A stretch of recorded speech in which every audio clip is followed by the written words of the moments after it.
Well, a warm welcome to Portland Road for Metrobank 50 over women's coverage between Warwickshire and Lancashire, both these sides settling back into the longer format of the game. Is defending champions Lancashire in town, but they've won just 2 from 8. Yours truly, Michael McCann, delighted to be joined by two people who I've had a lot of pleasure of seeing their work in the women's cricket world for a number of years now. As Grace Potts continues the first over with a peach of a ball that Ami Surenkumar, frankly, will be delighted to have found a way not to nick. And one of those aforementioned two is alongside me right now, Rosa Simkin, and we'll hear later from Georgia Relf. Good morning. Good morning, Michael. What a lovely day we've got here. Yeah, we're 18 degrees, but there's a tiny bit of wind, which you'll pick up on the effects mic, but it's relatively humid. Certainly cannot complain. Potts against sort of her old team from the Sparks days. And Potts right in a very good area again against Surenkumar, the 18-year-old. Let's give you a check on the teams, which are much changed for both teams, whether you wish to look back to their last 50 over games, which were a month or so ago, or even from the recent last block. Warwickshire, Georgia Redmayne and Ami Surenkumar, Meg Austin, Cass Pavley, Abby Freeborn, Mary Taylor, Georgia Davis, Hannah Baker, Phoebe Brett, Katie George back from injury, and Alexis Stonehouse. That, of course, is not in batting order, as Surenkumar blocks another nice delivery from Potts. Redmayne has scored 3 already with a nice push through the covers, and it's a strong-looking Lancashire lineup, despite Meg Lanning, of course, only playing for the Blast. It's Eve Jones, Seren Smell, Ellie Frelkeld, Kate Cross, Tara Norris, Grace Potts, Hannah Jones, Danny Collins, Emma Lamb, Venus Virapuli, and Katie Mack. Mack is back for Lancashire. Oh, it's a swipe and a miss from Surenkumar, who rehearses what she thought the shot should have been. End of the first over, 3 without loss. Mac is back was a lovely little piece of commentary from you there. And to set the wider scene of this competition, it's a double round robin, 16 games, and Warwickshire, who had a really poor first block of the Blast, will probably not mind the change in format, because last season they won just 2 50 over games all season, but they've actually been much better in the 50 over format this season. 4 wins, 3 defeats and a no result. It leaves them 4th, right in the mix for the top 3. Lancashire with 2 wins and 6 losses, but a lot of those defeats have been very close. Slightly strange. They've actually got the 3rd best net run rate in the comp of 9 teams, but they are bottom. As first over to be bowled from the City end. Redmayne taking guard, just inside the top 10 for women's Big Bash run scorers of all time, such as her pedigree. Speaking of pedigree, it's Cross who is into bowl, and that's nibbled away for 1 down to fine leg.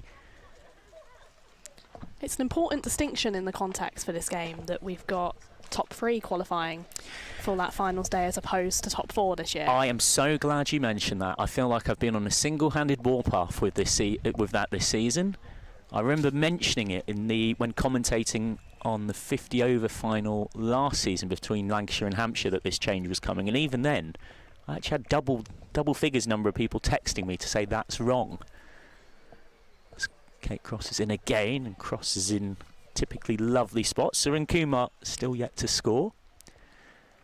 We appear to have done a bit of a swap, because we've gone to 4 Correct, yeah. in the Blast when it was 3 last season. Yeah, We've gone to 3 from 4 in this competition. I remember you and I talking about it that day, because I was very certain of my information. I got it from the ECB, and I had so many people message me to say that can't be right, that even while commentating on Lancashire, of course, going on to beat Hampshire, it made me just briefly doubt myself.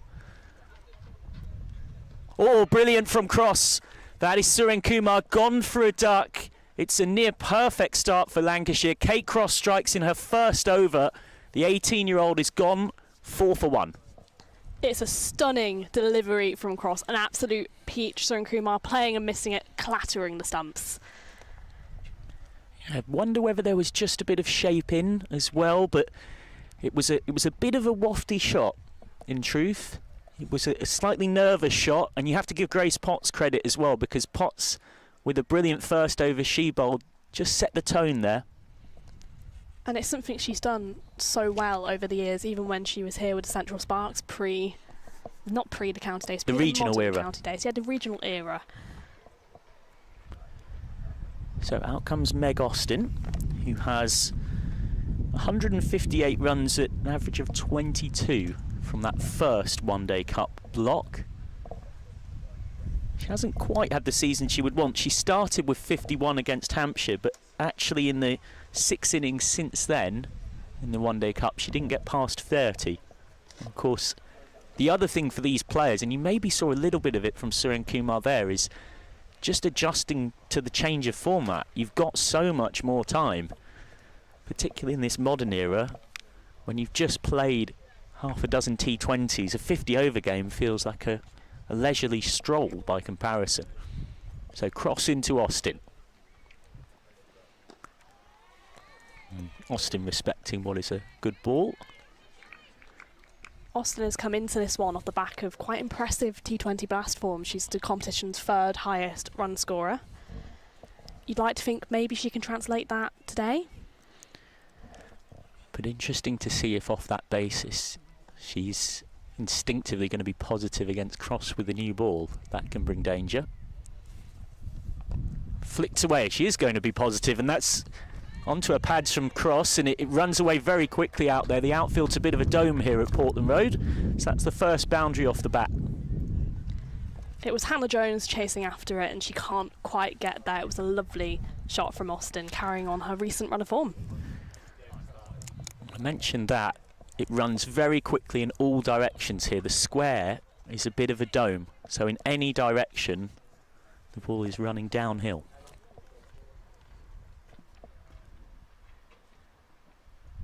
Cross adjusts her length well. It is keeping just a little bit low by the looks of things from what we've seen there. End of the over, a successful one for cross then, and Warwickshire find themselves 8 for 1 off 2. Lords brings you the slope, we bring you the Edgbaston Community Ground dome. Yeah, and it is worth saying it's not quite a Lords level slope, but there is also a bit of a slope on the square. So when you're facing, as Redmayne will be now, from the Montague Road end, you've got to be slightly aware of not having your head... Well, for Redmayne actually as a lefty, you've got to be slightly wary of your head not falling away outside off stump because of the direction of the slope.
Potts on for her third.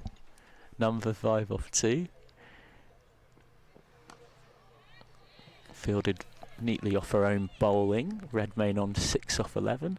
Yeah, I'm happy to admit I dropped the name on the floor, but Anya to me is just sort of a bit of a mate that you see at a Lashings day. She's so quiet and unassuming, and you know, Lashings have got quite a few big players from the men's game. You know, Walsh and Ambrose would probably be the two most notable, and you almost have to keep reminding her how brilliant she is.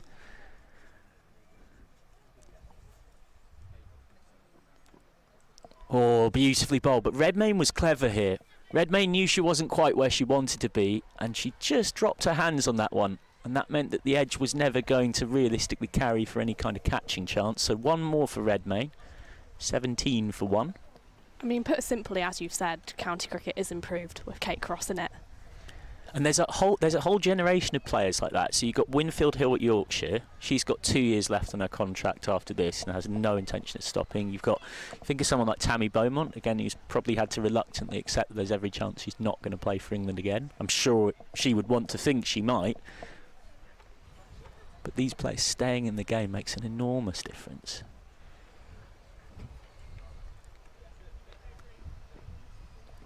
Left alone. Good cricket all round. Especially as we undergo a period of transition, they're players who have experienced a lot of transition throughout their careers. We had the Kia Super League over, then we went into the regional era. So for now in the county era, those younger players to have those calmer heads and provide that consistency. Oh, absolutely. Well, you think of someone like Potts, to have Cross as your opening bowling partner, to exchange ideas and a bit of a mentor as well. One thing you can see from our angle out of what is essentially pretty much bang square of the wicket is the lengths that these two are bowling, and Potts' length has been perfect. Talk about trying to hit in and around that sort of 6 metre kind of area, back of the length, and she's just consistently on that channel. She's someone who's been quite unlucky with injury, I'd say, Grace Potts, and you'd like to think if she hadn't, maybe she'd already be involved in that England setup. She is so close to it.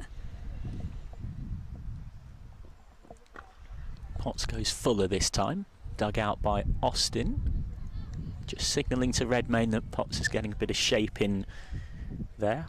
Yeah, I mean, great signing for Lancashire to have got at the start of the county era, and without her I think you can strongly make the case that Lancashire just don't do the double last season, quite frankly. She's that integral to that seam bowling outfit.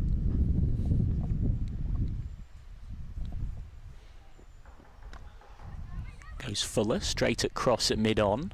Back turns slightly in Austin's hand. It's the end of the 5th. It's another tight over from Potts, 17 for 1 off 5. I mentioned that because she really showed a great knack of being a big game player. County Cup final against Surrey, 2 for 27 off 4 in the power play and at the death. Got 2 big top order wickets. The Metrobank semi-final, she got a quite serious injury in her first over and bowled through for 3 for 32 off 8 against Blaze. Again, got 3 of the top 7 out, limping through her whole spell. She got Catherine Bryce and Cassidy McCarthy out when it was 9 to win off the last. And then she picked up 3 wickets in the final against Hampshire. Potts in tandem with Cross, who's back for her 3rd. Lent on the drive well enough, Redmayne, but straight at mid-on. I mean, you can say with confidence that Lancashire have one of, if not the strongest, frontline pace attack in county cricket, with the addition of Tara Norris with that left arm pace. It's a really diverse attack. Yeah, that's a great word for it. It's been the batting that's often let them down a little bit this season.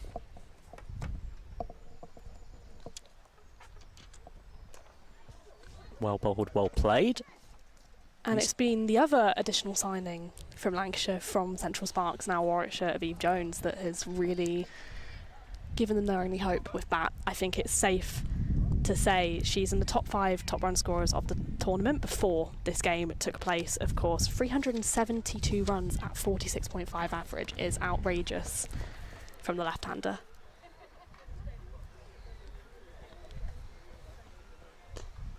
Lent on the drive, and this has managed to beat Norris, but Potts was covering around. It's a single, one of the purest cricket shots we've seen all day in terms of the timing and the balance. The kind of shot that might have only got one for it, but it gives Redmayne a sense of confidence, having to negotiate a very tough period here. The slope can be a little awkward to get used to on this ground. You've got two very good new ball bowlers asking all of the right questions.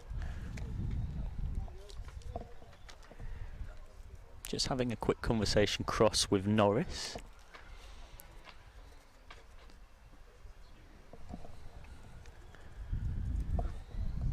Warwickshire winning the toss and choosing to bat. Ellie Frelkeld self-deprecatingly saying yet another loss.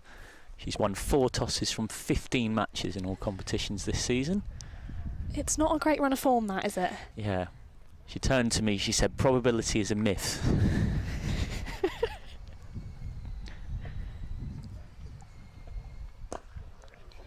Well, this has almost got through the covers. Nice stop, though, from Jones, away to her left-hand side. That's a single. Austin moves on to 10, into double figures. Nearly a collision there between Jones and Collins, but it was a great stop. Well judged single. Knew that had got it enough in the gap. There was always one. Just leaves that alone. That will be a wide. First wide of the day.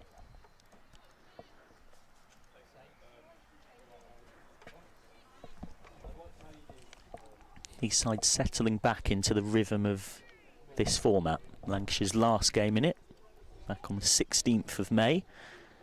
Warwickshire's against Yorkshire at Scarbados on the same day. Warwickshire winning by 3 wickets, Lancashire losing by 3 wickets. That is straight at Mac. No chance of one there. It's the nature of modern day cricket, isn't it? We've had that One Day Cup stint start the season, had quite a significant stint of the Blast. Now with the World Cup on and the men returning to County Championship, we're back with the One Day Cup, and then we'll be back with the Blast later this month. Can you keep up? Yeah, no, exactly. And also the women's season is even more affected by that home World Cup.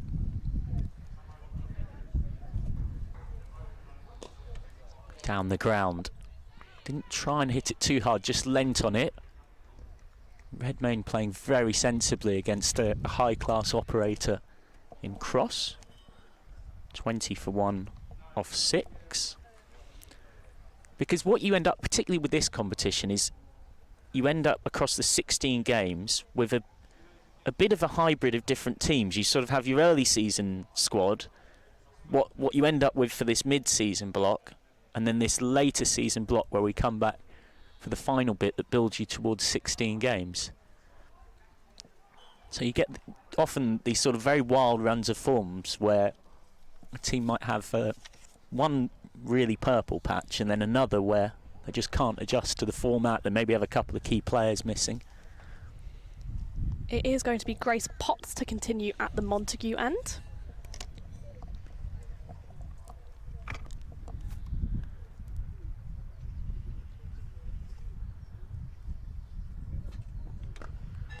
And it's just knocked by Meg Austin to cover. Especially with that World Cup going on, there's a lot of availability issues, not just from an England perspective. I mean, 14 out of 15 of the Scotland squad play in Tier 1 and Tier 2 cricket. Yeah, and then you think of someone like Prendergast for Blaze as well, Esther Callis for Yorkshire, plenty more.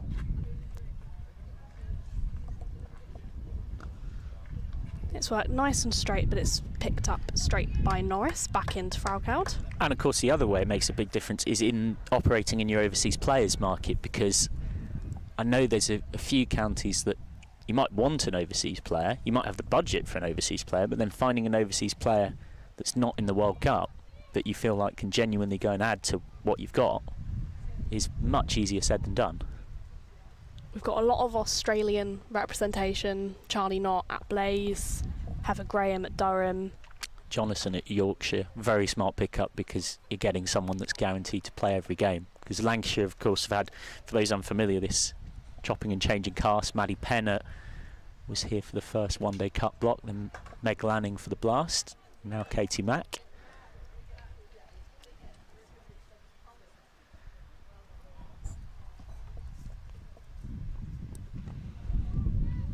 And it's worked to point for a dot.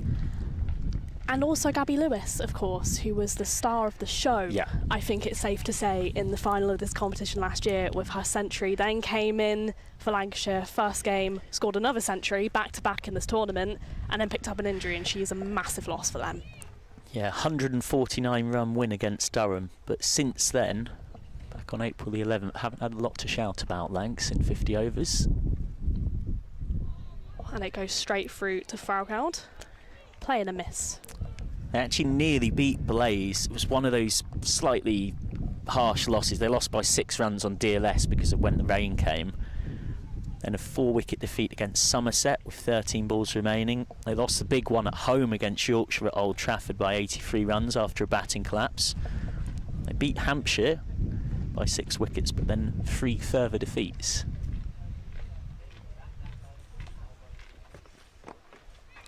And it's split point and cover, and it looks like it will run away for 4. A lovely drive from Austin. Yeah, just lent on it. Just a little full, a little wide. And again, we see how quickly it runs away. If it's not down that hill, because she didn't really kind of properly get too much power in the shot, there's definitely other grounds, slightly slower outfields where that doesn't go, but grass is cut nice and short, that dome shape we mentioned. You get full value for shots.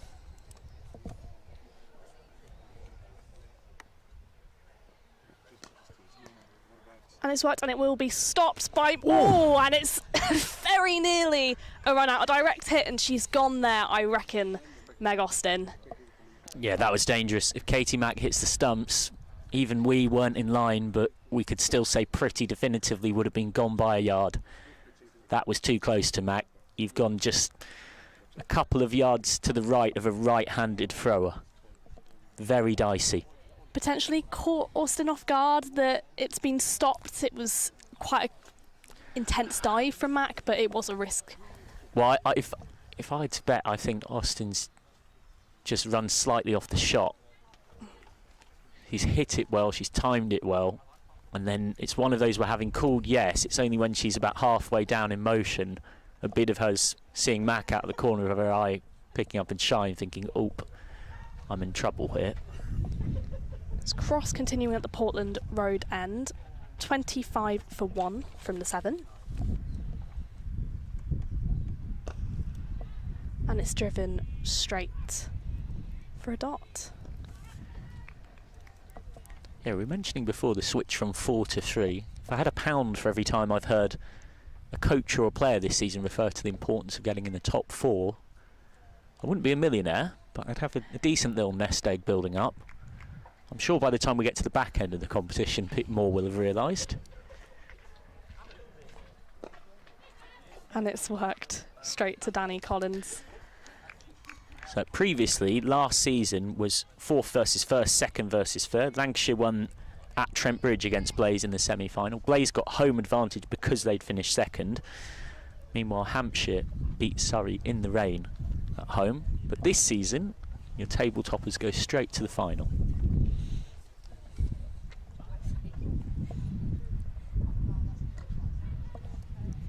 Much more sensible calling that one, a dot. It's interesting, isn't it? And I've heard people think both ways on it. I think the majority decision is that it's silly. It doesn't make much of a difference to the scheduling because you've still got to play that eliminator. So is an additional semi-final a problem? I've seen people say that there's no advantage for finishing 1st in the group, but there is because you're playing 4th in the group. So I don't think you have to go straight through to that final. And it's worked straight to Eve Jones at cover.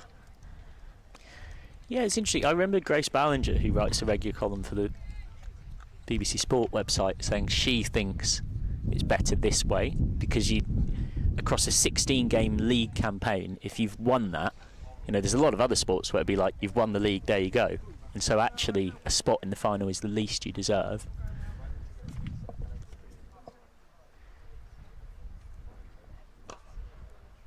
So well stopped by Cross getting down to that, preventing probably a cheeky single.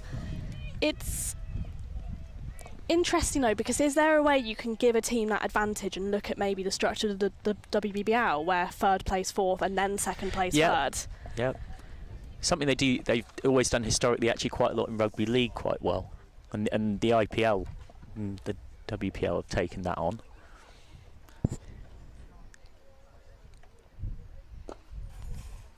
But straight to Collins. It's been a very economical over this from Cross. It's been a maiden. I was just about to say to you, it's literally as economical as you can get. 25 for 1 is the score from 8. Should mention as well, I was going to get there at some point in the first 10. 3 other games going on in this comp today. It's Essex against Durham. Essex with 3 wins from 8 so far. Durham with 3 wins from 8 plus a tie against Yorkshire at Scarborough. They're meeting at Chelmsford. It's Somerset versus Hampshire at Taunton. Somerset 3 wins from 8. And Blaze top with 7 wins from 8. Travel to Surrey at the road that is Beckenham. Surrey with 5 wins from 8.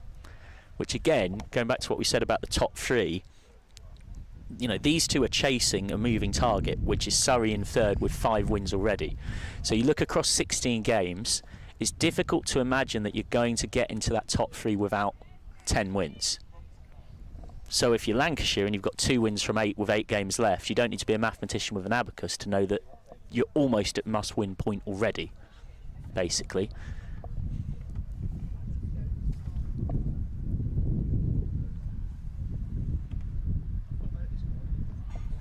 Potts in to Redmayne, straight through to Fraukaud. And the big distinction as well is you've got teams like Surrey and the Blaze who have the biggest squads in the tournament, both in the 20s. They have a lot of depth, been very heavily affected by World Cup selection, but they do have the squad to get those results for them regardless, whereas some of the teams further down the table might be struggling.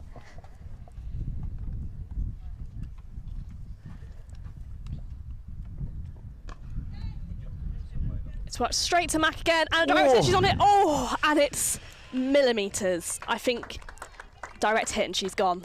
Oh, I think that time the dive would have just about saved her. But again, we are not in line.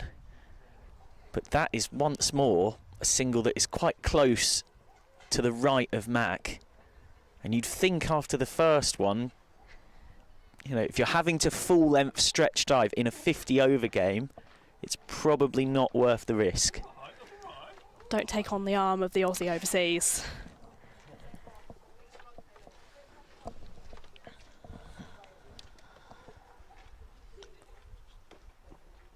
Potts into Austin, straight through to Fraukaud again. Just taking you round elsewhere, because all those games are off and underway. Hampshire with a pretty handy opening combination. Heather McCacken and Maya Bouchier.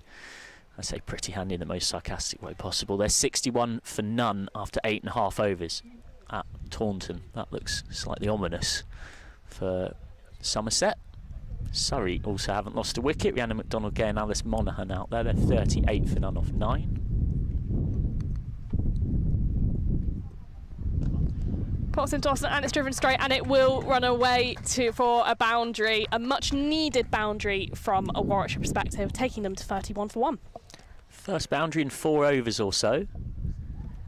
It's Austin's 4th. It's she who has dominated the scoring. She's now got 19 of the 31 in the innings. Redmayne has been a little more circumspect, and she's had a bit less of the strike as well. I think Meg Austin for me has been one of the stories of Project Darwin, as the ECB call it so far, as Potts comes in again.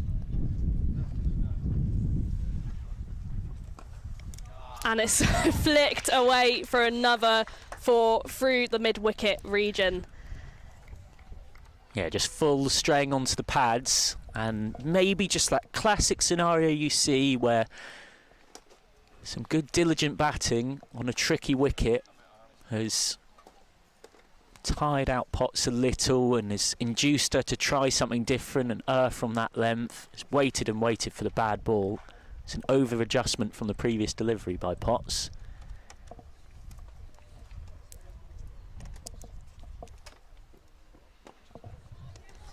much more typical of what we've seen worked for a dot.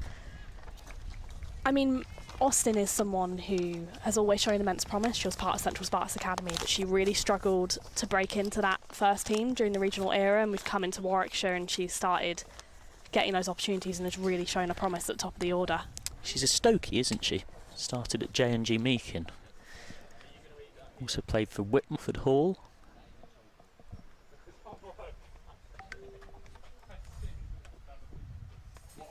And it will be given a wide down the leg side. I wonder if this is Potts' final over. She's bowled a really nice spell, but this has been the weakest of the 5 overs she's put together, and it's getting quite expensive. And you're going to need her at the death. You might want her for a burst in the middle when you need a wicket. The question is, where do Lancashire look next? I wonder if we see Tara Norris quite soon.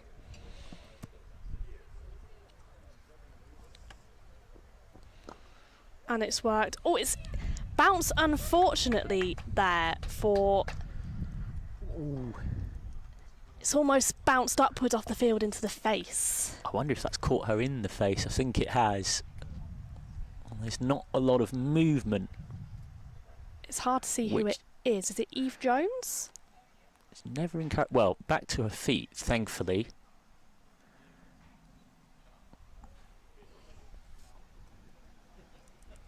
I think it's just caught a little divot in the turf and jumped up.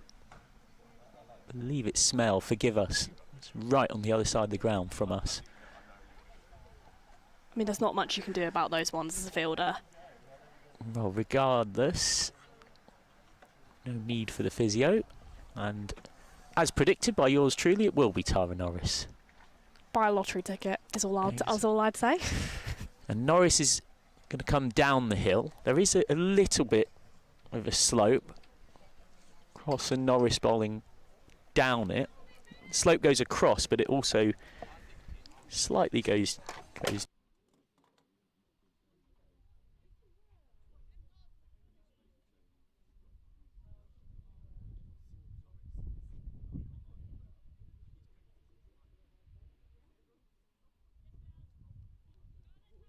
And is managed to bowl it over her head. Then Quite Norris difficult to bowl it over Grace Potts. She's quite a tall figure. It's now leaving Potts to go and get the ball and say, you know, I'll go sort out my run up. Norris, for those unfamiliar, United States international, where 2-time 50 over trophy winner with the Southern Vipers back in 2020 and 2021 before moving to Lancashire the year after.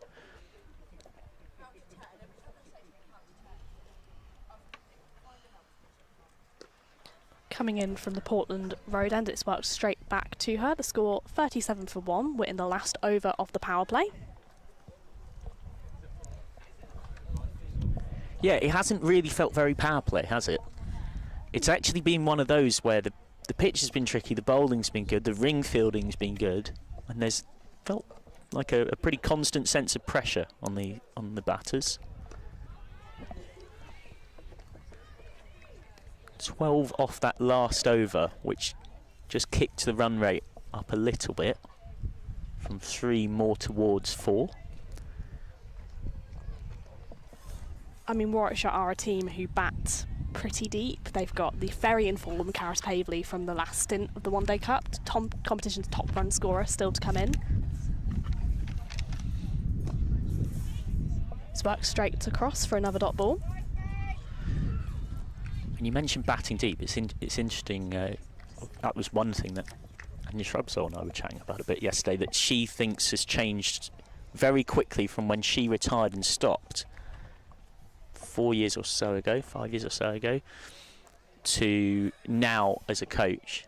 That professionalism means that everybody's getting more opportunities to bat, get access to good coaching in that, chucking a bit of muscle development with the S&C work.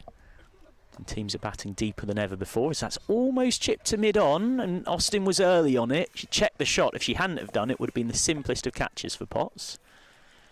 And it was almost a case of prioritising in the regional era, wasn't it? If you were a bowler, you didn't potentially have full-time training hours, so you'd want to spend those with bowling coaches, really improving that side of your game.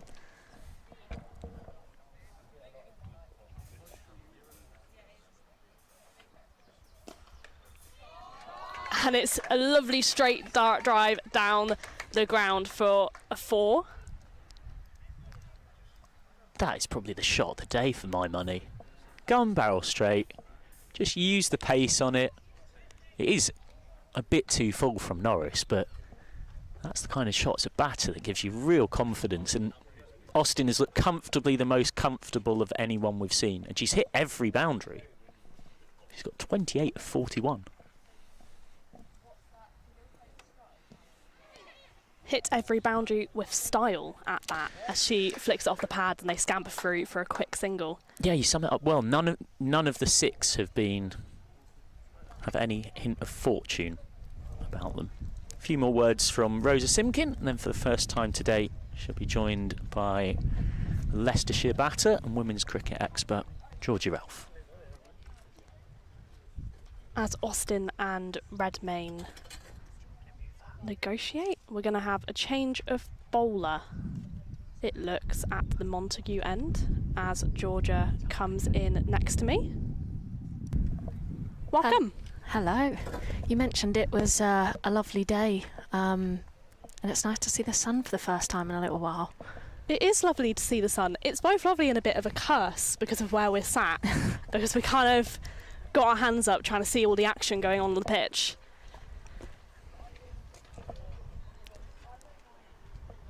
Looks like we've got a change of bowler here.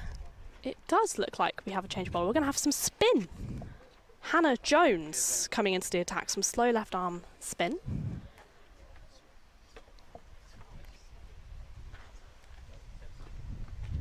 Now, I am convinced she wasn't on their squad sheet yesterday. She wasn't, yeah, that threw me off as well. So, yeah, haven't missed anything there. It will be Austin to take strike.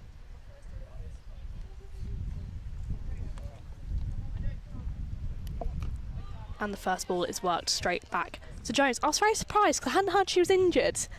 And I'm thinking, she's definitely a player you want in your attack. Definitely. I think she's going to slow the run rate down here a little bit. Coming in again to Austin. It's worked straight to cover.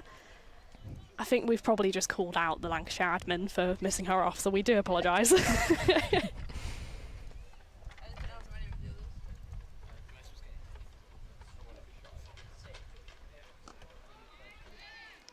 Third consecutive dot ball. I mean, if you're a batter, what are you thinking in this situation with 42 runs on the board at the end of the power play, maybe not as productive as you would have liked?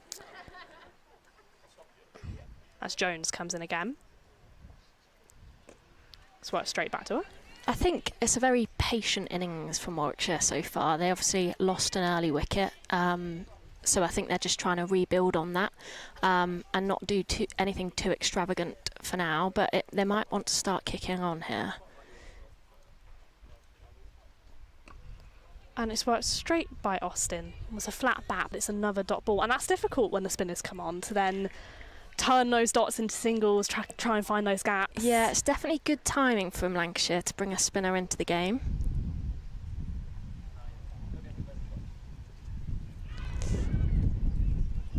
And it is pad first. There's a muted appeal from Lancashire. It almost even I can tell from this angle going. It's not the best angle to be sat at to do it, really. No, it's not. We're fighting the elements slightly. That's a paper on this table. It's a bit weak. If a piece of paper blows across the pitch, I do apologise.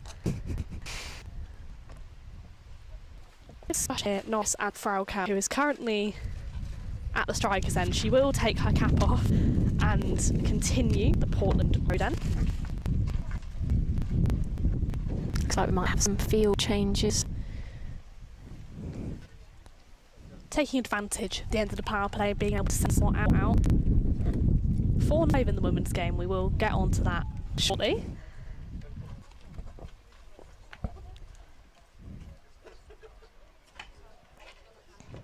Norris coming into Redmayne.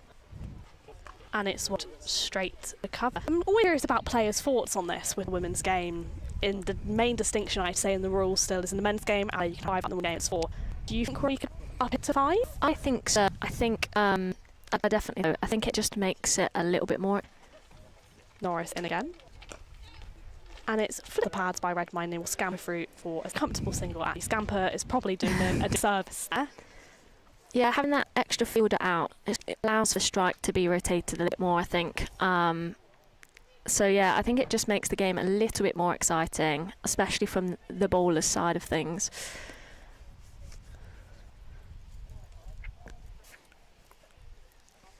Norris has some adjustments to her field, including quite slammed in front of us. You might have it here. Add-in. And it's driven to Eve Jones. Well stopped by Jones there. Yeah. Timing the ball well, the Warwickshire batters today. Sadly found the fielders a few too many times, but they look in good form.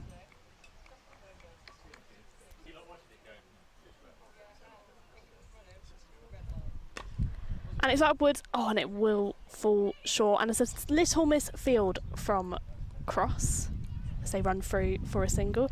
I guess it depends who you ask with the fielders, isn't it? Because there'd be certain batters who are thinking, absolutely not. Yeah. Don't put a fifth out. But on balance, will you bigger grounds more consistently now?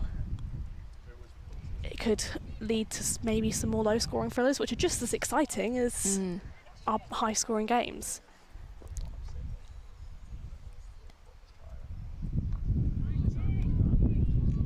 Another dot ball for Norris. And when you've got players consistently clearing the ball into the stands, as Karis Pavley has done a lot of recently, you definitely don't need only 4 out. Yeah, definitely. I've actually noticed so far today the Lancashire fielders haven't been very helpful to Threlkeld. Norris comes in. Straight to cross. This time more picked up more cleanly, and it will be a dot.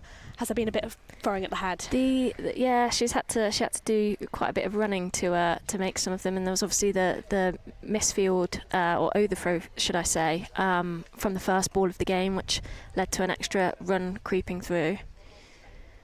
Probably something they're going to be looking to tighten up a little bit as the game progresses.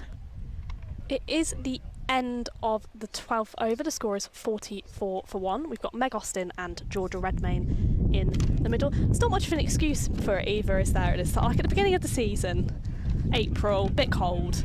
You can understand the ball's coming into the keepers, bit erratic. We've had a lot of cricket now.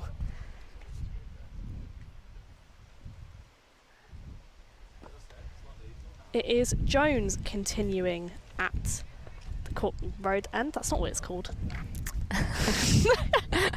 I've combined the two. It's the Montague end. I haven't memorised my ends. It's worked straight to Lamb for a second dot ball. It's one of the things with commentary, you're moving around all the time, so many grounds. And lots to remember, lots of stats as well. Indeed, as Jones comes into Austin. And it's worked nicely, and it will run away for 4. It was Katie Mack chasing after it, and she can't get there. Yeah, that was a lovely strike there.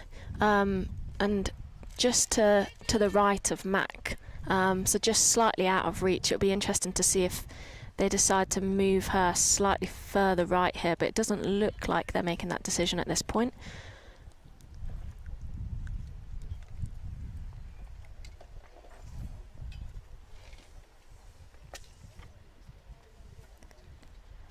And it's swept by Austin. But Danny Collins chasing after it. She does stop it, just the single. I'm not sure she got any bat on that. I think that's just come off the side of her pad. Umpire's just signalled leg by, so I think it's always so. great when the umpire backs you up, especially at this angle. She did try and go for a very similar shot to the shot before, though.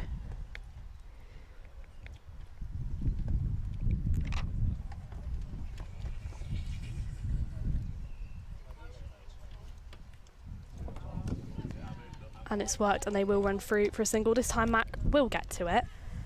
They're almost starting to find these productive areas.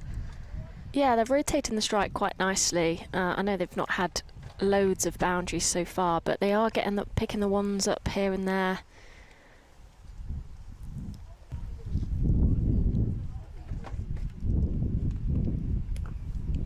It's worked. This time there is bat on it. It's worked off the pads, and it will be collected by Danny Collins with outstanding show of gymnastics as they run through for a second.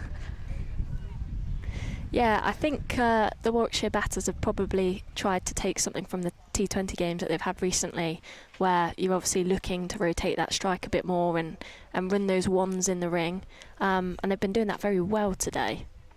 They really have. The end of the over 52 for 1, and it's been a bit of a challenging campaign for the Bears and the Blast, it's safe to say. Bottom of the table, 5 losses from 5, which was surprising off the back of their promising one-day cup form. Currently 4th in the table. They'll be hoping to leave the Blast in the past. Blast in the past, I like that. Hey. It is Norris from the Portland Road End. It's worked out to the sweeper for a single. I wasn't surprised to see Warwickshire, when they won the toss today, elect to bat after the season that they've had so far in the one-day form, scoring nearly, well, over 300 in pretty much every game so far this season. And it was the area where they were weakest last year, I'd say, in the one-day tournament. They were really productive with ball in hand, not so much with bat in hand, as Norris comes into Austin. And it's worked by Austin away, and it will just bounce short. It was a stunning shot. I couldn't really see it, so I'm going to let you take that one. I'm not sure she knew too much about that. I don't think it went anywhere near where she was wanting it to, but it worked and got her 4 runs. You're not going to complain about it, are you? I've got Katie Mack right in my line, but I can't complain.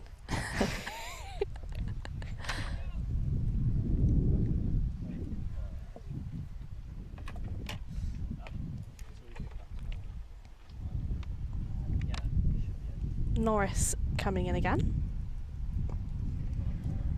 And it's flicked away from Austin. It will run away from 4. Hannah Jones chasing after it. She can't catch it. This is a lovely innings from Austin so far. As I said earlier, she's played very patiently.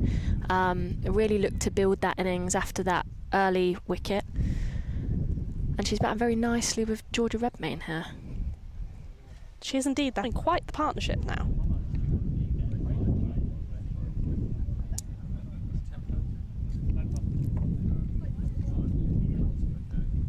As the ball is finally recovered, it was clearly lost behind the fence.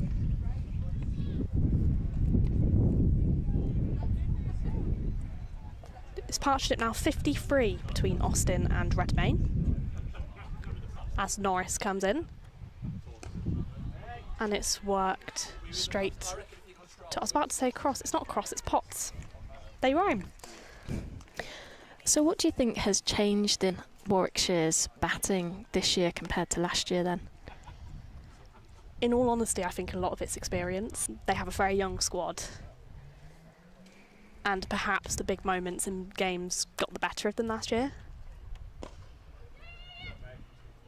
It's a diving attempt by Jones, but it will be Mack who comes around to collect it as they run through for a single.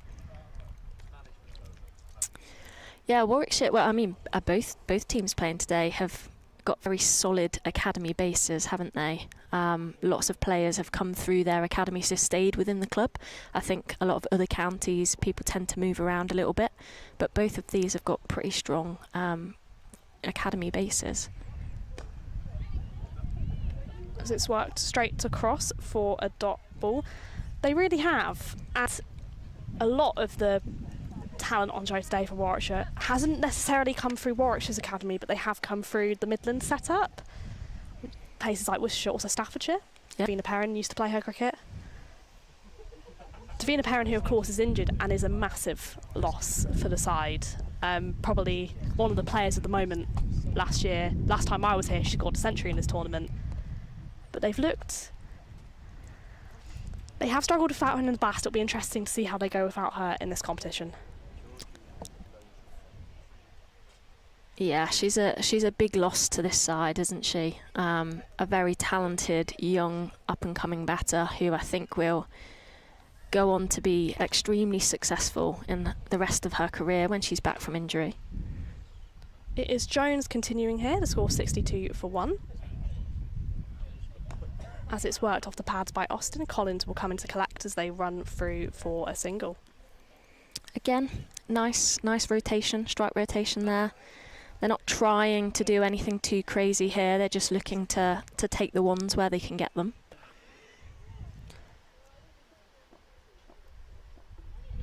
Jones in again. Oh, and it's worked off the face of Redmayne's bat, and it's Collins chasing it, and she will stop it as they get through for 2. Another slight overthrow there. Something that I'm keeping a keen eye on today. The fielding police here. The fielding police, we love it.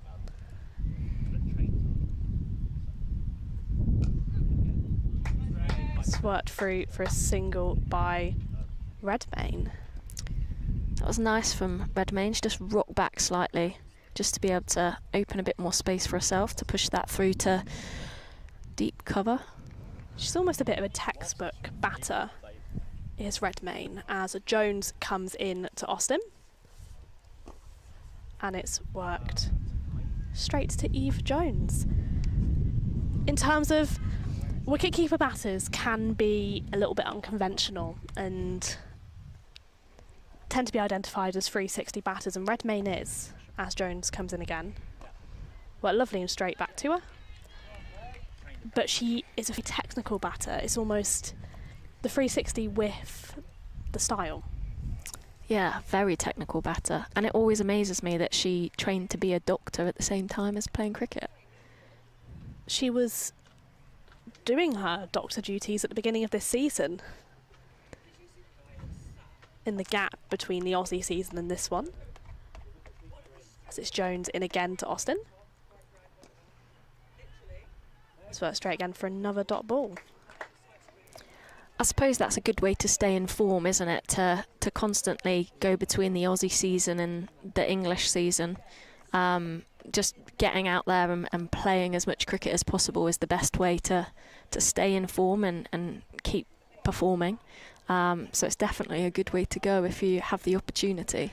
And you've now, because of, I think, our setup evolving the way it has, there's so much opportunity to play cricket 365 days a year. Even if you're not someone like a Meg Lanning, hot between franchise tournaments. I know a lot of the Warwickshire players were in Australia over the winter playing for clubs. It's always worth getting away from the British winters. And indoor nets, nothing worse. We are going to have a change of bowler at the Portland Road end. For the first time today, it will be 16-year-old Venus Virapuli. Little bit of leg spin.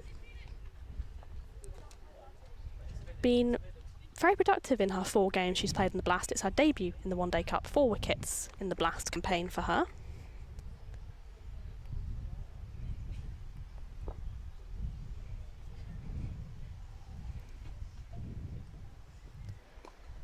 And it's worked straight to Danny Collins at cover.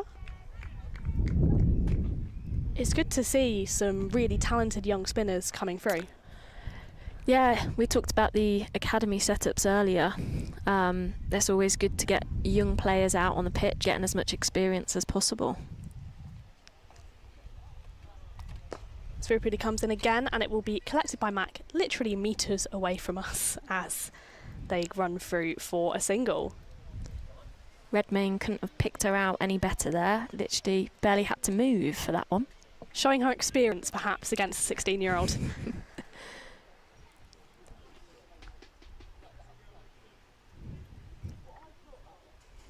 Got some changes in the field to Austin.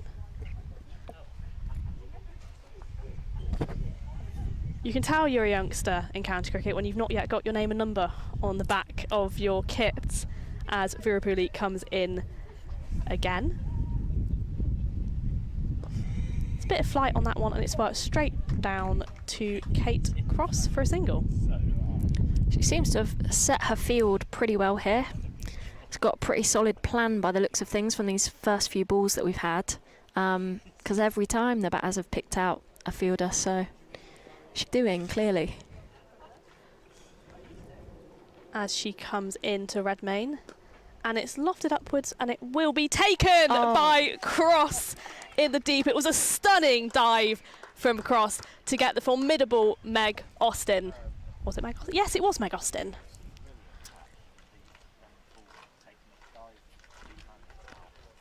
I think it was Redmayne, actually. Was it Redmayne? I think it was. That's who's walking off the pitch, anyway. I mean, it'd be concerning if she hadn't got out and she was walking off the pitch, that is for sure. Just didn't quite get enough on that. She either wanted to go straight over the top and go for the big one, the 6, or get her head over the top of that and go along the ground. But she just got caught in the middle there, really, and lofted it up again, pretty much straight to the fielder, straight into her hands. So excellent field placement, as we said before. And it was a stunning catch from cross, giving Vera Pooley her first professional one-day wicket. Not a bad day at the office in your first over. Not at all. I would be pretty happy with that. And it does bring Katie George to the crease. Coming back from an injury, she missed the majority of the blast block with a niggle. It's good to see her back out there. Yeah, and she was very in form before she had that little niggle. She's scored lots of runs already this season and has been quite crucial to the batting lineup for Warwickshire. That form has paid off for her. This week she was called up to London Spirit in the 100 in place of the unfortunately injured Mahika Gore, who's managed to break her foot, which is unfortunate for Lancashire.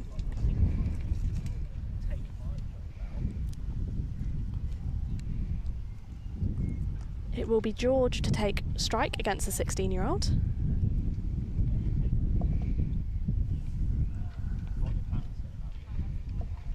Back to having 2 right-handers at the crease now. Yes, I was about to say a left-hander, and she's not. She bowls left-hand, and she bats right-hand, which is, I always find very interesting. Me too. As Vera Pooley comes in. And she's tried to sweep it. It's missed. Oh, it's gone away for a wide. Gone away for a wide. It is a wide. I'm wondering if it's a case of coaching when you're learning how to bat. There's very few left-handed batters, so is it that you just learn the technique off a right-hander and then pick it up?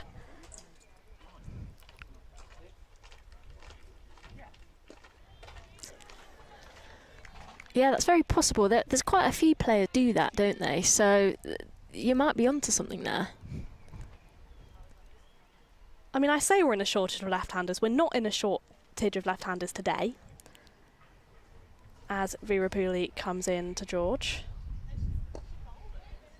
It's worked straight to Jones for a dot. I think these two teams they must have the highest potential left-handers in the tournament. There's certain counties that only have the 1 or 2.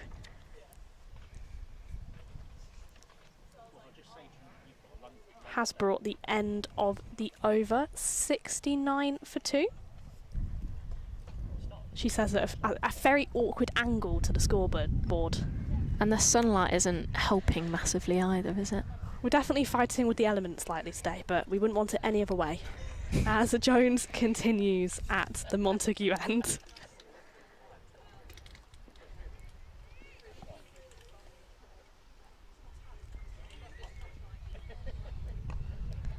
And it's worked away by Austin for a single.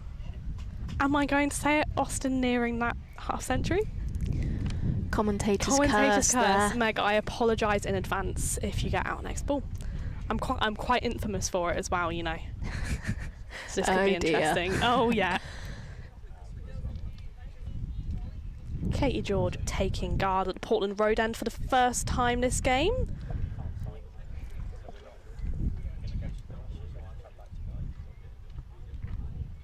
As it's worked respectfully down the ground for a dot. The suspense of Austin getting back on strike now is lethal as Jones comes in again. And it's worked nicely by George. Lovely shot for a dot. Just looking at Katie George's scores so far this season, 98 against the Blaze, 42 not out against Essex and 56 against Hampshire. She comes down the track to that one, but she can't get it away for any runs. It's interesting that, isn't it? Because Katie George is a player who's had to evolve herself. Fortunately been very unlucky with back injuries, with her bowling, and spent a lot of time improving her batting. As it's worked through the point region, and it will be collected by the sweeper for a single. That was a really nice shot from George there. Yeah, no, I mean, her extra focus on batting has worked out pretty well for her so far this season, for sure.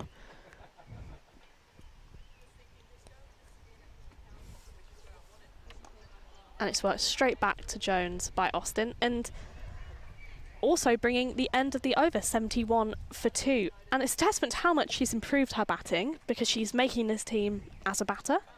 I'd say probably if not one of the best fielders in the women's game as well. Yep, definitely. Definitely. Yeah, I mean, we said it earlier as well. She's been crucial to the Warwickshire lineup this season, holding their batting innings pretty steady. Lots of strong innings with Pavely as well, who's also had a good season this year. They make a good combination, that right-hand, left-hand combination in the middle of the order, as it's Virapuli continuing at the Portland Road end. And it's a very respectful block straight back to her. Just looking at the score, 70 for 2. 71, sorry, for 2. I think Warwickshire are going to start to look to push on a little bit here once they've rebuilt after the last wicket.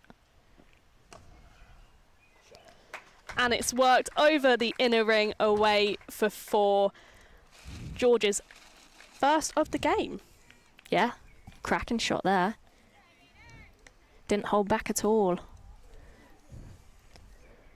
Maybe she heard me say that Warwickshire should start to look on to kick on a little bit here. She almost comes with this bit of swag and confidence, Katie George. She always has.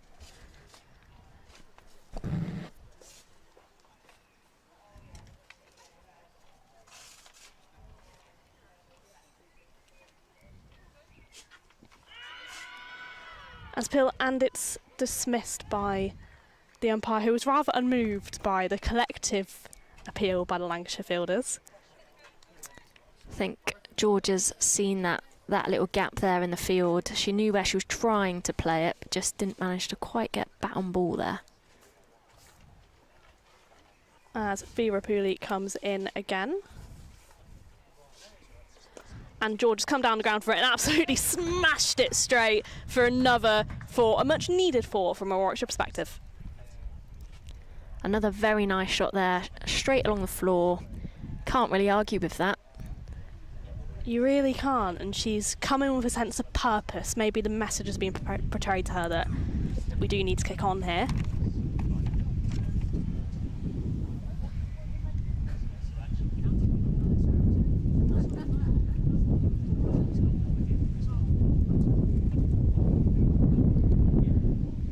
As it's swung away by George for a single, maybe also again showing her ability to pick out Virapuli, obviously a very inexperienced bowler, has shown her promise, but still only 16. Yeah, I think she tried to rock back there and just pierce the gap between the two fielders, but just managed to not quite get enough on it.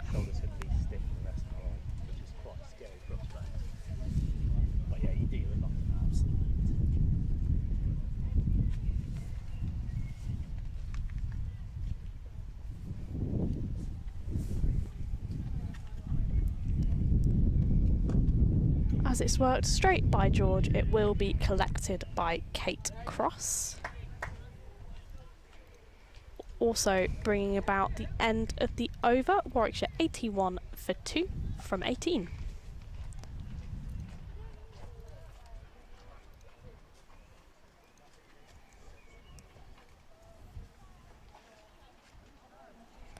Thankfully for Rose's paper, the wind has subdued slightly. When there was a risk of a delay of the game as I ran onto the pitch to retrieve it. No paper flying across the pitch today. It is going to be Hannah Jones to continue at the Montague end.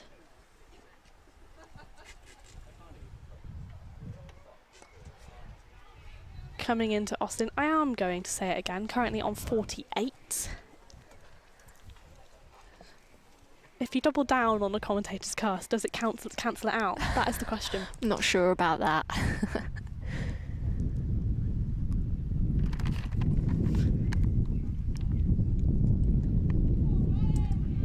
As it's worked straight to Emma Lamb for another dot ball. And you have given yourself the commentator's curse there with your paper actually nearly flying away. It was I had to catch it. It's always what you want, isn't it? There we go, we'll put that there. As it's worked away, and Mac will stop it, so we will have to wait for that 50 as they run through for a single, bringing Katie George on strike. It's always very nervy being on 49, isn't it? I felt like that watching the England game yesterday because the World Cup has well and truly kicked off as Hannah Jones waits for Grace Potts to move into the ring.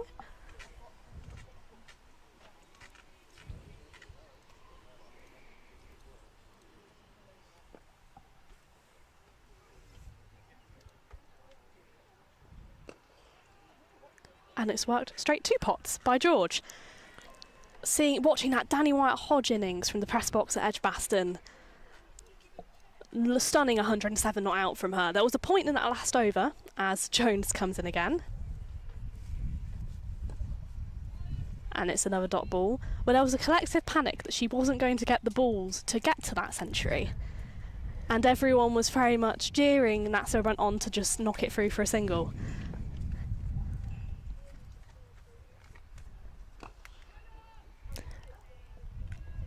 I'm not sure if you heard the post-match interview between Nat and Danny after the game. And apparently Danny was very cool, calm and collected and said, "Oh, don't worry about it. I'm sure I'll find a way. I only need one ball." Whereas I think Nat was a little bit more nervy for the century for Danny. Is that just what you say, though, as a batter, when it's a World Cup game and you don't want to take the attention away from scoring runs? I mean, I think back to Nat's run in that ODI with Maya Boucher at Worcestershire, where she was blocking full tosses in order to... I remember it clearly. In order to get Maya Boucher to that century. And it's Vera Pooley continuing at the Portland Road end. And it's worked upwards by Austin. Oh, and it's put down by Potts, reaching over her shoulder, looking into the sun perhaps. Yeah, I might be a bit harsh, but I think she should have taken that. Agree, and it is the 50 up for Austin. The commentator's curse doesn't stand a stunning knock from the 21-year-old. I think you've been helped out there by the fielder. It was close, wasn't it? I was holding my breath there for a minute.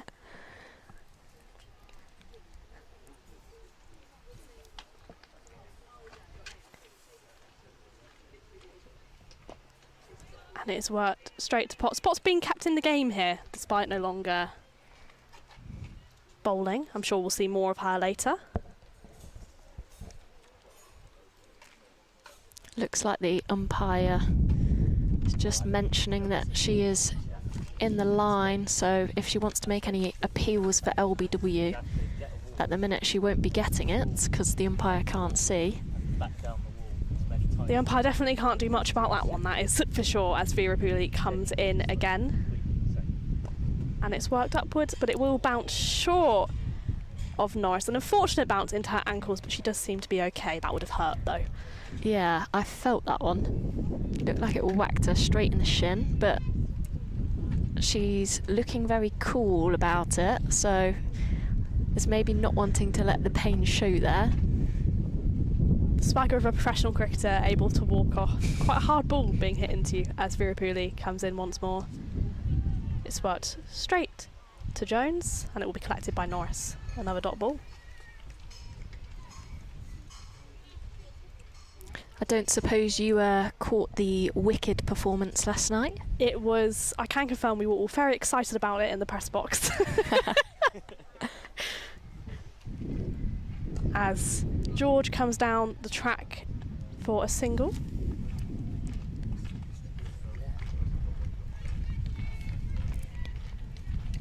Very straight fielder back there, so anything going straight down the pitch is probably going to get blocked off there by the fielder. And if there's anyone you want on that boundary, it's probably Kate Cross with all of her infinite wisdom and experience.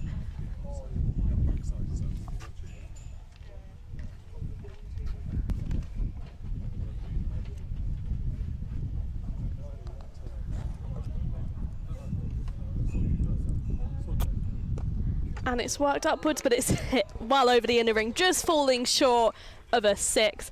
A stunning shot from Meg Austin. Yeah, obviously realised that she's not going to get any 4s hitting straight down the ground, so has had to change her angle slightly.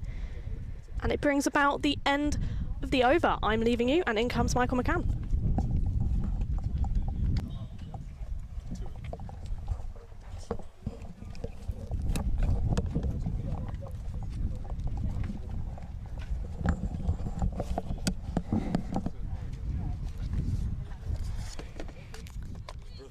Hello, Thank you very much, Michael Rosa. McCann. Hello.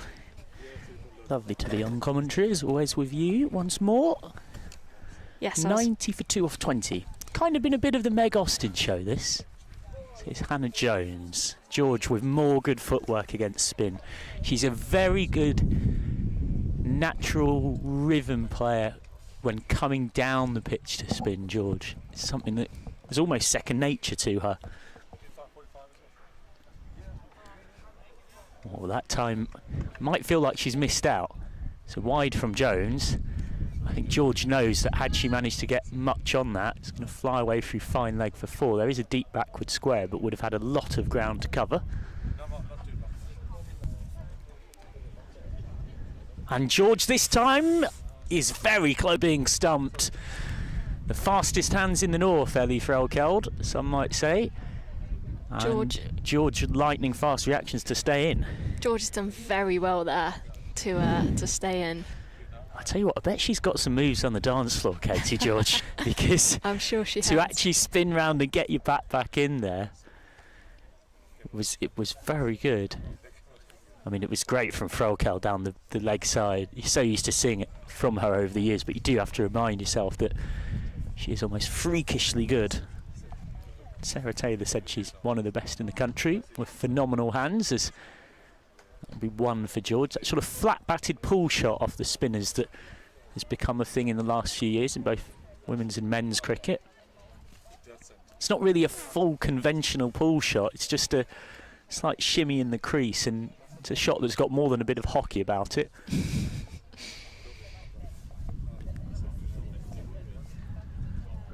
Quicker and flatter, respected by Austin. She's got her second One Day Cup 50 of the season, and she's passed the 51 she made against Hampshire.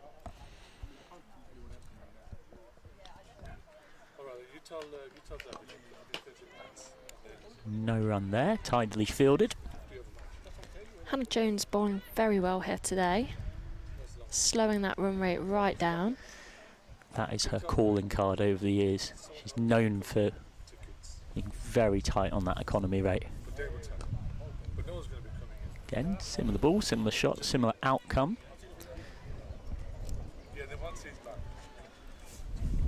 Dependable for her control, Jo. She's going at just over 3. It was too full for it. Was down the left on the danger W and over T3. So you what the week last night? I did catch bits of it. Was engaged in cricketing engagements with lashings, but Shrubsole and I were doing our best around the charity cricket. That's what we got. Also very much enjoyed the England players, Jones, Eccleston, and another one that is White Hodge attempting the riff from Wicked, and then the cast having to assess what they thought of the various efforts. I've not seen that. I'm going to have to seek that out. That sounds good to see. Eccleston gave it the most sort of passion, and it was Jones that was the most rhythmic with it. It's Virapuli. Swept by George. Wants to, it's not to there. It's a wise decision for Warwickshire's benefit that she was sent back by Austin.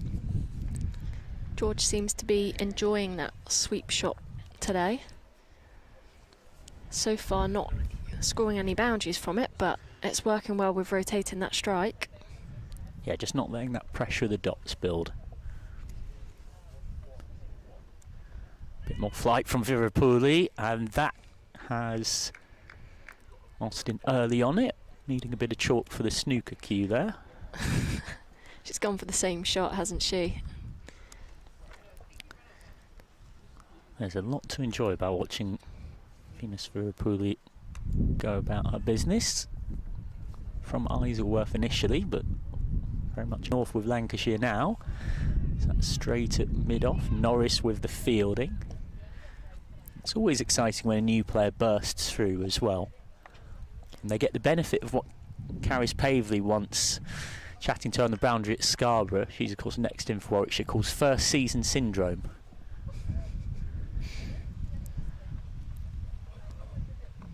Flicked away. It wasn't really timed. A conventional mid-on would have probably caught it quite easily. That's one for Austin. Now that sounds like some sort of disease, but it's not. What it is it's a phrase a lot of players use on the circuit. It basically refers to the fact that you are an unknown quantity. No one's really got any analysis on you. Nobody really knows a lot about you, whether you're a batter or a bowler.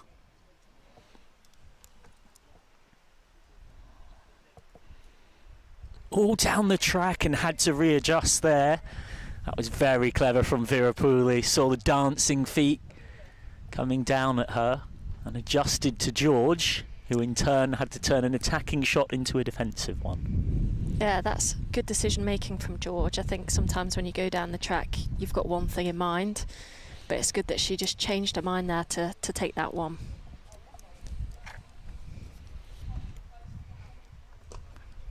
Absolutely clobbered that, but straight at long on.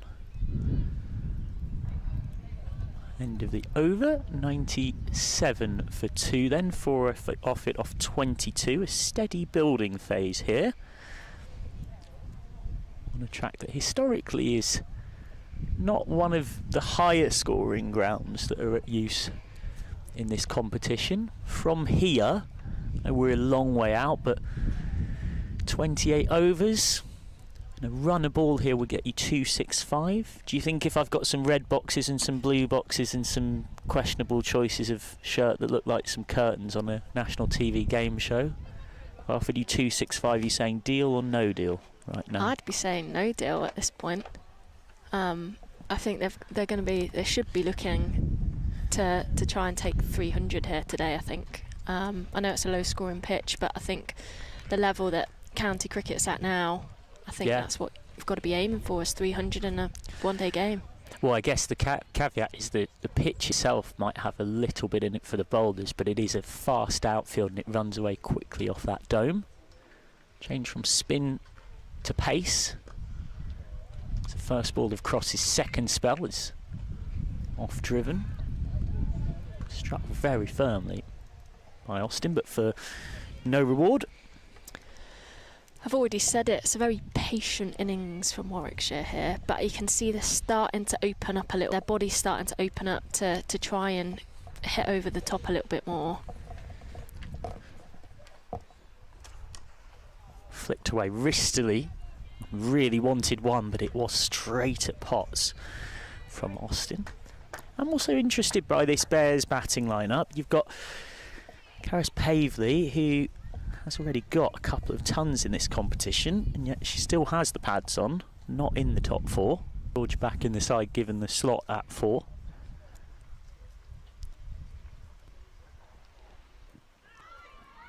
Into the pads, could be a run out for a second. Austin had set off when it was dangerously close to Emma Lamb. Yeah, you can just see that intent changing slightly here. They're looking to really push those ones a little bit more. They're looking to turn those ones into 2. They've definitely had a conversation in the middle here about really, as I said before, kicking on. Shorter and just dropped into the offside.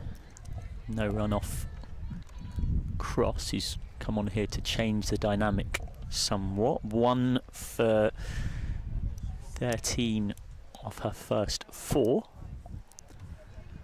I'd imagine this will be a burst of maybe 3 overs and leave a few for the death.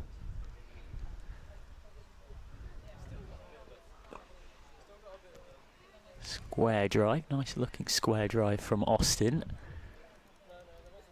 We'll get 1 for it. Of course, we are aware that we're down to just the one camera here, which is behind the end from which you're seeing the action now, the Montague end, where Cross is bowling from. So particularly when the ball goes square of the wicket, either side will do our best to keep you very informed as to where it's gone. As Frelkeld is frustrated that she couldn't quite take it cleanly, but even Ellie Frelkeld can only do so much when a pace bowler strays down leg and she's standing up to the stumps. That's 2 wides.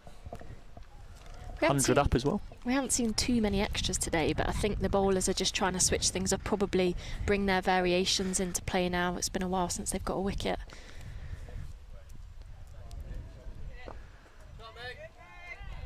Nicely played by Austin as Cross adjusts from the previous delivery. Yeah, and with bringing, as I said, bringing variations in, it's pressure that the batters have built quite nicely here. That just puts a little bit pressure on the bowlers to start trying to do something different. But it does often lead to a few more extras being picked up throughout the game. But so far, not too bad from Lancashire in regards to extras. Yeah, extras at 11 at the end of the over. It's 101 for 2 off 23. Now you sense is the time to start pushing on for this pair. They'd be quietly content with where they've got to. Venus Virapuli to continue, 1 for 25 off her 4. We still haven't seen Lamb, of course no Fee Morris in the Lancashire lineup today, so that's one spin bowling option that's not available. Virapuli quicker and slightly flatter. She's a bit of an old school leggy, Virapuli. Really likes to get some flight, get it up above the eye line. Kind of spinner that really makes you want to pay your admission ticket to come and watch.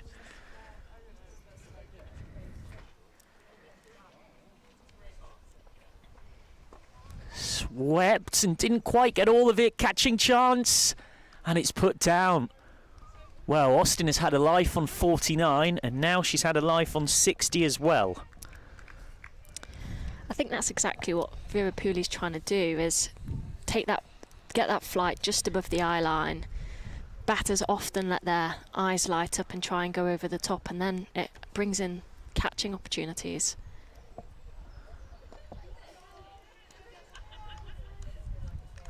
Just guided out to cover.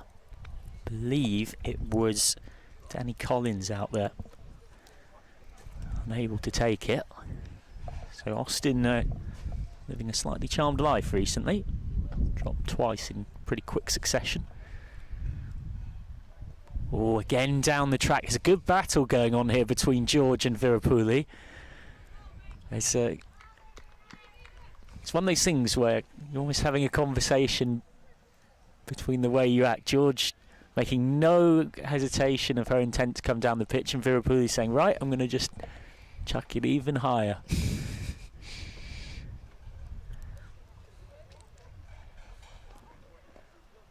Swept hard by Austin, straight at deep backwards square. Another over goes by, then almost at the halfway. Oh, beg your pardon. Looked to me like the square leg umpire had started trotting in, but not quite.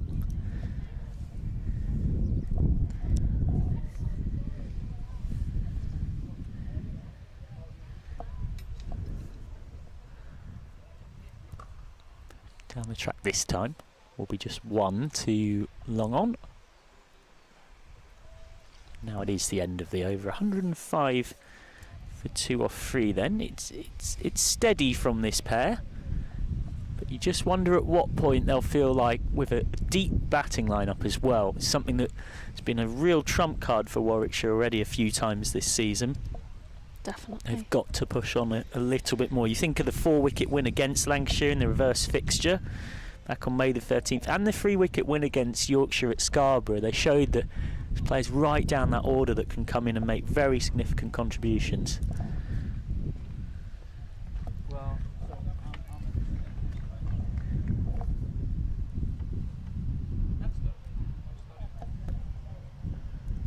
Cross's second over of her new spell. Just tickled away by George. She'll get 1. She's looked very comfortable for her 17 off 24. I think Cross will be disappointed not to have made the England squad, but what is England's loss is Lancashire's gain. Yeah, and you wonder whether having won those 3 trophies last season, the 100 and then the 2 for Lancs, it's just helped us start to move on past it. It's into a different phase of your career, really. Something we were alluding to earlier. Actually going slightly back to where it all started, in some ways. In terms of everything that she's done for cricket with Lancashire. Yeah, and I guess it's nice now that she can bring that experience to some of the up-and-coming players as well. Thuds into the pad. Another leg by. So 107 for 2. Warwickshire running very well between the wickets for balls that are falling just inside this circle. Been pretty good for that all day today. Yeah, that can get you an extra 25 in innings. That and ground fielding often very underrated in their importance. I think it was a slower ball. Not really timed by George. But that was a real shot of frustration. That was a shot of, I feel like I've got to get on with this. Yeah, I think we're not far away from another couple of wickets for Lancashire here. You can just see that, as I said before, the intent changing. Warwickshire really looking to open their bodies up a bit more here.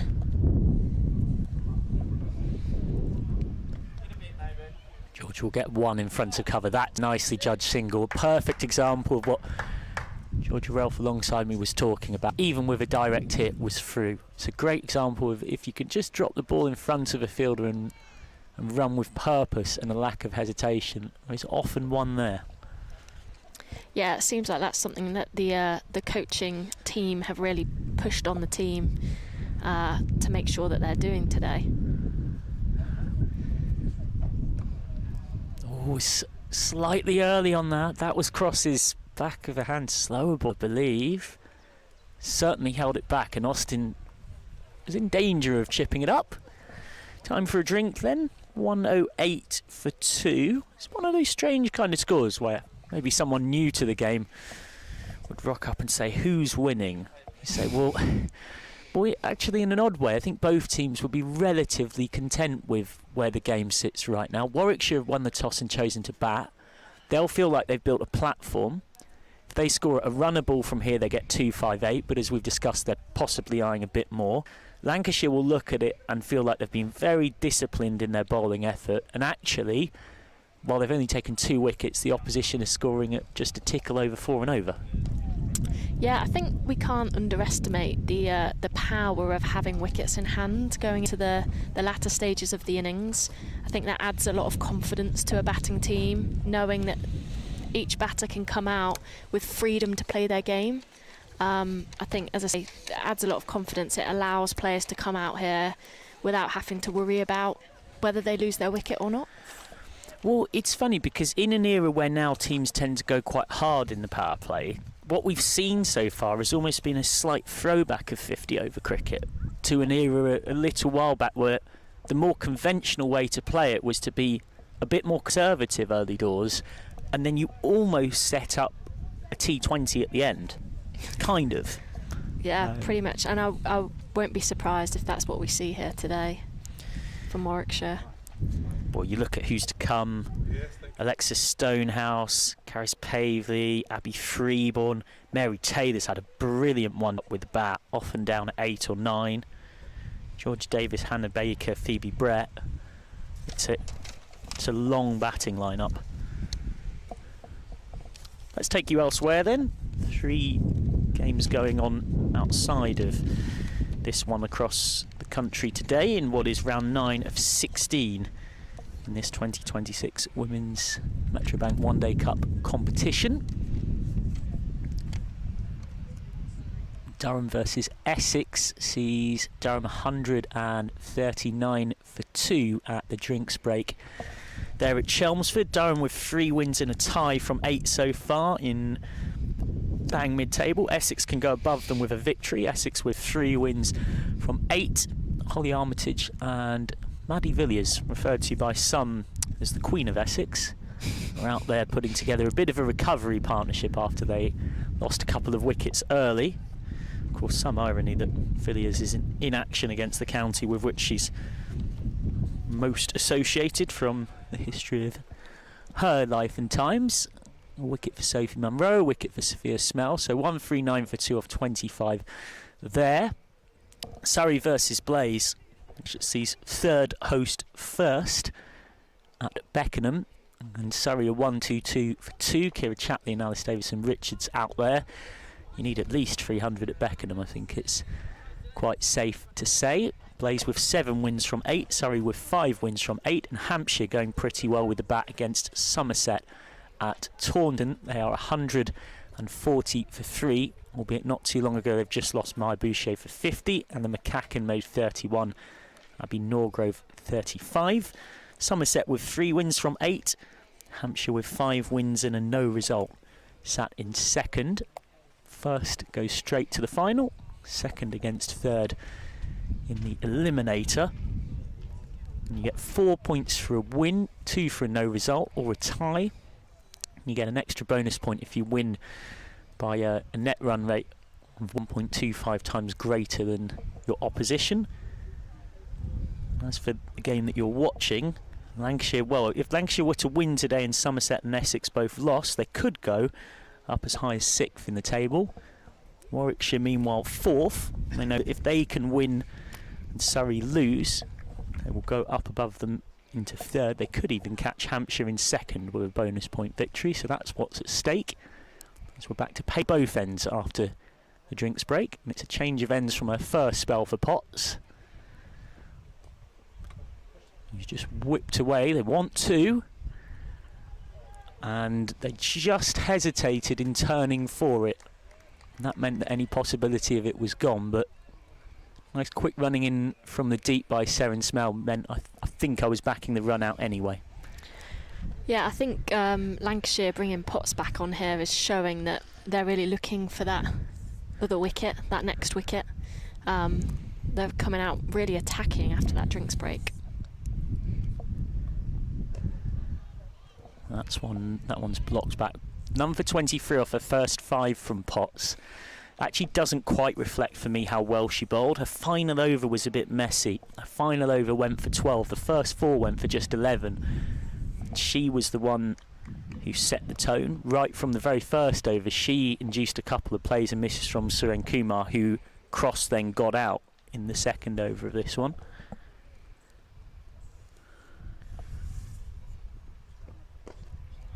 Just drops her bat on that one, and we'll get one out to Mack in front of us at deep cover. 110 for 2. I wonder if we might see a bit of Emma Lamb at some point. We might have 5th bowling option used by the Red Rose. Norris has bowled just 3 overs.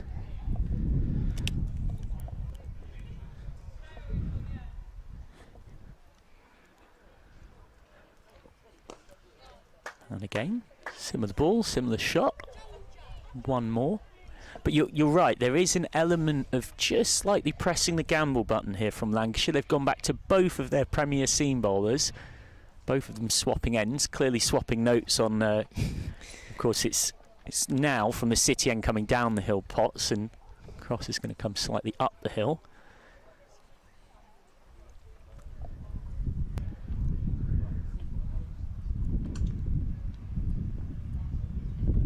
Left alone, and that will be a wide as well from Potts. Yeah, I wonder if they couldn't decide who was going to have each end, or they both wanted the same end, so they've maybe had a conversation and said, "Oh, we'll split it." I think that's kind of Cross, because Cross is absolutely the senior baker, the senior bowler, the head chef of the operation, if you will.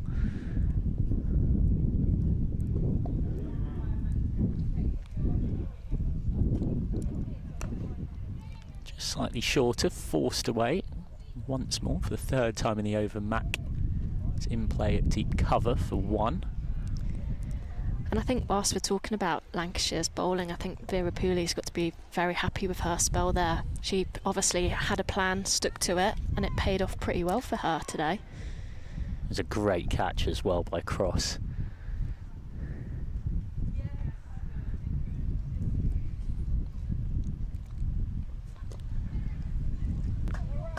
Tip and run in front of point. Even if Lamb had hit, George was past the stumps. More good running from Warwickshire. It's been a theme of the innings so far. So 5 taken off the over, 113 for 2. So there is an element of gambling here in terms of how far Frelkel goes with this. Potts has now had 6, and Cross, who has 1 for 19 off 6, has also bowled the same number. And indeed to that length, it looks like Tara Norris is coming back on, and I'm not surprised, because you're going to want to hold back a bit of Cross at the death. So none for 16 off 3 for Tara Norris so far. She's on from the City end. Yeah, she's also had a change of end today as well. Yeah, it can be tough, particularly when you come to a ground that you don't necessarily know that well as an opposing team. You know, often in times when Lancashire have come here, they've been playing at Edgbaston rather than here. Norris has just pushed out to deep cover for a single. Takes George on to 22. Yeah, I think the Warwickshire batters have definitely been instructed to really keep that strike rotation going, and as you said earlier, not allow that pressure to build. So they've done that very, very well today. Maybe just want to try and find the boundary a little bit more today. Yeah, I feel like we're coming to the point where it calls for a touch more aggression now. Oh, this could be out. Well, Collins won't quite get there, and Collins, in fact, won't be able to haul it in either. Well, it wasn't quite a catching chance in the end, but Collins will be really disappointed to have not stopped that on the bounce. And it's a bit of a fortuitous boundary for Katie George, in truth. She's just re-rehearsing what she meant to do. She got kind of stuck between, am I trying to hit this over the fielder's head for 6, or am I just trying to clip it away? Yeah, I think she got a little bit lucky there, that fielder perhaps not quite in the right place and missed out on the catch opportunity, but also to get 4 runs there is pretty good as well. Better shot. Such is the oddities of this game, that a much better shot brings no reward on the scoreboard for George. The unfortunate life of a batter there. For Austin, I beg your pardon, of course. Austin dropped on 49 and 56. Kind of thing that can make it you sometimes really think, yep, this is my day. Oh, that's a bullet down the ground from Austin. That's a cracking shot. She really whipped her wrists through that, and I think that is one of the most crucial things to being successful with the bat, is having quick hands. Just makes you be able to add a little bit of extra power to the balls that you're striking. Well, that was a great example. We've seen much more of this come into the women's game in the last few years, particularly with professionalism at a domestic level, of breaking the wrists on contact. A bit of squash or tennis about it almost.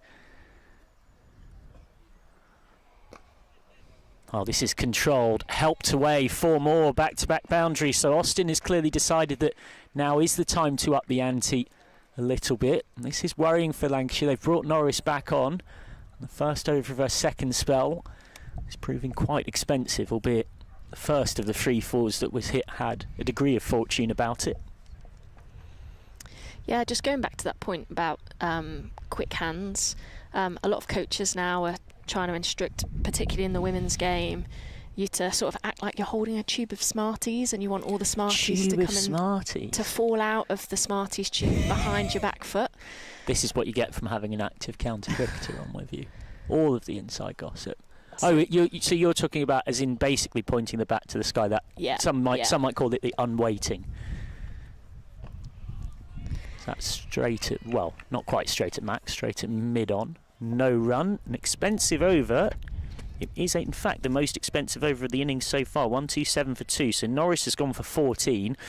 None for 30 off her 4 then. That's going to present a bit of a dilemma for Frelkeld, who's having a conversation with Cross about what to do from here.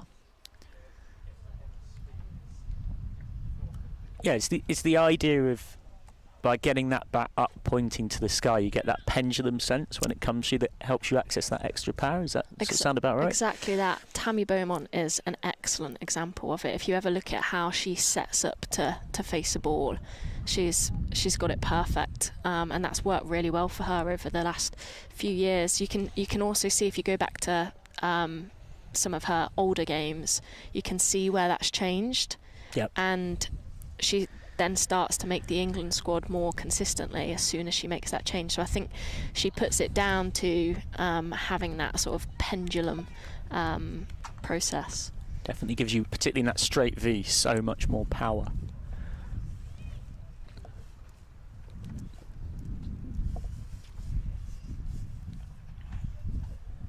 Potts goes for a bumper, and it's well dealt with by George. It's a pitch that, particularly when you're bowling from that city end with a slight slope coming down, a bumper's a good option to try and rush a batter, but George looked very in control out there. She's had so much awful luck with injuries over the years. It's fantastic to see her out there doing her thing. She's having a great season with the bat in this competition. She's averaging almost 60, and she's doing it at a strike rate of 95 per 100 balls. She's well set here.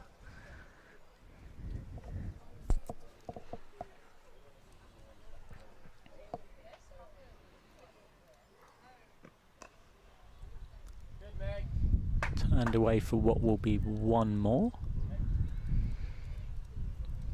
She's made that look like quite a nice shot, but she hasn't actually moved her feet at all there. But it's paid off for her with one. Yeah, it was quite hand-eye. Almost looked like baseball, slightly, for a second.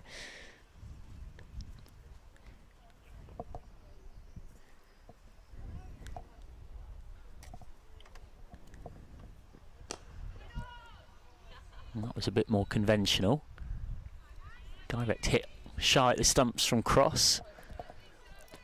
An elite level fielder. Perfect proof of the fact that long gone are the days where the quick bowler just goes to graze at fine leg and barely pay attention to the game when they're not bowling. Absolute best in class for that, Kate Cross. Key part of this Lancashire double winning team last season. Finding it tougher to repeat that. It often is the way that teams just, when they know you're the defending champions in something, raise their levels against you. They were County Cup final winners, of course, in the T20 format. They finished 4th in the Blast, which this season, because of the change in format, would have got them to finals day, but last season it didn't.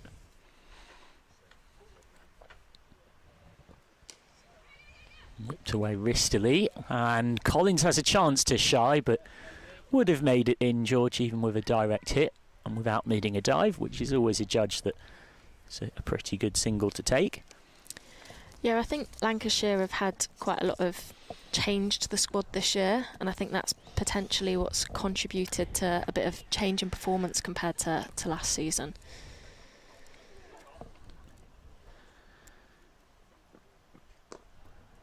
Just drops a bat on that one, trying to run it down to third. Almost a bit of Kane Williamson about it. Of course, retired yesterday, but in fact it was straight at backward points, so no reward for Austin. And of course there was a bit of luck in this. Well, it's not luck, but they had their England players available at the perfect time for that County Cup finals day. The cards stacked up very well for them. Get one this time out to deep cover. For those unfamiliar, that County Cup final coming at the end of May, and for finals day Lancashire ended up with Kate Cross, they had Emma Lamb, and they also had Sophie Eccleston. Meanwhile, it's safe to say their opponents had come off less well in terms of at that particular moment, the way the England cards fell. Eccleston was still working her way back to fitness, and so was not actually at that precise moment in the England picture. So it was a bit like having a cheat code at a PlayStation game. That being said, of course, they turned up, they won both their games. They absolutely deserved to take home the trophy, but I think even the most passionate Lancastrian wouldn't disagree that having those three available was immensely important. Yeah, I think that England availability has such a heavy influence on the county season currently, doesn't it? It'll be interesting to see if maybe in a few years' time whether it has less of an impact with England players missing out. Well, you're certainly seeing the depth increase with professionalism, there's no doubt. Another single in front of cover and another bit of great running today. We've seen so much of it. It's been a bit of a trademark of this innings. Yeah, it's almost like they've gone out there with that being their plan A, looking for the one. And if there's a bad ball in, you can put it away and get a boundary, great. Lancashire have made that a little bit difficult for Warwickshire today because they've not bowled too many bad balls. Firmly struck, but straight at Collins in front of us for one. Just to underline the importance of Eccleston in what was a merry May for the Red Rose. They won at Glamorgan, they won at Leicestershire, both for Tier 2, and then in the semi-final at Taunton they beat Blaze by 7 wickets with an over to spare, but Eccleston took 3 for 19. And then in the final, a 32-run win against Surrey, Eccleston took 7 for 12. Oh, this is aerial, and it's going to land safe. My goodness me, buy yourself a lottery ticket, Meg Austin, because somehow you've got mid-off, you've got extra cover, and you've got the bowler, and she's managed to land that in the triangle, right on the green, 5 yards from the flag with the chip shot.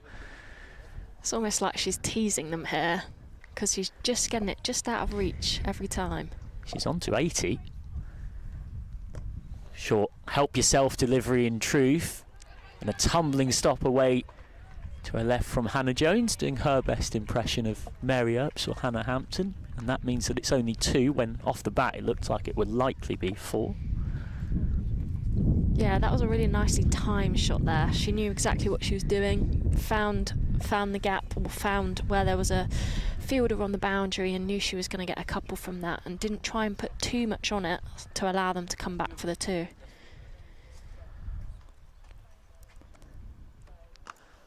Oh, it's absolutely thumped that. Shot of real authority, over-pitched in the slot, broke the wrists on contact. That's much better from Meg Austin. She is on to 84. Again, another very nicely timed shot. She's really having her day here today. And I think Lancashire will be disappointed that they just didn't have a fielder 1 metre left or right or forwards in all of the 3 occasions that she's nearly been dismissed. And don't forget, dropped on 49 and 56. But she's played some beautiful cricket shots as well, Meg Austin. She wants one, but even by Warwickshire's highly aggressive running standards of the day, there's definitely not one there. She's only ever got 1 List A ton. She's in the market for another here, as that's the end of the 29th. 139 for 2. Now we really are at the point where this is sort of long T20 territory now. You've seen off the last 10 overs, there's been 55 scored, which has been a sign of acceleration. You would think from now we're going to see things go up a gear or 2.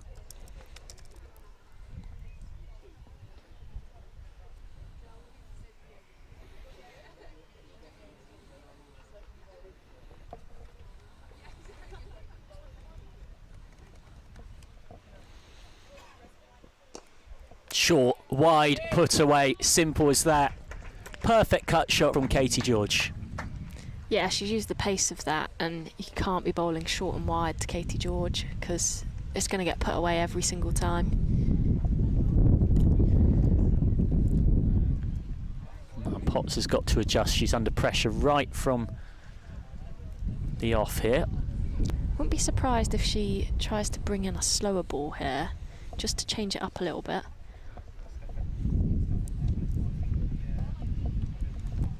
It's that on its way. It's gone very, very fine.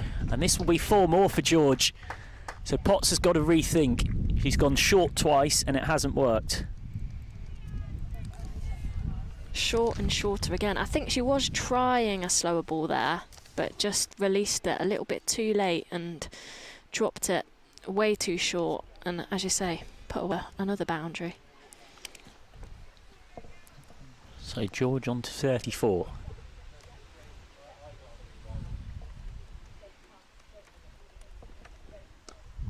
And that's pulled hard. Short again from Potts. Really not sure this is the plan, I'd have to say. George looked very unbothered by those 3. Yeah, as a bowler here, you've got to change your plan up, and the short ball isn't working. You've got to look at your other variation options, whether you're chucking a Yorker in, or even just if you're struggling to find your length, just trying to hit a good length and get your confidence back after a couple of not so great balls. It's a better length from Potts, who'd gone for 9 from her first 3 in the over. I mentioned that Austin has got a list A ton before. It came not so long ago on the 12th of April in a 39-run Tier 2 win against Kent on loan for Northampton, when posting 307 for 8. But this would be a real coming of age for Austin to do it in a Tier 1 game. And Austin will get more runs here, and it has managed to get past Jones at cover. That comes back for 2. More purposeful running, which has been a theme of the day, and the 150 is up as well, inside 30 overs. And you would have to say that it would be Warwickshire who'd be marginally the more happy now, as this pair just start to find the acceleration. This over has gone for 11 already. And as we said earlier, it definitely helps having those wickets in hand.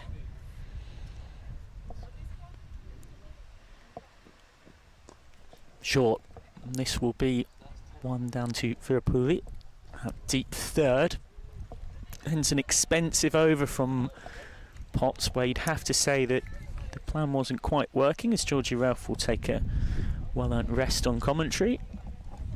Rosa Simpkin resettling back into the seat alongside me. So 20 overs left. From here, you would have to say that 300 must be the new mountaintop that the home side are aiming towards. In this era of deep batting lineups, we've got a fast outfield with a dome-shaped square. That means the ball actually runs very quickly away in any direction. They've probably got to be looking to double their money from here. Yeah, you'd like to think so. I mean, this partnership is really ticking along nicely now. Well, 87.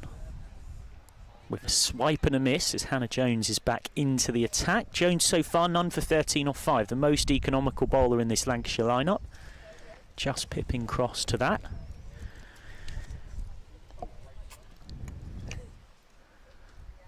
Goes a little shorter, straight at square leg. Nicknamed the Quiet Assassin by former Lancashire Thunder coach Paul Shaw for the way she barely says a word, but gets through her overs in the blink of an eye. Paul Shaw once said to me, you can blink and she's bowled 2 or 3 overs, and as a batting side you go from feeling like you're in control of the game to hang on a minute, we've not really scored a run here for a little while. We've gone at dots and singles.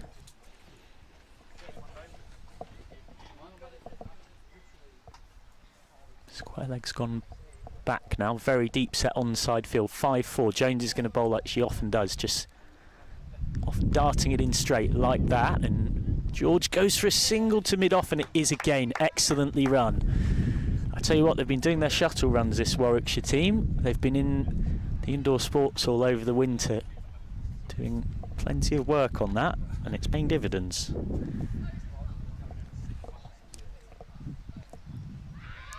into the pads. I would have thought potentially going down leg with the angle that Jones bowls at. I mean, they're certainly quick between the wickets, this Warwickshire team. They always have been. They've got a lot of whip hits, per se.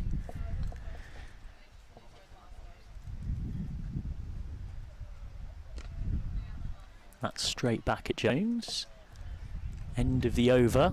Promise that she does get through them quickly, and she's done exactly that there, and she's gone for just 2. As suddenly the wind whips up, and I feel like I might have seen just the odd spot of rain. I'm hoping that was my imagination playing tricks on me. Given we're sat on the table with nothing above us, we can hope for the sake of the kit that's in front of us that there isn't any rain about. The kit in front of us that is worth far more than us. Certainly in terms of financial value, not emotional value, I'd like to think. Venus Virapoulis back on for more. 1 for 25 off her 4 so far. This is an aggressive move to bring the leg spinner on, who gives it plenty of flight. Can occasionally be expensive, but it's having a very good debut season. I think the order from Frelkel will be here: give it some flight, give it some temptation, get me a wicket.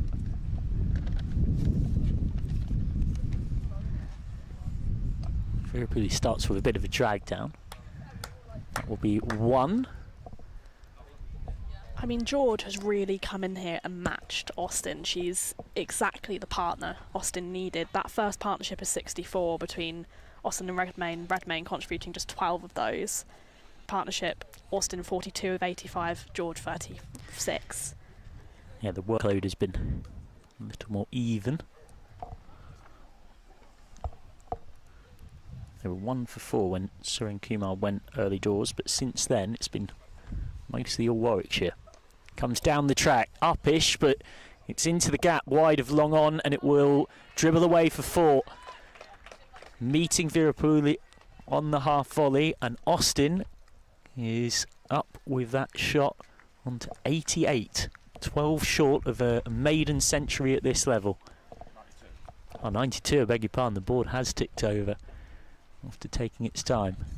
2 boundaries away.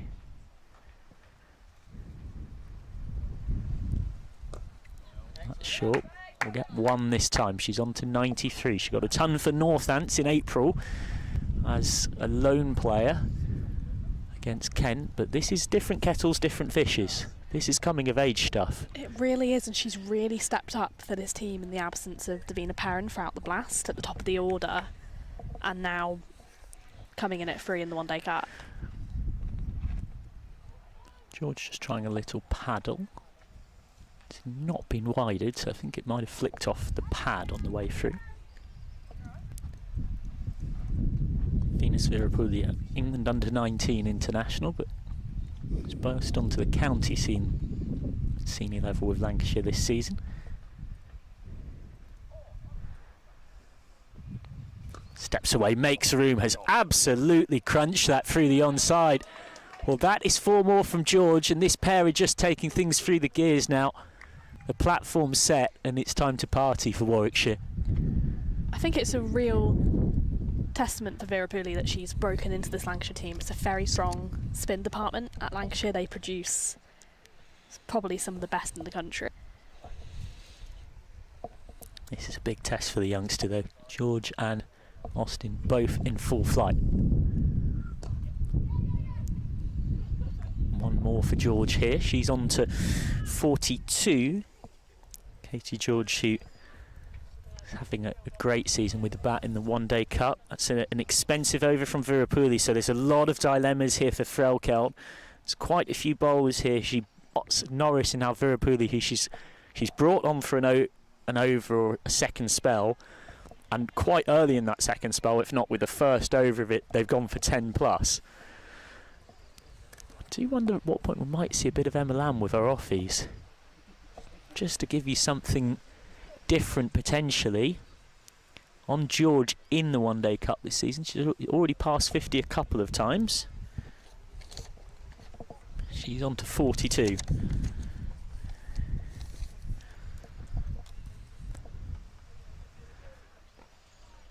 Jones, the one bowler at this present moment that's really giving Lancashire some control. Cross, of course, has also done that, but you're going to be very hesitant to bring Cross back if you're Threlkeld.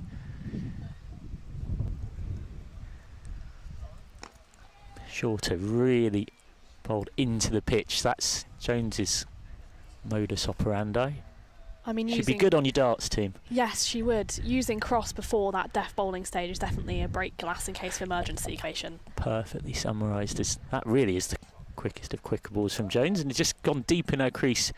Georgian lent on it, and they get to, again, a theme of the day. Really strong running. They said to Serensmell, look, you're going 10 yards around to your left. You're right out on that boundary. We back that we can take one on the arm. I'd say the running has been maybe a plus 15 for Warwickshire in terms of being above average impressive. They're going to take another single here, and again it's really well judged, so George moves on to 45. The running has been superb throughout the whole innings. Which may be a little bit nervy to start with, but with real positive intent and to get as many runs on the board as possible.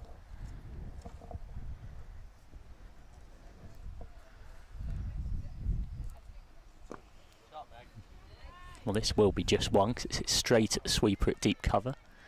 Yeah, we're very much in an era of women's cricket where 300 is the new 200. If you look at the numbers in 50 over cricket back to the Rachel Hayhoe Flint Trophy days, the regional era, compared to where we are now, the average scores have been shooting up across the last 5-6 years. I mean, in a lot of games in the Rachel Hayhoe Flint Trophy, if you got 40, you were probably in for a win. You didn't. Yeah. It's incredible how quickly it's transformed, and I think part of that as well. Yes, it's the quality of play, it's the quality of coaching, but I also think it's the quality of wickets in that era of regional cricket. Yeah. There was a lot of using rather old county championship tracks, etc. Club grounds. Whereas now, especially these tier 1 teams are really being prioritised in terms of facilities. Yep. And you've got range hitting becoming a thing that players do. You've got players who would bat lower in the order who previously would have prioritised their primary skill set of bowling, getting meaningful, regular batting, not just practice, but coaching. And so what you see even now compared to 5 years ago is players coming out at number 9 who 5 years ago, based on their merit and quality, probably would have batted, say, 6. And that doesn't just mean you've got more depth and you've got better players further down. It means that your top order can bat with a bit more confidence, with a sense of, OK, well, actually, as Warwickshire have done quite a few times this season, our middle and lower order can win us the game. And so I can actually go at you with a higher degree of risk than I otherwise might be able to. Very continuing. Lancashire desperately need a partnership breaker.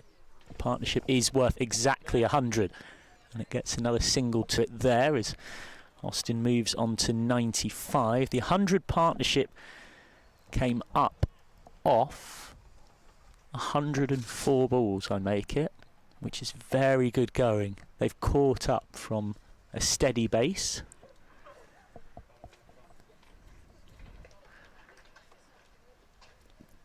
Down the track and then using the pad as the second line of defence, George.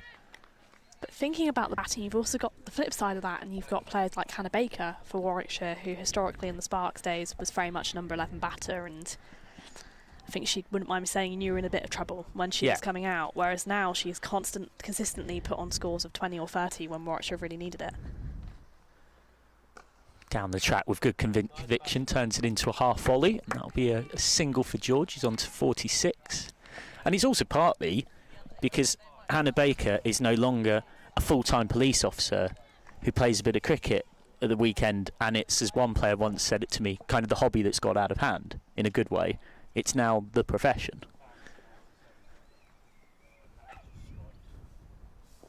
Goes back deeper in her crease, and there's long chase for Smell around from deep square leg. That's a couple more to the total. They want 3, but there wasn't quite 3 there. So Austin is 97. Any boundary here brings her what would be a first ever century at Tier 1 level. She got one for Northants Tier 2 in April against Kent. This would be a first century at the professional level of women's cricket, facing Virapuli on 97. And is swept away and could be caught here. Well, it's landed just short of deep square leg. She gets one. She's on to 98. She's just re-rehearsing that sweep shot. It was a moral victory for Virapuli, who beat her in the flight. Came slightly off the top edge. We're definitely very much in the nervous 90s here for Austin. Oh, so that heart will be ticking. And who could blame her?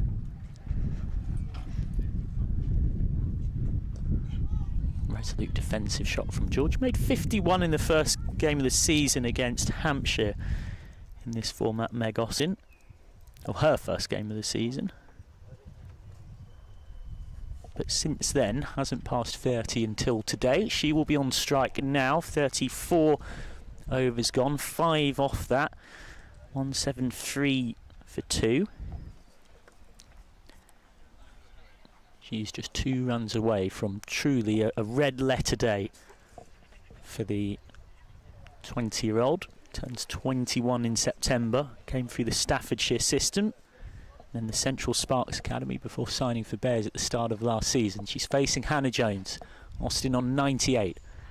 That's into the pad, so this will be a leg by, and it could be a run out as well, despite quick work from Frelkeld. They do scamper home. 174 for 2. It was a risky call on 98. Well, it was George's. It was George that made the call as well, so it would have been George burning her partner on 98.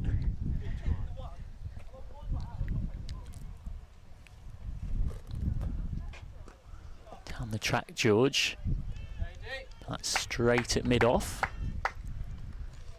George, of course, is one boundary away from her third 50-plus score in the One Day Cup this season.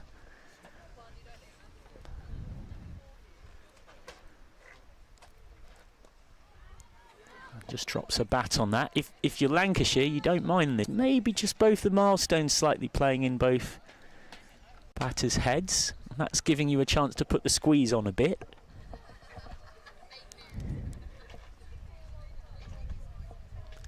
Oh, down the pitch, and then it's off the outside edge from George. She might well get to her 50 here if it goes over the rope, which it has not. Virapuli does the fielding, and they get back for 3. So George is on to 49.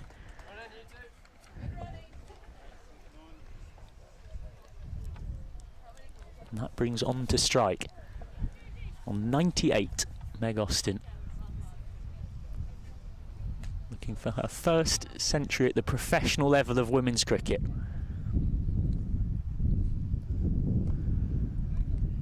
She's going to get to 99 there, down to long off. Brings on to strike George, who's one off her own milestone. It's a lot of nervous energy, I can imagine, in the middle right now. Yeah, and we're next to the Warwickshire dugout away to our right. Nobody's moving. Some nervous energy even in there. That's going to be a wide. Flicked off the shoulder of Frelkeld down to Potts at fine leg. It's tense down here. I haven't changed the field at all, Lancashire, so there's plenty of singles around for George.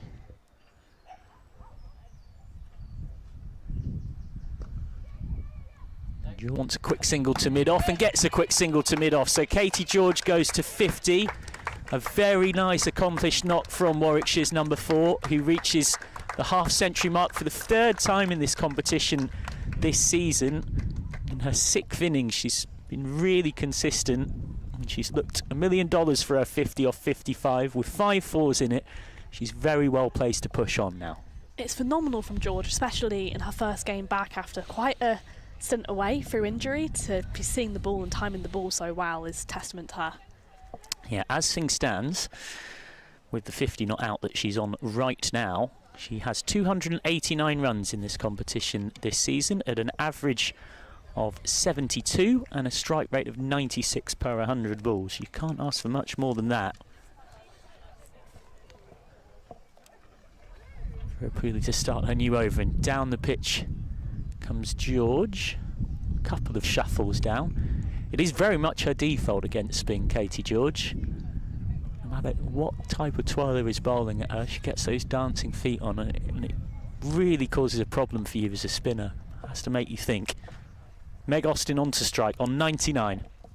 Any score takes her to first ton in women's professional cricket. She got one in Tier 2 for Northants in April. And she's managed to hit that straight to mid-wicket. Any other spot on the onside there would have been the single. She's picked out the only onside fielder in the ring. Making herself wait for those 3 figures. The heart will be ticking for the 20-year-old. Faces Virapuli. And swings this away, and this will be the milestone for Meg Austin. It is a first century in women's Tier 1 professional cricket for the 20-year-old. Got her first at any list A level when doing it in Tier 2 for Northants against Kent in April, but this is a whole other level. A really impressive knock from Austin. 100 off 121 balls, featuring 15 fours. And rightly gets a good ovation in appreciation for a knock that has more than held this Warwickshire innings together. She's ended up scoring almost 60% of the runs in the innings. George down the track again and has managed to belt this wide of mid-off 4.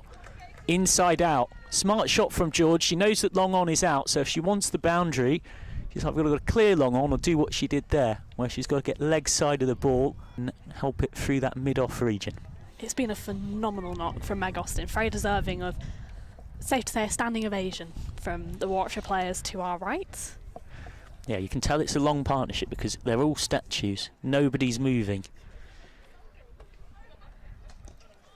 It's one of the great cricketing suspicions that if you're off the field and you start moving around during a partnership that's built and a wicket has fallen, it is your fault. Now, previously, throughout the innings, there's been a lot more movement, people swapping in and out to go to the cafe to get a coffee or two. And this time George comes down the pitch, drops her bat on it, and George will get 1, so that takes her to 56. That's the end of the over. 188 for 2, then 36. Whereas you can tell that a partnership not only had really built, but 2 milestones were close because nobody was walking around for a chit-chat. None of the batters who were ready to come in, who've been doing various stretches at points to activate their muscles, were moving anymore. Everybody was almost like they were at school, waiting for the teacher to come in the register. Nobody's moving. We also had Amister and Kumar and Lex Stonehouse come in from where they were doing keepy-uppies on the boundary opposite us, quite tentatively, very quietly. It's a strange sport, isn't it? It is a strange sport, especially. I can't think of any other sport where anyone's anywhere near as superstitious as cricketers. But anyway, it's worked for those of a voodoo-based suspicion for Warwickshire. Both batters have passed their milestones, and now really is time to go full throttle. You've got Pavley in the hutch, who's got 2 tons in this comp. You've got Freeborn, who's very destructive. Cross is back for more. And that might have bisected the gap. It hasn't. Mack will get there at deep mid-wicket for 1. Now, it's a great compliment to Warwickshire for where they've got Lancashire that Cross has come back for a 3rd spell for a 7th over. You're burning a little bit more of your premier bowler, and that means that she's not going to be around for the death as much as she otherwise would be. They've broken the glass in case of emergency, wanting to break this 119 strong partnership. Yeah, exactly. Oh, that could be 6. Well, that is quite the way of dealing with Cross being back into the attack. It's a 1 bounce 4, in fact, down the ground. But that is a shot of class from Austin. Cross back into the attack. Steps out of her crease, accesses that length, turns it into a bit of a half volley. That gives Cross something to think about.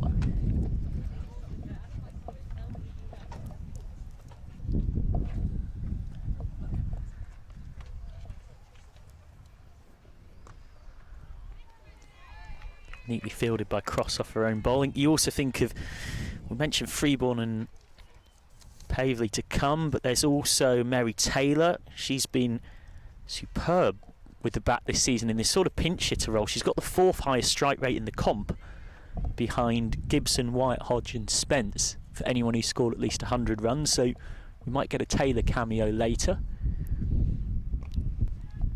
That's again fielded off her own bowling by Cross. Alexa Stonehouse, certainly capable with the bat, and more past that as well. So I think at this point, 300 has to be the aim for the home side.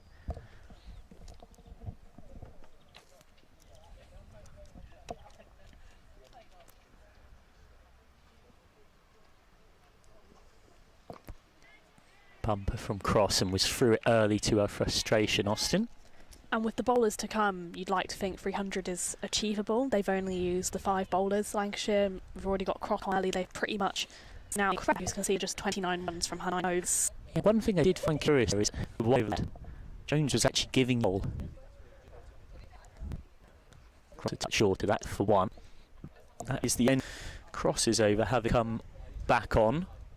193 for 2, then off 37. It goes for 5. So they are storing up a bit of a problem here, Lancashire, because Norris has been expensive for her 37 off 5. She's, you'd think, going to have to come back on point. Or Emma Lamb's going to come on with her offies. She's got 1 left. Vira's got 2 left. Potts has got a couple left. And you can see a one for Fraukow because Jones will, but you can't yet, so you understand being back your main bowler. And I guess Cross, you would assume Cross prefers that end. Cross has come back on from end. It is going to be Norris now. But for her third cell, her first cell went 21 off 3, second 16 off 2. When she gets it right with that left arm angle, it can be very difficult, but she hasn't quite had her best day. Someone with plenty of experience. Played for the Renegades, played at Fairbreak for the first ever in the WS. She brings single off it. Jones does the feeling they will, but Matt was backing up quick.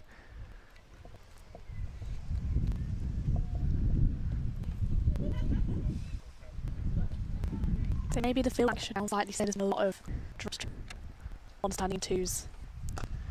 Down the ground advance. Good foot from George. A bit scared of doing that when the key stood up to the stop. George back to say that she's going to get something on it. Again, more quick run. I don't think ground fielding's been too bad really from Lancashire. I think the running's been good, but you're right, the drop catches will make it to 2, but 2 got put on. Lost in 49 and 56. There was another, which I'm sure you're probably right was. Short absolutely hammered that ball shot, but straight to mid wicket. 1 more. When was the other one then? I'm pretty sure Austin was dropped 3 times. You might be right. I may be incorrect. She's definitely had a, there's no doubt. They've been tough. I mean, the issue with the cloud and the sun system is it's quite easy, especially on ground. Yep, this is true. But both, while they went straight forward, the fielder got both hands to them, and once you get that at this professional level, you expect it to be taken more often than not, put it that way.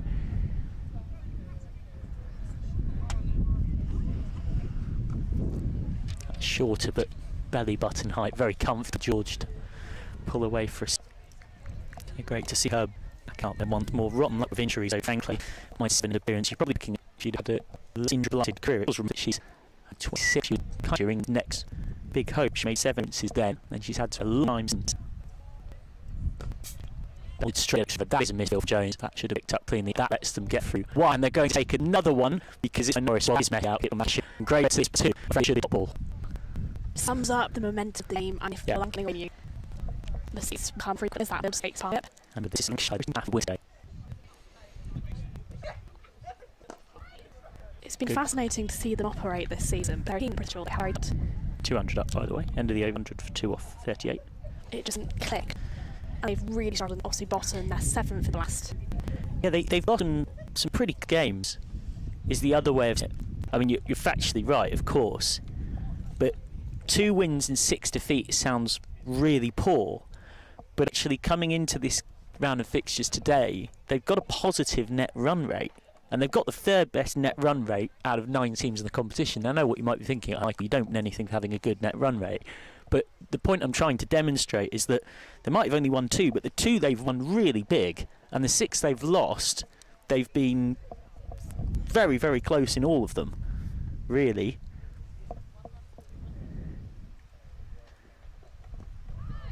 That's into the pads from Cross. The biggest defeat they've had of the season was the 83-run loss to Yorkshire at Old Trafford. Now that, I think, is comfortably their most disappointing performance in the format.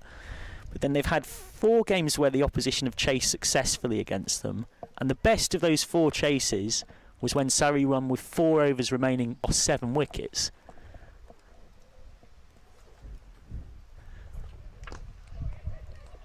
And this is going to be at least 1. They'll want 2 out to deep extra, and they'll run hard and they'll get 2. So when you think that's 4 successful chases against you, if that's, in terms of balls left, the most comfortable of them, it shows that they've been in a lot of tight games. They've just come out the wrong side of them. I guess it sums up if we're talking about momentum, that when you're in a losing run, those close games can become a lot harder fought. Belted down the ground. Well, that's straight from the baseball field by Katie George. On to 63. Down the track and just whacks Cross for 4 more. And this is looking quite ominous for Lancashire. This is Cross's 8th over, remember. Lancashire being forced to gamble and bowl her early because of the game scenario. She's got just 2 more after this. And even Cross is really struggling to stop the flow of runs. Slower ball. Just drops her bat on that into the offside. Yeah, 2 more out through the covers this time for George.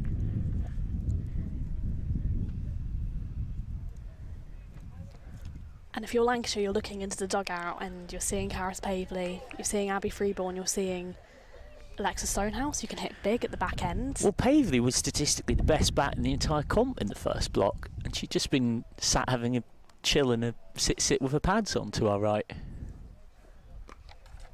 Not really timed. Plinks in front of her leg for 1. Good change up from Cross. I mean, it was a ridiculous run of form for Pavley. 128 not out, followed by 127, followed by 55, followed by 63. And it got her into that England conversation. Has played for England before. Another short one from Cross. Austin can only find deep extra. That is the end of another over for 208 for 2 then. 8 off that. Cross has just 2 overs left. I think from this point, it's pretty much got to be all-out aggression now. You've got 11 overs left. I think if Warwickshire finished short of 300 here, they'd be quite disappointed, having done all the hard yards of setting the platform. But to get to 200, I was just always going to add is they need just over 8 and over, so do need to keep going hard, this pair. Lancashire are finding themselves in a really difficult position as well, because you're having to use up your pace, and you've got your 16-year-old spinner who, coming in at the back end of this innings with these 2 in form, could become potentially expensive. I do wonder though, Norris to continue. She's gone for 43 off her 6. Short, and that is rifled. Well, it's a pull shot that's gone through mid-on. That tells you everything you need to know about the timing and ferocity on that. She is seeing it like an absolute beach ball, Katie George.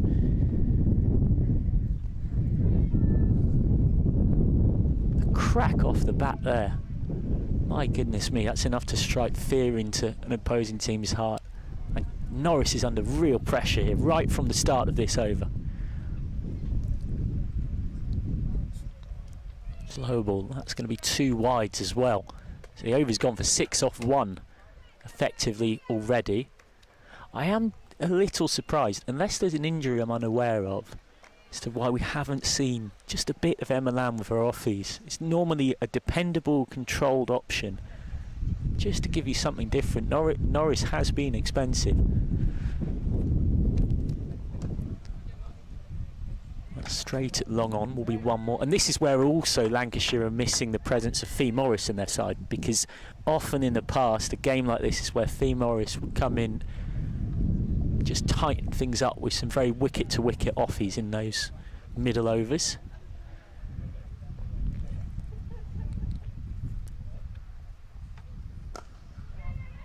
Slow ball hit hard straight at Potts.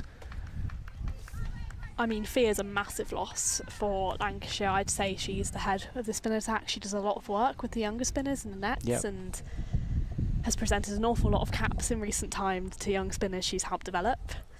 And she's kind of an on-field captain, really. She might not have the armband, but cricket's a game of many leaders out there.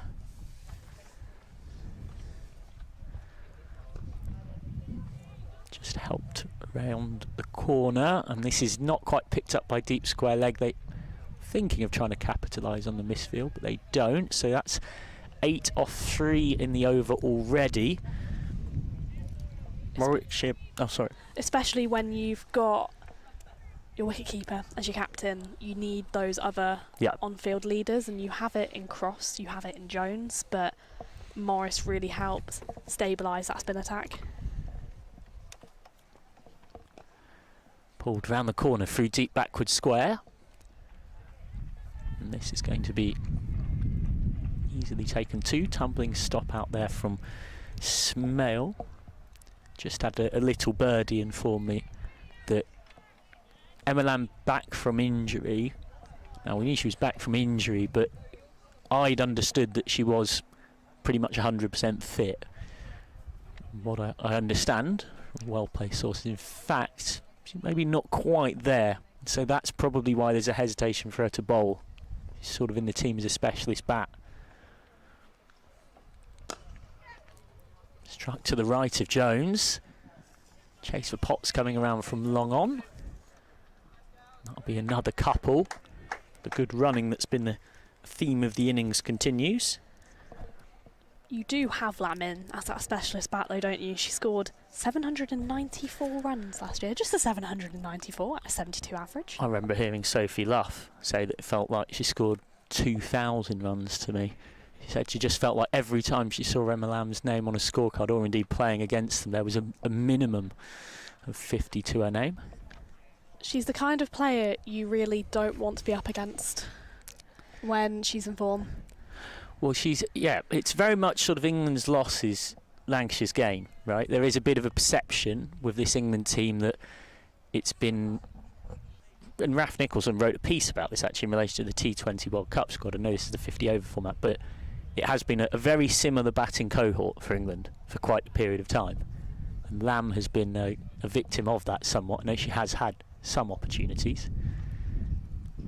It's Hannah Jones back for her last over, none for 29 off her 9. Quickly taken leg by. Am I correct in thinking that Lamb ended up losing her England contract briefly because of that fallout and then picked it back up again basically the year after? Yeah, I believe so. She's never quite been able to nail down a spot in that side, despite continued domestic excellence. And that, of course, in a summer like this is very much to Lancashire's benefit. Down the pitch, George, who, if you wanted a masterclass in footwork coming down the track to spinners, this innings from Katie George has been a perfect one. It feels remarkable to say this for a player of her talent, but she's never scored a List A women's 100. Rhoda Simpkin alongside me has just looked as scared or shocked as someone who's seen a ghost at Halloween. That's just trickled out to point. That really surprises me. She must have come close a couple of times. She's got a HS of 98. Yes. She's definitely not going to run out of time here. She's on 78 with 10 overs left. Jones just losing her run. She's crossed 59 times, Katie George. Of course, 2 of those have been this season.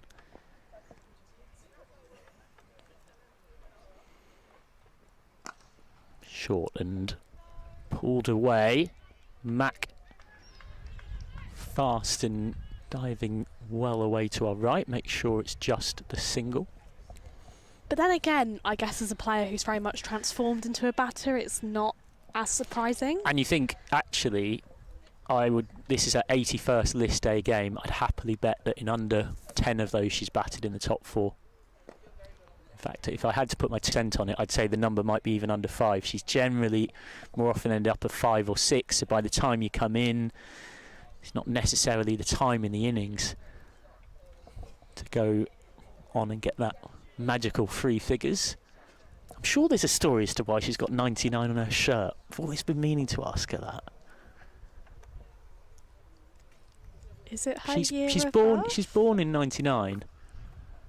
Full toss. She's missed out a bit there to get just one to deep cover. I feel like there's got to be more of a story to it than just that, though. Certainly makes her stand out anyway, as well as her excellent talent. End of the 41st over then, 226 for 2. And to take you through to the conclusion of this first innings, the brilliant Rosa Simkin will be joined by current Leicestershire batter Georgia Ralph.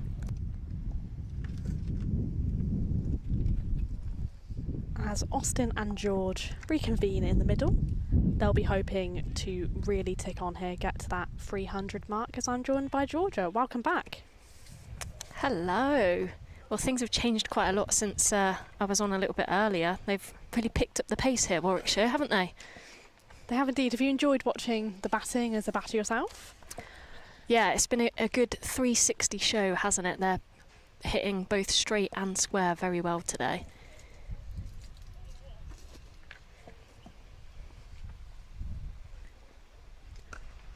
It's absolutely swacked by George, and it will go away for 4. It was Cross trying to get a hand down to it, and she can't. Another boundary for Warwickshire. And an excellent example of exactly what I've just said, hitting straight very well today. Yeah, George is having an excellent innings here, as she has done across the rest of the season. It is Norris continuing from the Portland Road end. She has 3 overs left, including this one.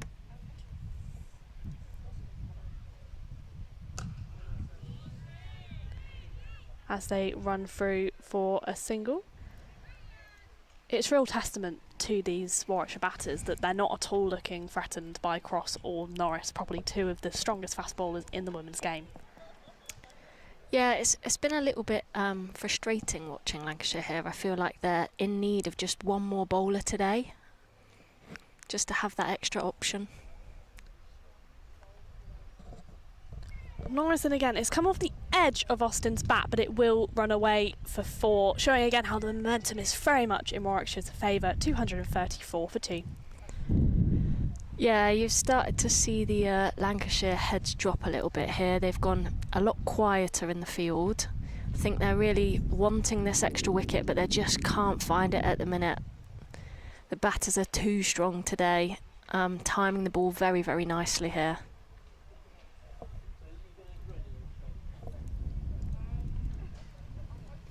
And it's Boulder, clean Boulder, as we were talking about how they weren't threatened. Norris gets the ever dangerous Meg Austin, 116 for her, a phenomenal showing for the 20-year-old. We talked about commentator's curse earlier, and I think that's my first one just there, saying how strongly they were batting and then wicket next ball. I mean, you can't complain about that knock from a Warwickshire perspective. She has been phenomenal, stepped up after the early wicket of Suren Kumar. She gets a standing ovation from her teammates. Well deserved, I think, that today. And it'll also be interesting watching George and Pavely at crease here. They've had some excellent knocks together so far this season.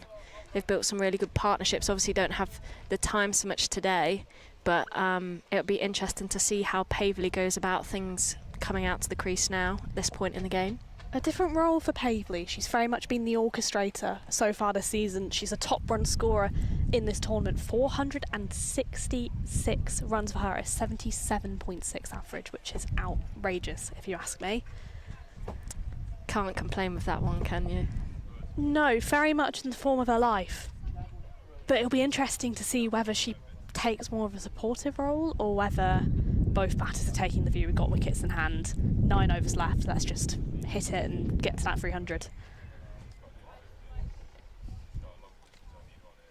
I'm sure she'll take maybe a few balls just to see her eye in, but then we might see a more explosive side of her today. It's a small ground as well here. She's been hitting into the stands at Trembridge and Edgbaston, so clearing the rope shouldn't be a problem.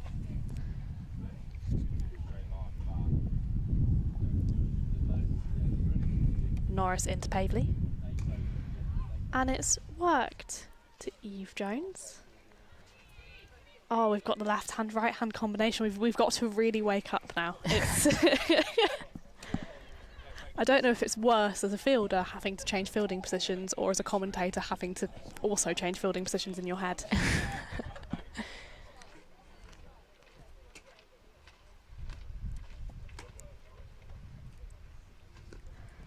Pavely works it to point, trying to get off the mark. Can't quite do so yet, and it brings about the end of the over.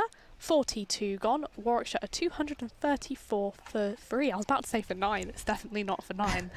That scoreboard is an interesting one to read. Yeah, from those first couple of that Pavely faced, it looks like she is going out here to rotate that strike, as all the batters have done so far today. So that there's a real positive intent there, which is exactly what we need to be seeing at this point in the game. I think she also provides something rather unique in the women's game, and it's something I know she's worked very hard on over the winter in Australia. She's a batter who really can do both. She can absolutely thwack it. She's incredibly strong. She's a power hitter, but she's also incredibly technical, and she does have the shot. She can just find those gaps and run through for singles, and in the women's game it tends to be one or the other, but she really is that complete package. Yeah, it's definitely important in the women's game, especially if you're looking at both formats, T20 and one day. You need to have that ability to be able to find the boundaries when you need them, but also rotating the strike, as I've talked about a lot today already, is just as important. And it is going to be Grace Potts to return here at the Montague end. 2 overs to come from her. Fraukel perhaps saving Cross's last couple for the death as Potts comes in to George.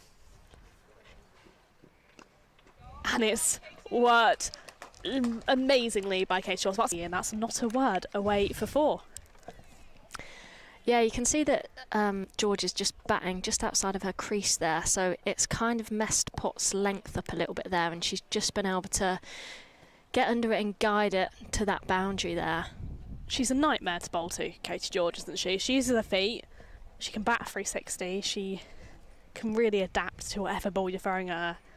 You have to have a really firm plan and also the ability to adapt. Yeah, looks like talking of plans, there's a slight change of plan here. They're having a few fielding changes. Of course, Potts has spent a lot of time bowling at George. They were teammates for a couple of years. In the Central Sparks, regional era, there's probably been plenty of battles in the nets. She'll be hoping to bring out that practice here, but that works as an advantage for both of them.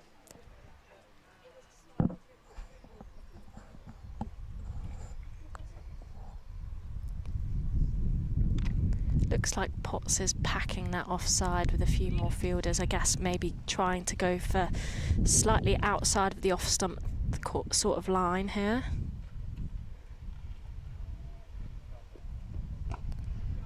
And Katie George has still managed to find the gap, dissecting that fielder. It goes past Emma Lamb at point, away for another 4, taking Katie George to 92.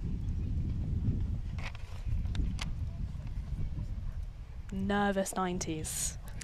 Nervous 90s, but she looks cool, calm and collected out there in the middle. She does. She looks much calmer than she did actually approaching that 50 mark. Maybe she's run out of nerves for the day. It's all confidence.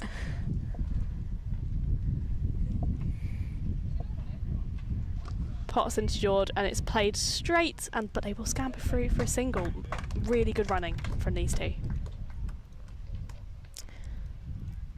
Be nice to see Pavely take some strike here, see how she goes about this.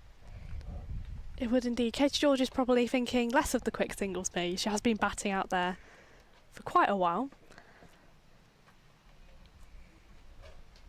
Imagine it's quite warm out there today. I know there's a slight cool breeze, but when that sun's shining, it is quite warm. I've had to put sun cream on. I wasn't wearing. I had a moment. I was like, oh, doing commentary in the elements. We need to. Is this when I drop the ginger bomb? I always have to have sun cream on. It doesn't matter whether it's sunny or not. It's definitely sunny today. I'm glad you've got it on.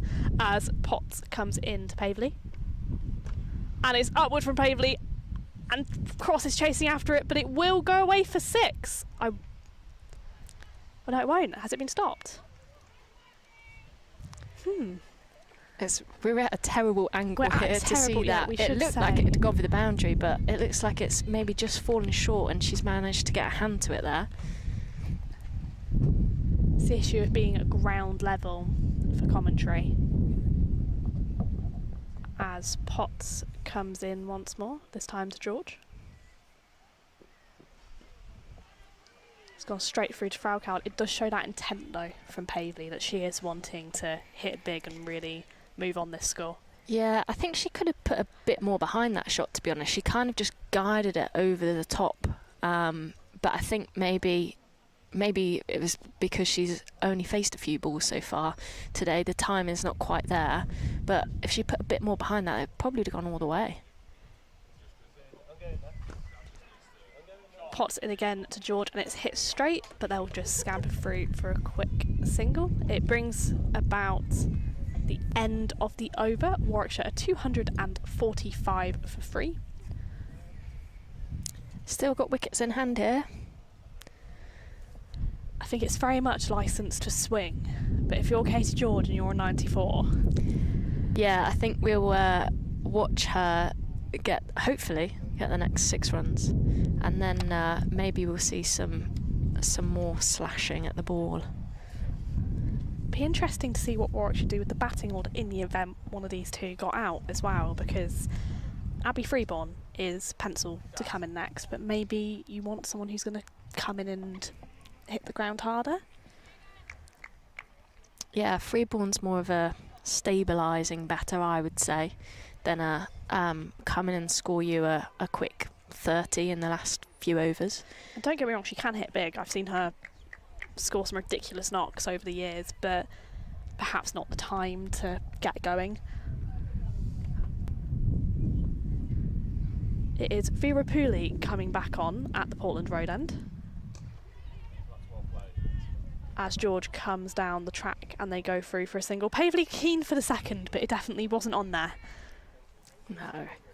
Been very impressed with Vera Pooley today. I know she's not got the most experience, but she looks and is playing like she's got a lot of experience. She's really moving the field around to exactly where she wants them, is taking that time to think about what her plan is and stick to it, and so far it's paid off pretty well today. You wouldn't know she was 16, let's put it that way, as she comes into the left-handed Pavely. And it's swatted away by Pavely, but it will be collected by Norris for a single. She is a ridiculously quick operator between the sticks, Pavely, and it was really exciting earlier on in the season seeing those partnerships between her and Davina Perrin, because I'd say they're two of the quickest runners. Absolutely. There were some outrageous twos coming out of those knocks. Vera Pooley in to George on 95. She comes down the track and it's hit straight, but it's hit straight to Kate Cross for a single. 96, 1 boundary away here. She's still not showing any nerves at all. Coming down the track quite comfortably there. Nerves of steel from Katie George, as Pavely makes her guard. And it's swept away straight to Grace Potts, the sweeper. That was an interesting one. She definitely wasn't intending to sweep it. Vera Pooley maybe adapting to her stance and Pavely following her. Yeah, plans are so important in cricket, and so far, as I said before, Vera Pooley's really got her plans going well for her. George making her way down the track, and they will come through for a single. She's obviously got that plan A in mind, and then the second she sees a batter move their feet slightly, she switches it up and is happy to go. She knows exactly what she's going to next for her plan B, and I think that is so important, and that will see her have a really successful career ahead of her, I think.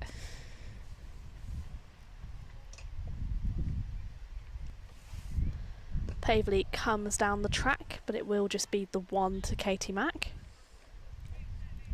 Track and Mac. There's a lot of potential for rhyming with Katie Mack's name. It also brings about the end of the over. Warwickshire have also got the 250 up. So much happening. 251 for free with 6 overs remaining. George on 97. The new batter Pavely on 4.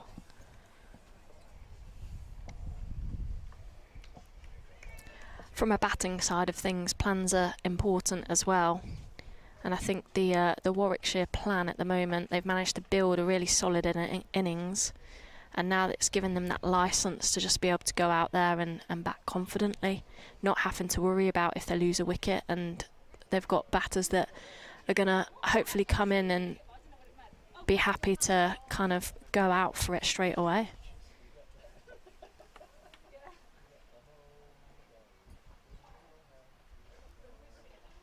Is going to be Potts to bowl her last of the game from the Montague end.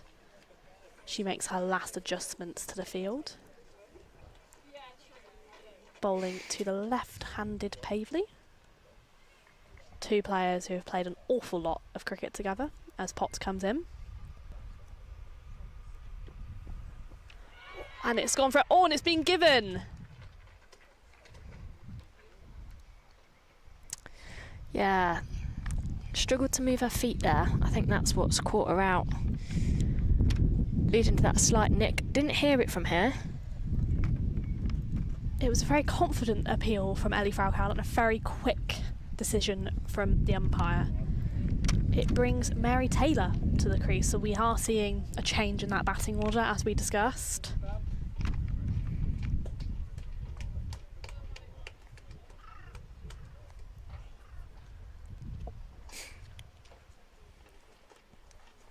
Potts doing well there. I think there's a lot of pressure on the bowlers here. I don't think her figures have portrayed her spell. She applied some real early pressure in the game and then perhaps lost her line length slightly towards the end of that first spell. Coming back on, she appears to have reclaimed it.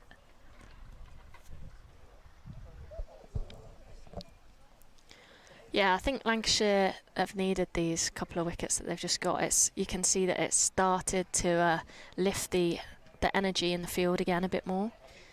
They're taking quite a lot of confidence from it.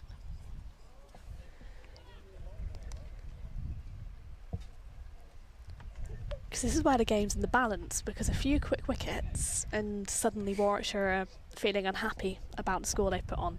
As Potts comes into the new batter, Mary Taylor. And it's flicked on by Taylor. I think there is bat on it. There is indeed. It's been given as bat and it's run away for 4. Must distinguish Mary Taylor. It's totally not confusing. Not only having sisters in the same team, but having identical twins with the same initial as their first name. I think she'll be pretty happy with a 4 for first ball. I mean, I certainly would be, especially after a positive start to the over from Pop as she comes in again. And it's a lovely straight drive down the ground from Mary Taylor, really showing her intent to get this total moving. 259 for 4. She's timed that very well, considering she's only faced 1 ball prior to that and got a cheeky edge on it. Pretty impressive to be able to come out and hit a ball straight over the top like that, straight out of the middle of the bat. Currently 400 strike rate. Let's see if she can keep it up.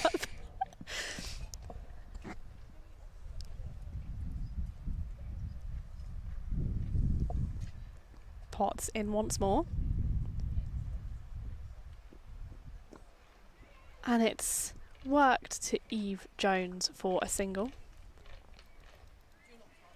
But 9 from her first 3 balls. She certainly won't be mad about that. Yeah, again, just rotating the strike. I think kind of earlier on in the game, I think the plan A was potentially look for the 1, and if the boundary opportunity's there, and I think that's now switched at this point in the game. They're looking for that boundary option, and if they can't get it, then let's find what's worked well for her there. Potts into George. George on 97. And it's worked straight to the sweeper for another single. She'll be made to wait.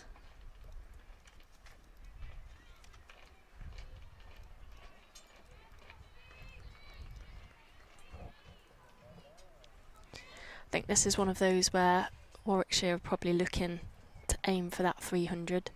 And I think Lancashire are probably just thinking keep it anything below that.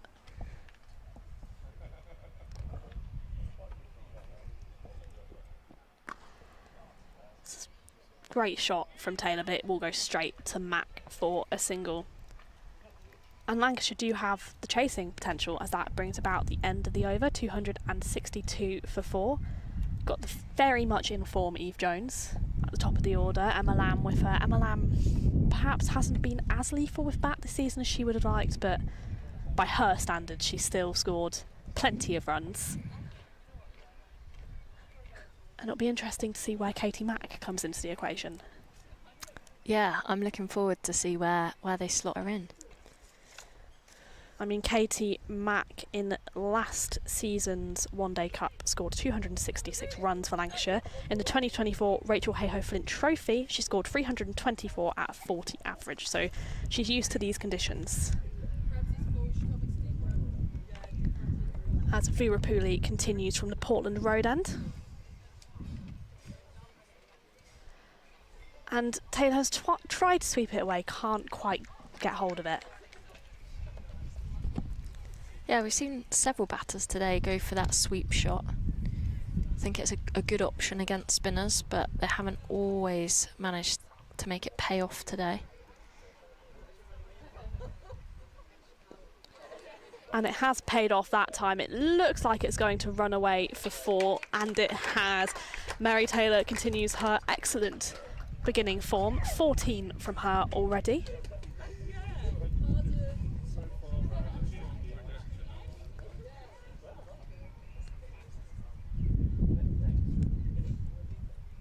The operator Katie George perhaps needed at the other end.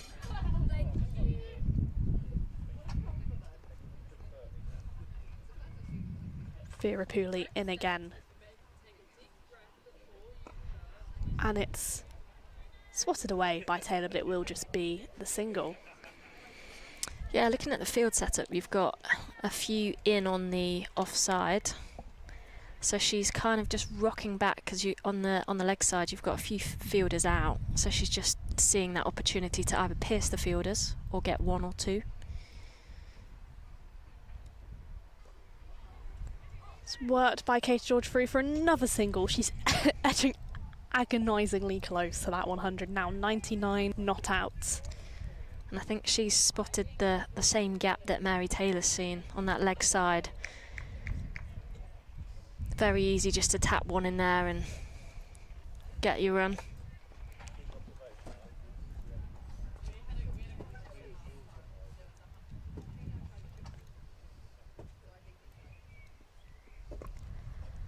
Once again, it's worked away by Taylor, and it will run away for another 4, taking Warwickshire to 272 for 4. They're really operating now. Yeah, I think that's the gap that Mary Taylor was trying to find a few balls before. Try and pierce that gap between the 2 fielders out on the boundary on that leg side.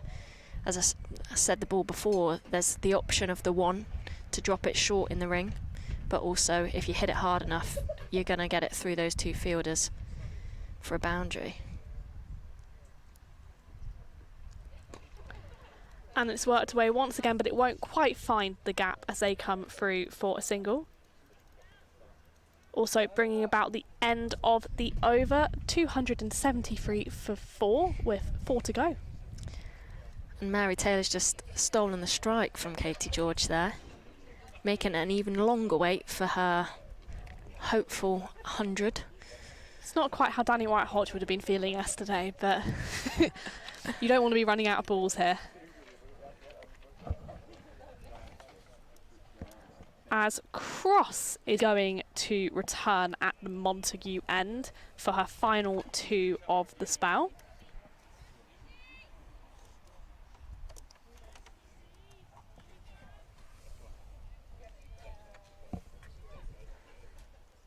Taylor taking strike.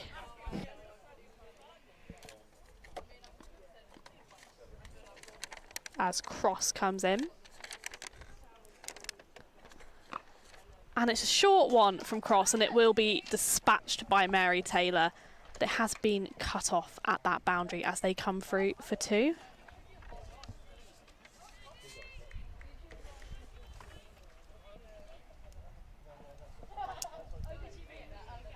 Taylor does have the 4th highest strike rate in the competition for batters who've scored 100+ runs. Only Gibson, Wyatt Hodge and Spence are ahead of her as Cross comes in again.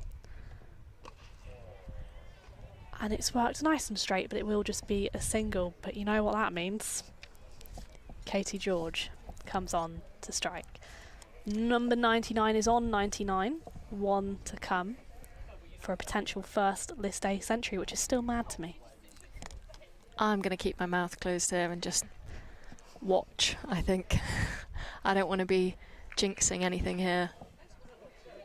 As Cross and Jones have a conversation, it's George taking a look at her surroundings, making a mark. As Cross comes in. And it's worked into the gap by George, and she will get her century. Her first century in List A cricket, our second today. It's a phenomenal knock from the 26-year-old. She raises her bat and helmet in jubilation. The Warwickshire dugout to our right gives her a standing ovation. What a performance. Very, very well deserved. After the season she's had and the performance today, she thoroughly deserves that. It is quite simply phenomenal from Katie George as Cross comes in again. And it's mistimed by Taylor. She was trying to work that away through the leg side. She can't get anything on it. It's managed to hit her. She just practiced the shot that she wanted to play there, I think. Maybe she'll find it next time. Will Cross adjust? That is the question. Warwickshire 23 away from that 300 as Cross comes in again. And she's tried to work it off the pad. It will be another dot ball. Better line and length this from Cross. Yeah, I think Mary Taylor's head is a bit too high at this point. I think she's already looking to where she's played the shot before she's actually made contact with the ball. So I think that might have been what Katie George has just relayed to her there. Cross into Taylor. And it's worked off the pad and she will get her single. Also bringing about the end of the over. Warwickshire are 278 for 4. They have 3 overs remaining. They'll be really wanting to get that 300 now. Yeah, and they're going in the right direction.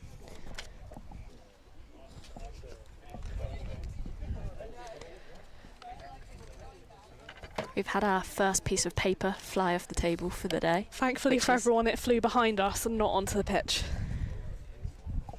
Impressive that that's only the first time that's happened today with the wind around. We've been close. There's been some great, not only some good catches on the field, there's also been some great catches in the, I want to say commentary box. It's not really a commentary box, is it? Commentary table. Commentary table. Yeah.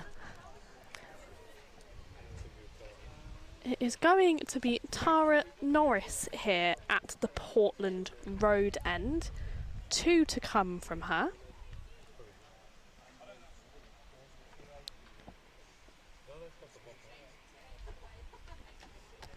She comes in to Taylor. It's worked straight by Taylor, but straight to Potts, and they just come through for the single.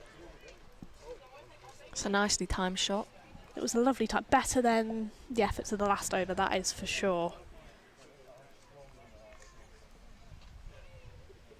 I think she'd be quite happy just to give Katie George the strike here in the form that she's in today. And George is quite happy to take it as she works it away and splits 2 sweeping boundary riders for another 4. 104. I think she's just going to go for it now. Now that she's got that 100 under her belt, I think this is where we'll see her really try and hit it around the ground.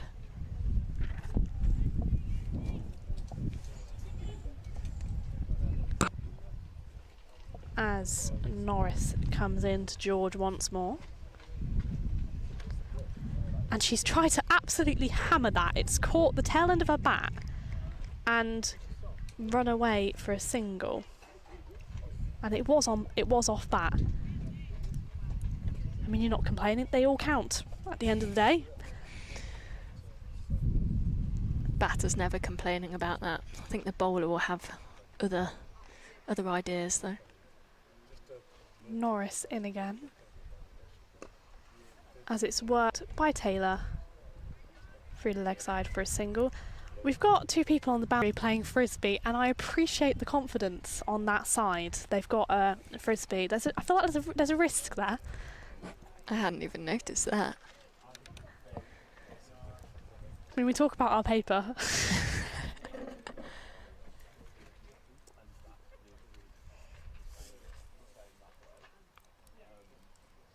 George charging down the track, and it's dispatched for 4. A lovely straight drive, which sums up how her innings is going. She's just so comfortable coming down the pitch. I think sometimes coaches can feed in that it's quite a risky thing to do, but actually I think she's spent a lot of time working on that as one of her strong points, and is probably more comfortable coming down than sometimes staying in her crease. As Norris comes in again. And it's an incredibly innovative shot from Katie George. She's tried to properly scoop it, hasn't quite got all of it. She's ended up almost flat batting it. It will just be a single, but it was perfectly entertaining. She's laughing at herself there, I think, on the pitch. And that does bring up the end of the over. 290 for 4 with 2 to come. She also has this incredibly high back lift, Katie George, which puts her in a really strong position almost to access all areas.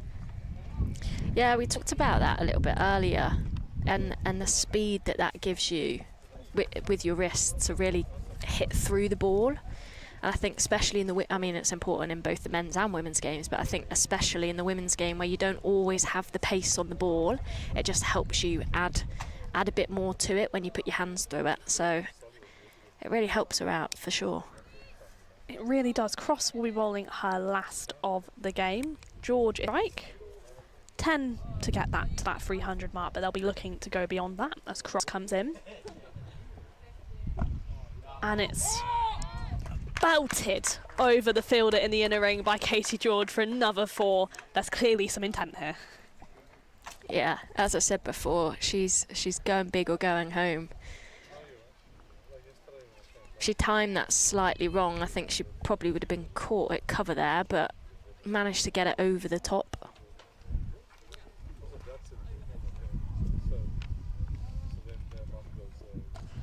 And it's worked straight. And it almost was our first 6 of the game. It won't be. It's bounced just short for 4. 2-4 to start the over. I'm thinking that 6 might not be too far away. You'd like to think there's been a couple which have been very close to making their way over the rope.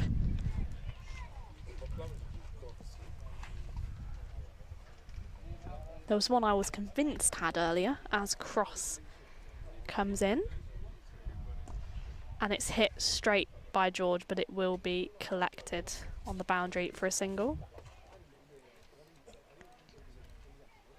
Mary Taylor can hit a 6 or 2.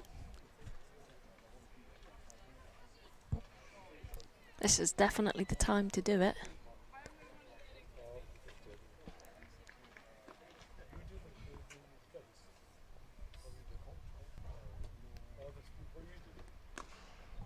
And it's hit straight to Grace Potts. It's not Grace Potts, it's Tara Norris on the boundary for a single.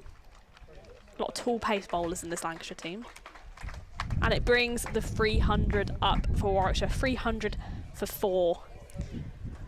Katie George has just given Mary Taylor a big thumbs up after that, so I think that's definitely was the plan, to hit that 300 mark.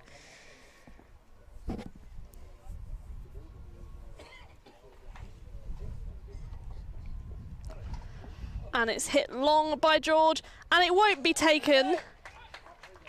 Waiting for confirmation from the umpire. It's been given as a 4, so we still haven't had our first 6 of the game. Looked like a 6 from where I was sat. It looked like a 6 from where I was sat as well, but we'll have to trust the honesty of the fielder on that one.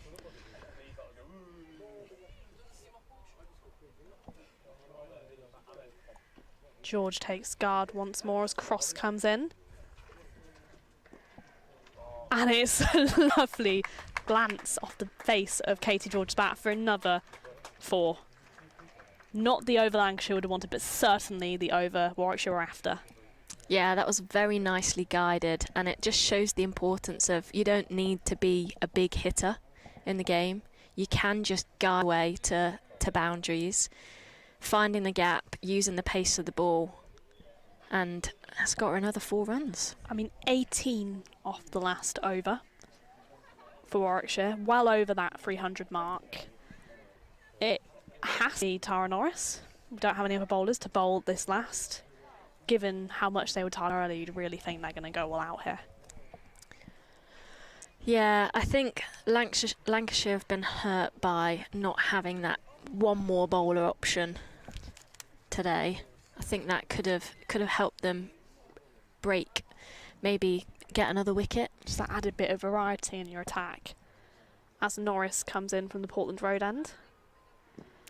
And it's hit the pad of Mary Taylor. That is poor from Warwickshire. The first real mishap we've seen in the running department. Katie George has set off for a single. Mary Taylor pretty much completely unmoved at the striker's end.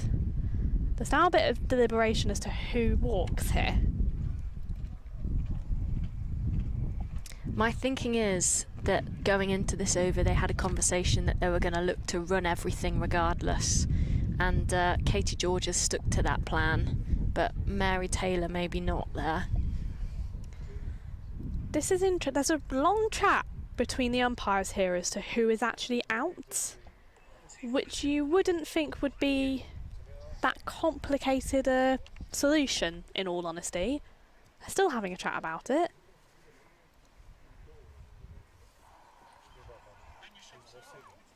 It is going to be Katie George. So Katie George departs for an absolutely outstanding 127.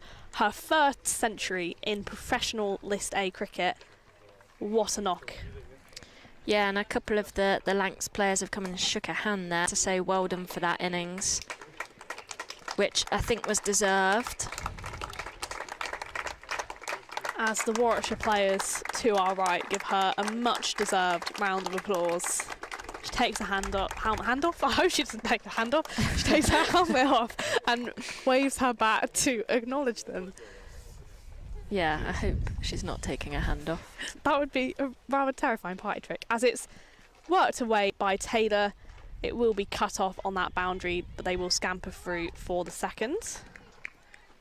Alexa Stonehouse might not need to face a ball here. We'll have to wait and see.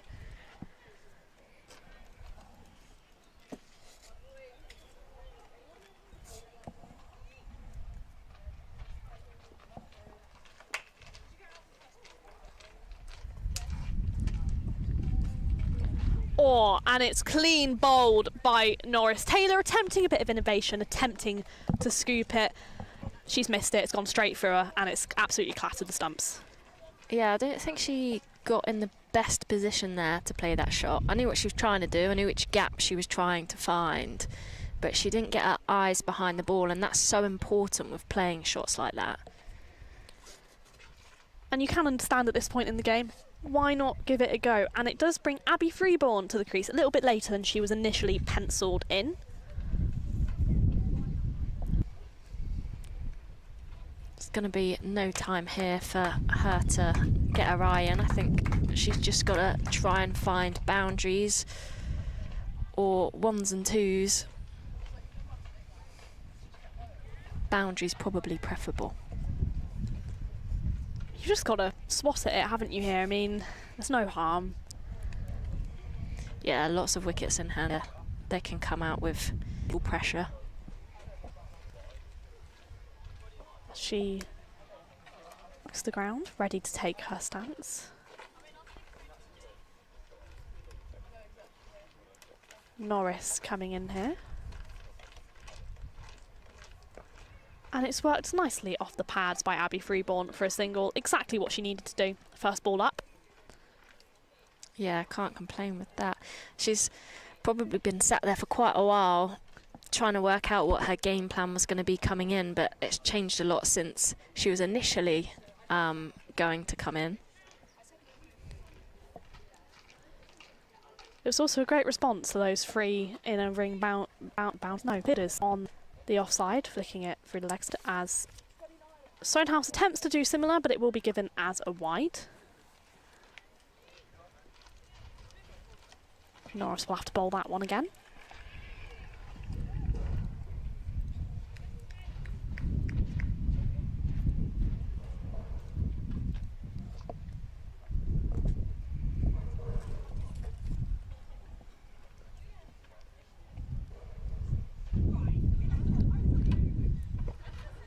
It's worked away by Stonehouse. And they won't get it. It is now. But you've got to, at this stage in the innings, go for those two. Yeah, you can't not at this point in the game, because it only takes one side throw or you've got an there, and that could be the difference. It will bring Hannah Baker to I like about how she really improved about the 20s this season. She won't have time to do that, but she does have time to actually throw the kitchen sink at it to put term. I like it. So you can get edge. Especially Norris, it's probably going to run away. And it's straight to Eve Jones, but they will come through for the single. Thinking about second, oh, it's a bit of confusion, bit of toing and froing. They don't go for it. And that brings about the end of Warwickshire's batting innings. They reach 304 for 7.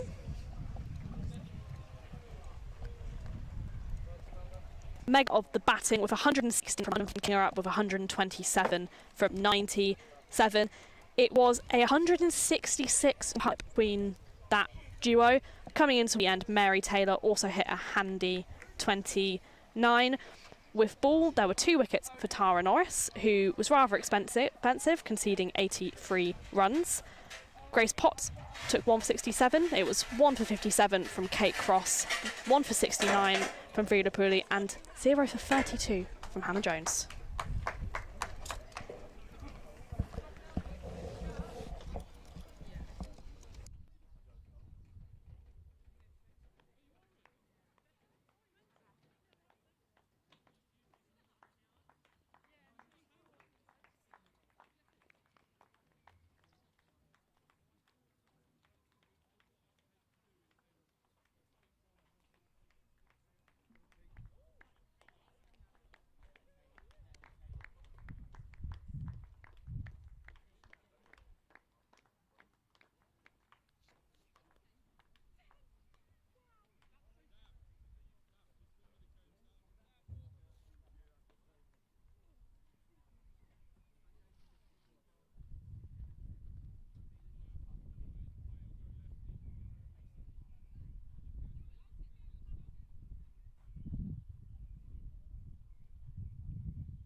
time of day again. Yeah, not good, is it?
Welcome back to Portland Road. Quite the run chase on for Lancashire, and realistically it's almost do or die stuff for the defending champions, the Red Rose. They've won 2 from 8 in this competition this season, and that means that at the start of the second half of fixtures in it, they can't really afford any more defeats, but they find themselves, after hundreds from Meg Austin and Katie George, with a tough chase on their hands. Alexa Stonehouse to open the bowling from the City end with her whippy left armers that will get shape. Potentially, when she gets it right, it can get a bit of swing into the right-hander and away from the left-hander. Opening up for Lancashire, Eve Jones, someone who's a former long-time teammate and captain of a lot of this Warwickshire team in the Sparks regional era. Emma Lamb is at the non-strikers. That's a sensible leave, and delighted to say alongside me someone it's always a pleasure to have their company, a current county batter with Leicestershire, and someone who'll be great at picking apart just how Lancashire can try and construct this run chase. A very good afternoon to Georgia Ralph. Good afternoon. It's been a nice day so far today. Fall from Stonehouse, and it's a wafty drive from Eve Jones. I wonder if Lancashire are feeling the pressure with any score over 300. I think comes with a bit of pressure. I'm sure the coaches have probably said not to feel that too much into this, but there's no doubt that some of that will be there.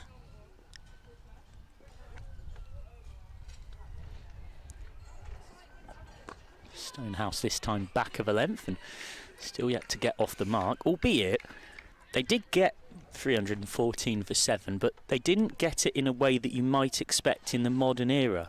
They were 42 for 1 off 10. They were 90 for 2 off 20.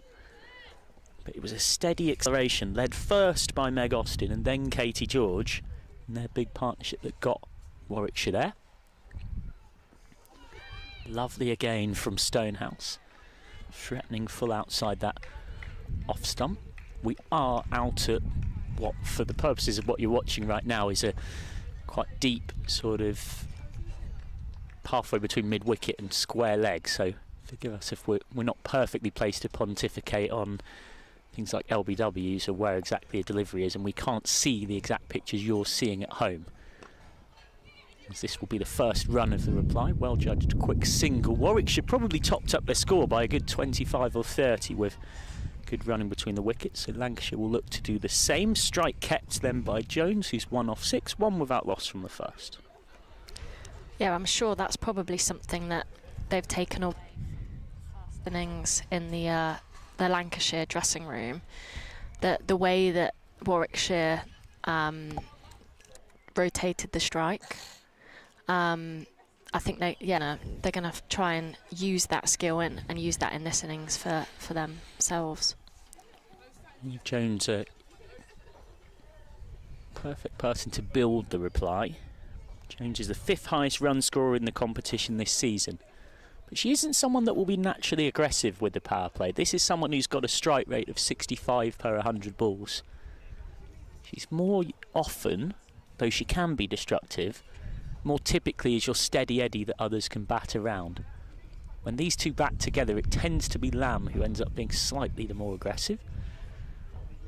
Now spin into the action immediately for the home side. Phoebe Brett, the 17-year-old left armer, is having a bit of a breakthrough One Day Cup this season.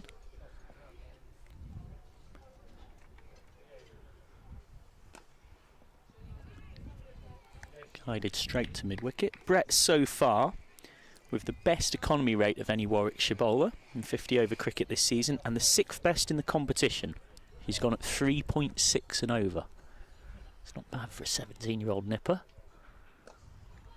And it's deliveries like that are why. She had a good loan spell in Tier 2 against Worcestershire last season, including a 4 for in a bit of a statement win against a fully professional Yorkshire side at Headingley. Single out to deep cover brings Jones onto 2 and brings onto strike for the first time Emma Lamb.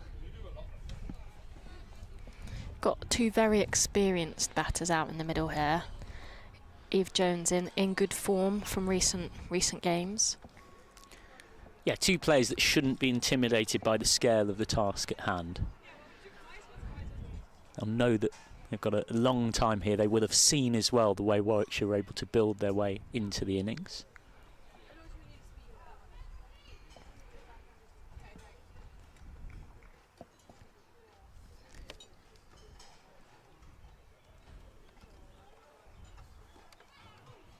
First wide of the innings, just pushed down leg by Brett, who took 2 for 35 against Lancashire in the reverse fixture back on the 13th of May at Southport.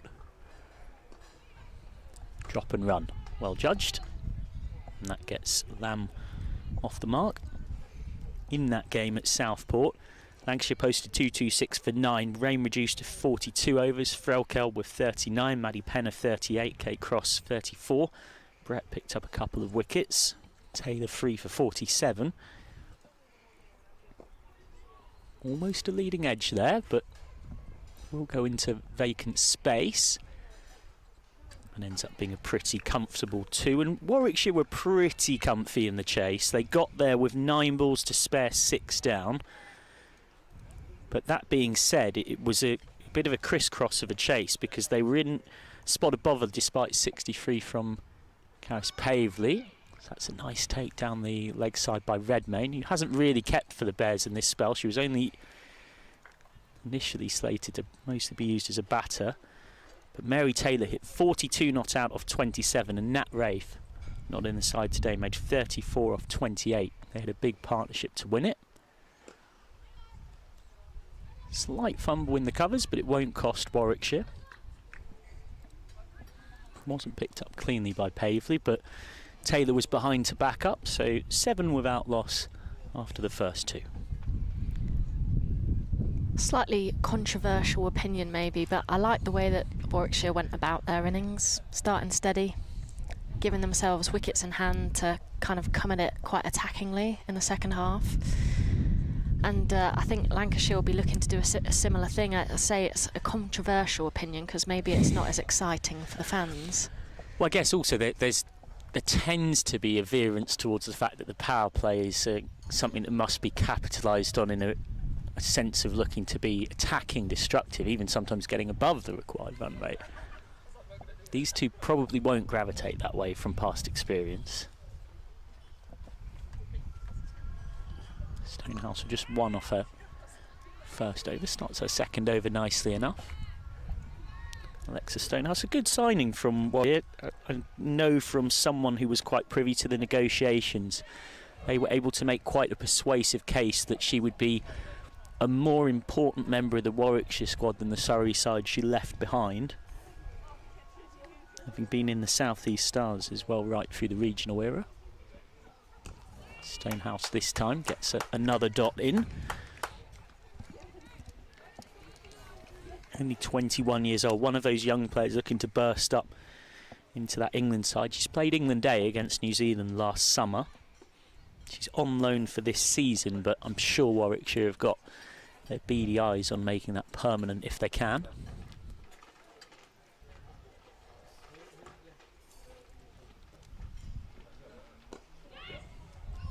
Again, a well-judged drop and run. Yeah, I think she's definitely a bowler that you want in your attack, isn't she? She's looking to take wickets all the time. She's got plenty of variation options, which always or can lead to more wicket opportunities. And I'm sure we'll see some of those today. Yeah, and also, it sounds simplistic, but the very virtue of being a left armour, that is a bit of gold dust too.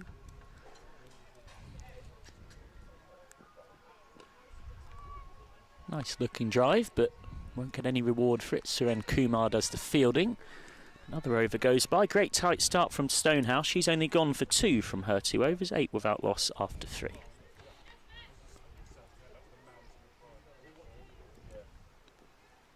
See how you go with the first one. If it's easy, I'll have one. Oh, beg your pardon. Not quite at the end of that third over. Spoke too soon. Straight at Suren Kumar. Jones looked a bit frustrated after that shot, finding the fielder, but I think she just needs to be patient here because there will be opportunities to score.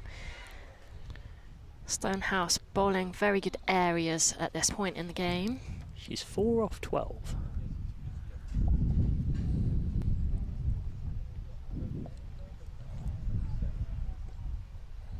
Just straying, that non-bowling arm collapsing a little.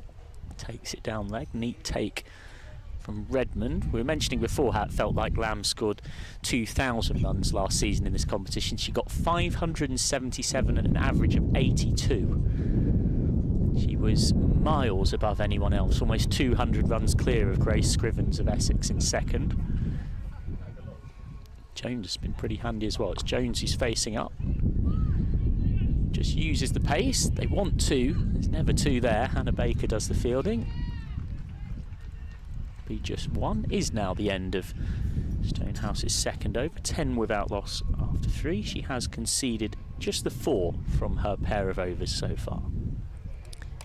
I think it's important that these openers don't get too frustrated here. Take their time, rotate the strike exactly as Warwickshire did in their innings. It's a difficult skill sometimes being an opening batter, facing some of the quicker bowlers.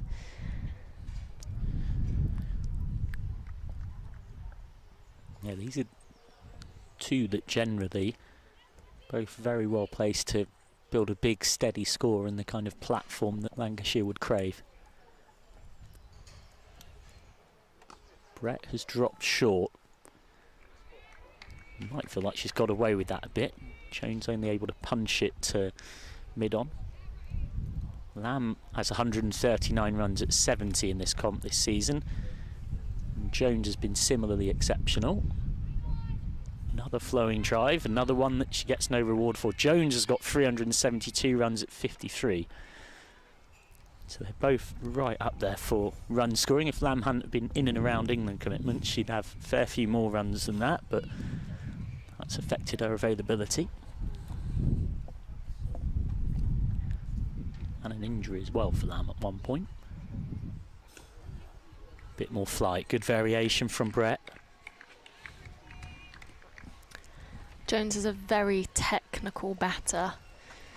She's playing some really nice shots here today, but no runs. And that's out to deep cover. She's hit the fielders already almost half a dozen times with very good cricket shots. But a player of her experience will know there's no need to hurry.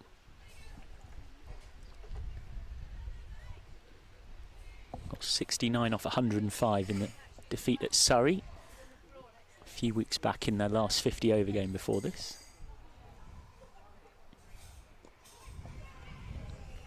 Well bowled again by Brett, just coming wide of the crease that time. One of the breakthrough stars of Tier 1 this season, Phoebe Brett. Also took a 5 for not too long ago on the 6th of May for England Day against New Zealand Day at Durham. And she gets another dot in here. It's a pretty good way as a 17-year-old to catch the England selectors' attention. And overs like that are a pretty good way as well. It's conceded just 1. So there is a bit of pressure building early on. 11 without loss after 4. Yeah, Warwickshire doing a good job of applying the pressure early on. It's not always wickets that can help achieve that. Sometimes just the build-up of dot balls is good enough. Meanwhile, out of your shot on the live stream that looks down from the Montague end, there was a Formula 1 style pit stop there for Hannah Baker in front of us, just getting her spikes tightened. Managed to time it perfectly between the overs as Stonehouse is here for her 3rd.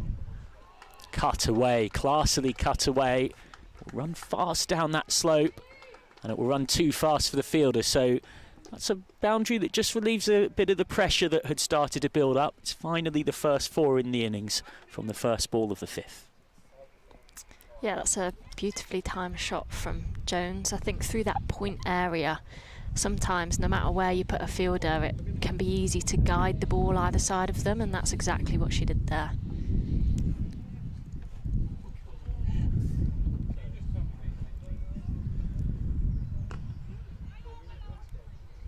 Wanted a single there, but decided not to. Smart work from Davis coming around.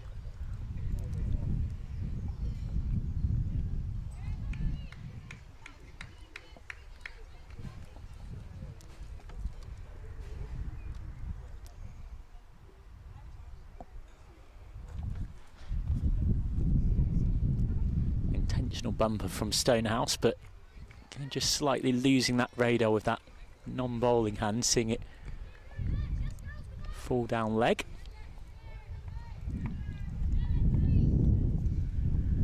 He's having a very decent one-day cup so far, Alexa Stonehouse. 8 wickets at 25, gone for just under a run a ball, and she does tend to bowl almost exclusively at the power play in the death. On to deep square for 1. Baker does the fielding. 17 without loss, as we sort of expected from these openers. Steady stuff. Steady is all you need sometimes, and I think today it might be that day. Well, particularly when you're chasing such a big score. Reminds you of that old stat about the 3 wickets in the power play. You lose a few early for Lancashire here. 315 feels like climbing Everest.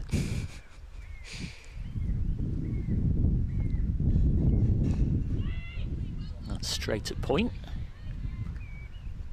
So Lamb just under a bit of early pressure here.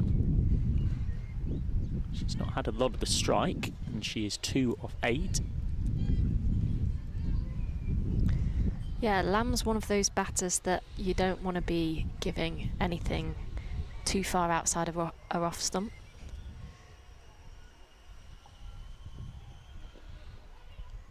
Works it away, creating an angle there, but it's only found Freeborn at backward point. That's 1 more. Yeah, she's very comfortable with putting it away if you bowl too far outside a rough stump. She's good at guiding it as well, either side of fielders, so it makes it very difficult as a fielding side to set field placements to that.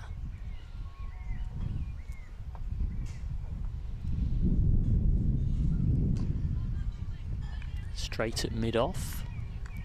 And that is the end of the 5th. So that over's gone for 7 with the boundary in it. They've almost exactly matched where Warwickshire were at this stage, and Warwickshire had already lost Suren Kumar. The Bears were 17 for 1. The Red Rose are 18 without loss after 5 then. And it is a ground that is set up for quick scoring. There's that dome of a square, the outfield runs very fast, slightly downhill in all directions. I was having a chat with the groundsman Ash in the mid-innings interval, who was understandably, I think, very delighted with the pitch they'd prepared. This is the only Warwickshire women's game here this season because of the World Cup. Very openly said to me, this is the biggest game of our season from a ground staff team here at Portland Road. We've got men's 2s games here, women's 2s games here, academy games, but to have a first team game here is a big deal.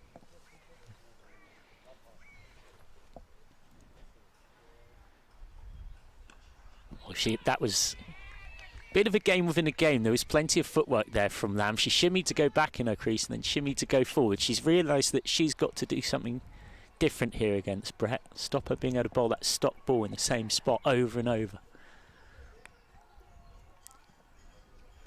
This time Lamb goes back, just slightly paddles it. Wasn't by any means a full-blooded shot. She'll get 1.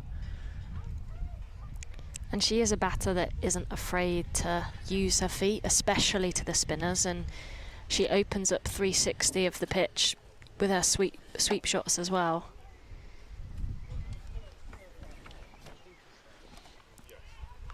And straight to short fine leg. There's definitely not a single there. Stonehouse does the fielding.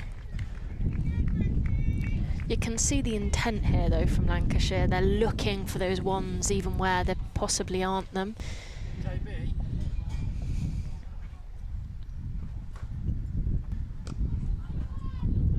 Nice looking shot, but won't get any reward for it. Enthusiastically fielded by Pavely. And one of the reasons they're getting Brett into the game opening the bowling is they have such an abundance of spinners, Warwickshire.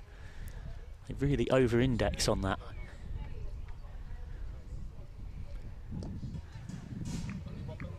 Just into the gap for 1, 20 without loss. End of they're over, and a nice quiet one from a Bears perspective as it goes for just 2, 20 without loss after 6. And the other thing, Ash, one of the members of the ground staff here was saying is it's been a really tough lead-in week for them to this game, because they had a 4-day match here against Saka where rain meant they only actually got a couple of days play. So you're trying to, they've obviously played that on one of the other pitches. They've got 12 pitches, but you can't really get on and do much work on this square because you've got cricket being played, and then when it's not being played, you're having to bring the covers constantly on and off to deal with some pretty appalling weather. So the new over starts with 1 out to deep square leg. Baker does the fielding.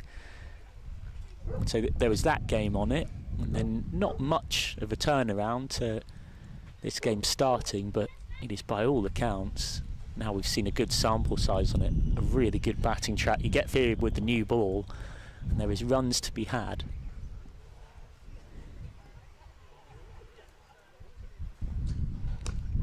Intentionally short, full-blooded cut shot. That has hurt Baker. That stung her. That's not pleasant. She's worn it well enough, and they get through for a single. She's holding her right wrist, though. Will be a bit of a concern for the home side, who will need her bowling later on.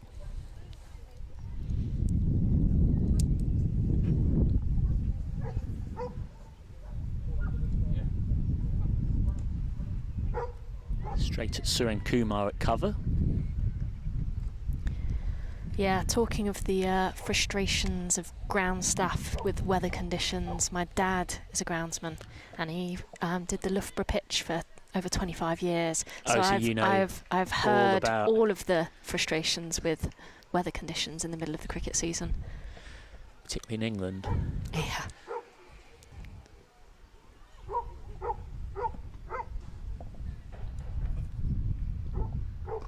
Full from Stonehouse, a little too full. It's another good-looking drive, but Suren Kumar very sharp round to her left. You'd expect the 18-year-old to be a whippet in the field. She certainly is that.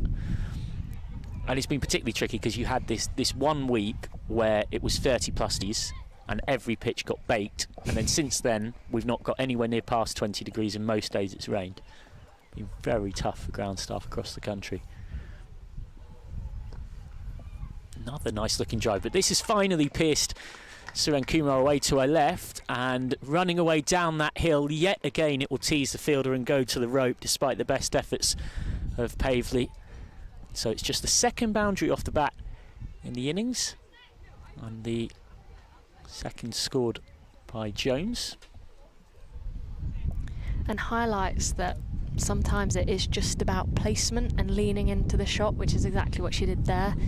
Don't always need to put heaps of power behind it. You can just sort of lean into it and find the gap.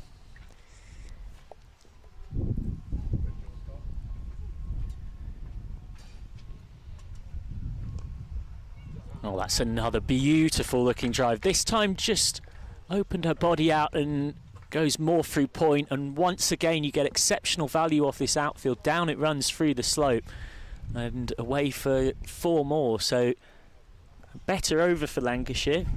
It's the most expensive over of the innings so far. It goes for 10, 30 without loss after 7. I think that's definitely eased some pressure that the batters are feeling. 10 runs behind your belt in 1 over. They're looking a lot more relaxed out there, chatting in the middle of the pitch. Yeah, required run rate is already up above a runner ball. Of course, it was from the start. It was at 6.3, and it's just risen a little after this first 7. Brett to continue. None for 9 off her 3 thus far. Down the track, leading edge. She didn't know where that had gone at all. Stonehouse does the fielding, and Lamb manages to scuttle back into her crease just in time. This is a good matchup for Warwickshire, with Brett opening the bowling. Both of these two tend to prefer pace on. Lamb is a good player of spin too. That's come off the pad. Redmayne does the fielding. Yeah, it's been part of the Warwickshire attack for a long time to open up with a spin seam duo. They've done that for a number of years, and probably one of the first counties in the women's games to really use that to their benefit.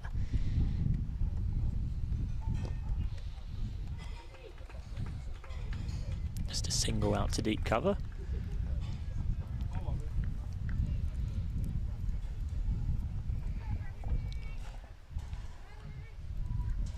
Yeah, they give you as stern an examination of can you play lots of different types of spin as pretty much anybody, Warwickshire.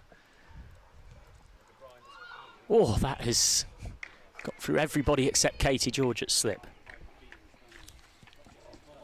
Played a lot of cricket against Warwickshire growing up, being close to Leicestershire, and Georgia Davis was always a scary one to come out to face in the opening overs of the game. There's lots of space on that onside, and it's going to be quite a chase needed. You know with the slope that even a bit of a push can keep feeling like you're running away. It's running away from you. I know someone who I'll keep as unnamed because I don't want to get them in trouble, but one Warwickshire player said to me, sometimes fielding out here it feels like running for the sake of running once the ball's beaten the infield. That's straight at extra cover, no run. Of course you have to run because the optics of if you don't are terrible, but because of the slope as well, you know that so long as it's been even hit half firmly, you might look like you've got close, but you just know that you're chasing slightly in vain. 3 off the over. 33 without loss after 8 then. I can't say I've done it often in my cricketing career, but you do have some of the players that make the slide just to try and look like they've tried to make an effort. You'd never do that, though. Ever the professional. Mary Taylor's on. We were just talking about that spin depth. Of course, we haven't seen Millie Taylor pretty much one-day cup competition, and yet she was the top wicket taker in the Blast last season, which again kind of shows you the ridiculous depth that they've got. They seem to think that that left arm wrist option is great for T20s, but for whatever reason they don't quite fancy it in the 50 over format. Here is Taylor. His first ball is just defensively guided back. It was a textbook defensive shot there. Mary Taylor so far in this comp has turned herself into a very impressive lower order pinch hitter and finisher. And she also has 10 wickets at an average of 27, so she's having a very good one-day cup.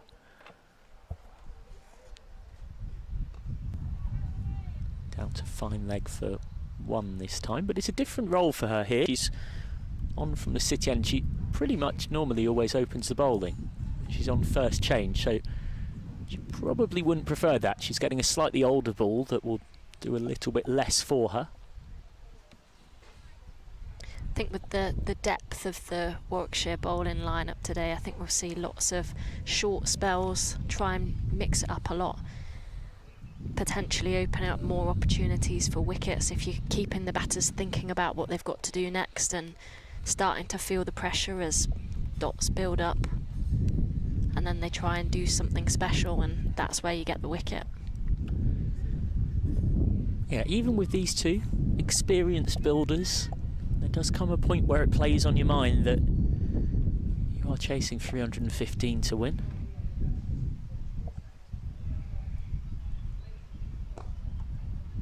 That's straight at mid-wicket, won't get one there. Sprightly stuff from Pavely, who's all too keen to test out Redmayne's reflexes. Give her a free bit of yoga for the Australian overseas. That was a stellar grab, that.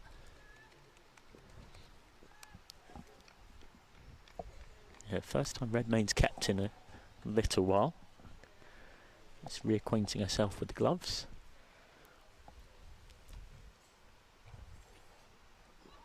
Good areas from Taylor. Not sure it was quite wide enough or short enough for the cut shot. Let's take you elsewhere, of course. 3 other games going on. Surrey have posted 2-5-2 for 9. Alice Monaghan 49, McDonald Gay 39, Jemima Spence 59. 3 wickets for Grace Ballinger, 3 for 59, and Maria Andrews with 3 for 40. Cut out to deep backward point for 1. And if another over, 35 without loss after 9, so that over's gone for just 2. Maria Andrews, a player who realistically is getting that chance because of others being away at the World Cup, so nice to see her step up and make quite a meaningful contribution. In the chase, Blazer 27 for 1 off 7. They've lost Tammy Beaumont early. Plays 7 wins from 8, Surrey 5 wins from 8. Taylor gets a dot in there, and now the over is finished, beg your pardon. 35 without loss after 9. Hampshire have posted 303 for 7 against Somerset at Taunton. 50 for Maya Boucher, 53 for Rihanna Southby, 57 for Francesca Sweet, who's having a very good year, one of the breakthrough players in Tier 1. Olivia Barnes with 3 for 54, Somerset's best bowler, and a decent enough start for Somerset in the chase. They're 59 for 1 off 10, but they have lost their captain, the in-form Sophie Luff, bowled by Naomi Datani. And Essex 48 for 3 after 9 overs, chasing a tough 292 to win against Durham.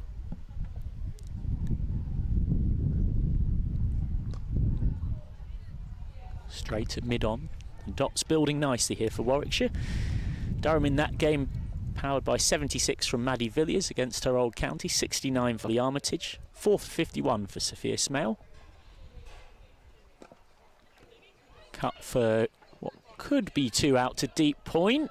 Well, they'll take it on, but there was only really 1.5 there, and it was a wise decision from Lamb to come back. And Essex are in a bit of a pickle. They're in an iggle-piggle in the chase. They're 48 for 3 off 9. Trudy Johnson with 3 for 20 early doors for Durham. That brings you up to date with everything else. Oh, well bowled from Brett. He's putting together another really good here. Both batters at this point are liking the idea of that cut shot, aren't they? They're both trying to find it. I'm not really sure what's being served up is necessarily right for it. This time goes on the slog sweep. Chase for Baker from deep backward square leg coming around. It'll be quite a comfortable 2.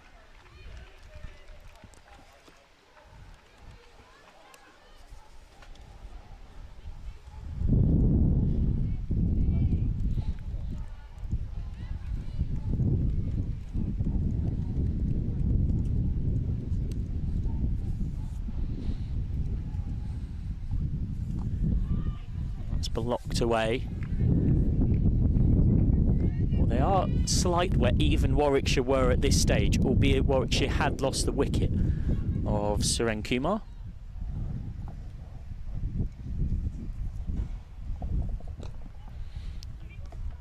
This will be 1 out to deep cover.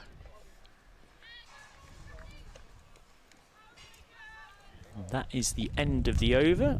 40 without loss after 10. Georgia Ralph will take well. There's a Simkin settling into the seat alongside me. Great to have your company wherever you are across the world on our live stream. Warwickshire looking to make it 5 wins from 9 so far this season, to go with a no result as well. Early season in mid-April against Hampshire. For Lancashire, they've pretty much got to win this. You probably are going to need 10 wins to get in that top 3, it looks like. 9 wins. Chuck in a no result could be enough. Don't really see a world where 8 wins is going to do it for you. So from here, from the start of today, Lancashire realistically needed 7 wins from 8 or 8 wins from 8. Mary Taylor's second over. It's just dribbled off the pad. Great work from Redmayne. Fantastic diving away. It's so awkward as a keeper when it gets a little deflection like that, and if she misses it, despite the presence of fine leg, it's probably 4. It's so difficult for Lancashire though to be in.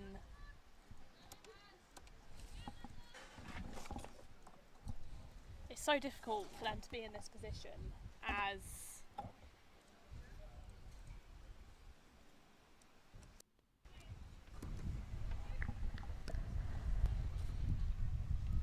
you're relying so heavily on the Blaze, Hampshire, Surrey dropping points, and based on the quality in those sides, they're unlikely to have as many results go against them as you need them to. Yeah, exactly. In these closing stages. Exactly. Well, and this thing, right, and this is the problem for Lancashire having lost that many close games. We're not even really in the closing stages. We've just started the second half of the comp.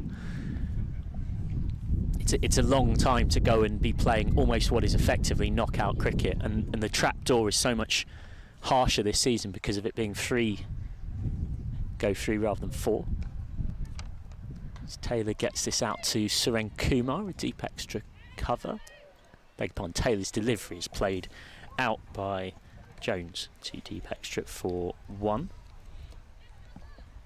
And for Warwickshire, they've left themselves in a really good position ahead of that break, and if they can get the win today, they're suddenly challenging for top 3 and looking rather strong, and that's in the absence of a lot of rather key players.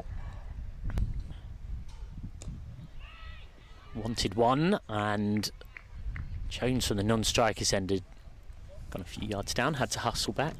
Yeah, if you're Warwickshire today, you're wanting Blaze to do you a favour by beating Surrey, which, to get what they've got at Beckenham with 249, is generally under par at Beckenham. Most teams actually now, you're probably wanting Blaze to, pardon the pun, blaze away at the top. Little bit of foot movement down the track from Lamb just to try and put Taylor off. So wide from Taylor.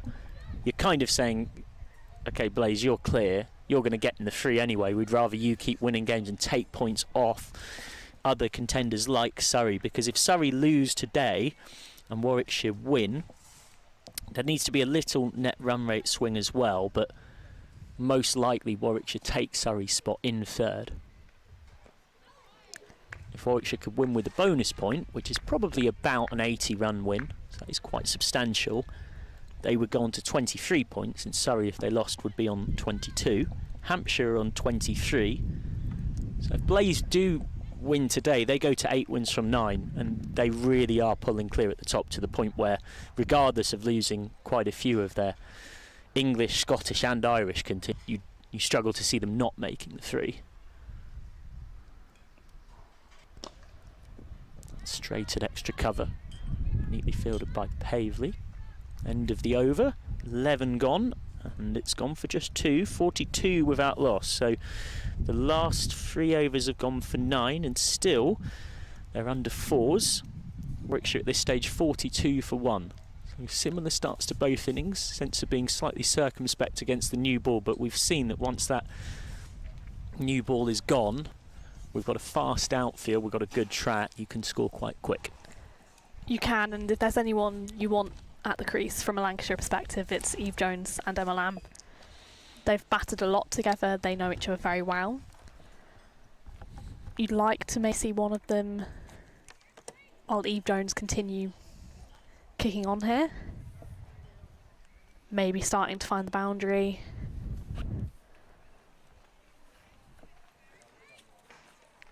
But it's challenging with the sheer quantity of spin in Warwickshire's attack. Yeah, there will be a point where these two have to just up their risk level a bit. They'll get 1 out to deep cover here. And it's always a steady application, but right now the required rate is not a million miles off 7 and over. In fact, it is pretty much bang on 7 and over. I was doing my 7 times table in real time. At the start of this over, it was exactly 7.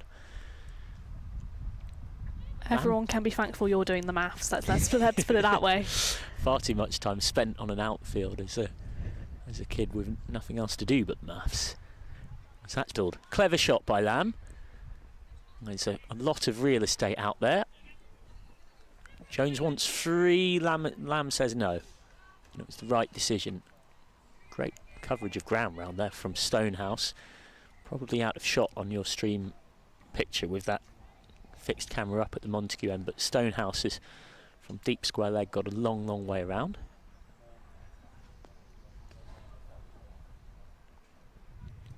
Lamb again wants to access that area behind square on the onside.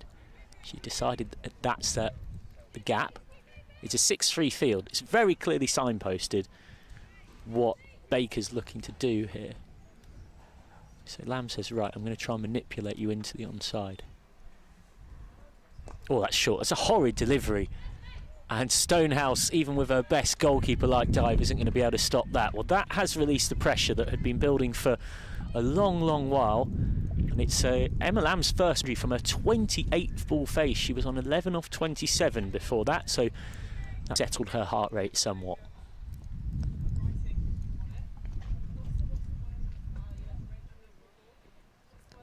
Better ball. Lamb is trying to just ramp that through that fine leg area. Well, I think it seems like until this field is changed, no matter what is bowled at her, Emma Lamb is going to try and hit it fine of the keeper. Now it's hung so far outside off that she instead drops her bat on it up to deep cover for 1. End of Hannah Baker's first over. 50 up for Lancashire. It's been steady rather than spectacular, as we somewhat predicted these two would construct the reply. 50 without loss after 12. But you want that steady base in a chase like this. Lancashire do have power down the order, so if these two can build a real partnership, make that foundation, Lancashire is suddenly in a very strong position. I am fascinated to see how they use their cards from here. Frelkeld historically would be batting more between 5 and 7, but this season has gone up the order. It's often been up at 3. You've then got Katie Mack, of course, Australian overseas, who's back for more with Lancashire, having played with them before. Taylor into the pads. LB appeals in more hope than anything else. You've then got Danny Collins, you've got Frelkeld, you've got Cross, who as her career's gone on has become better and better with the bat. You've got Virapuli, who'll be right down there, you'd imagine. Hannah Jones, Grace Potts, Norris probably at 8. I say probably because there's so many changes to Westside's last played 50 over cricket that there isn't necessarily a set template they've laid out before as to how they're going to use their chips. But as far as Warwickshire are concerned, they'll be wanting to break this partnership sooner rather than later, as Jones and Lamb are both batters who historically, once they get going, are incredibly and they're both batters who take a while to get going.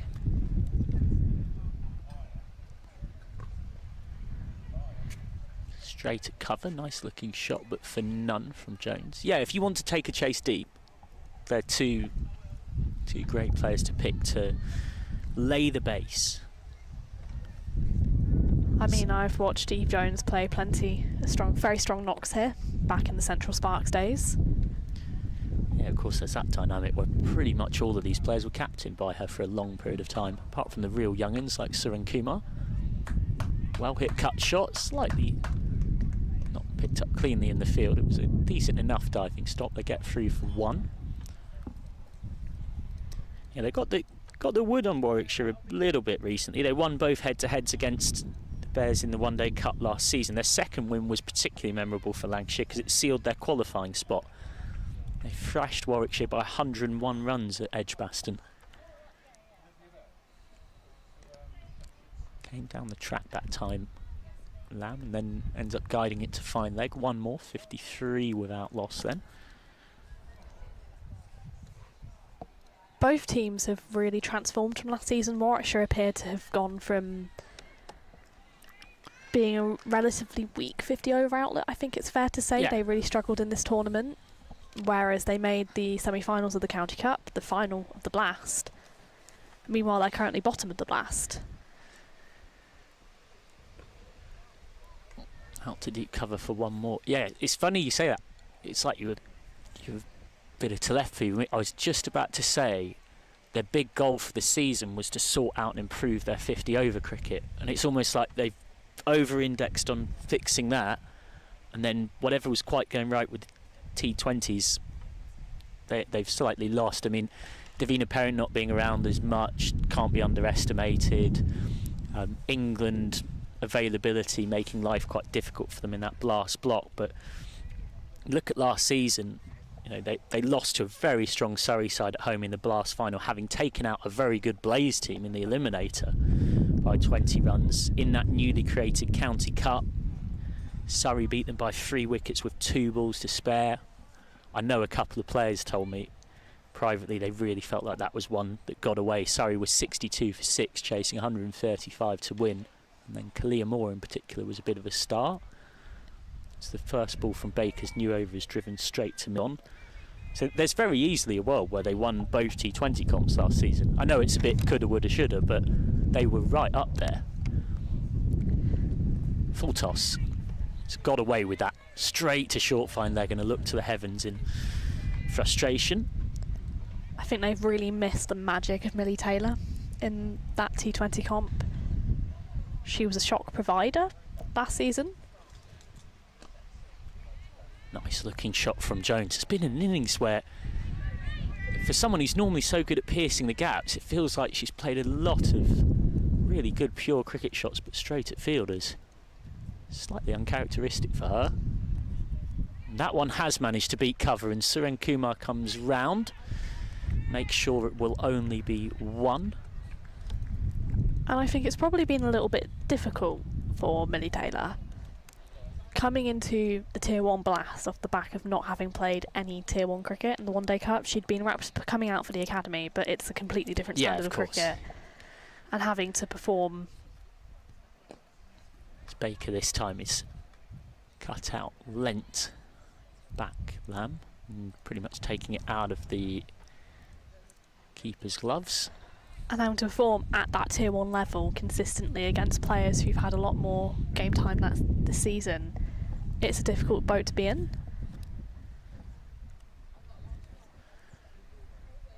Six losses from 6 in the T20s for Warwickshire.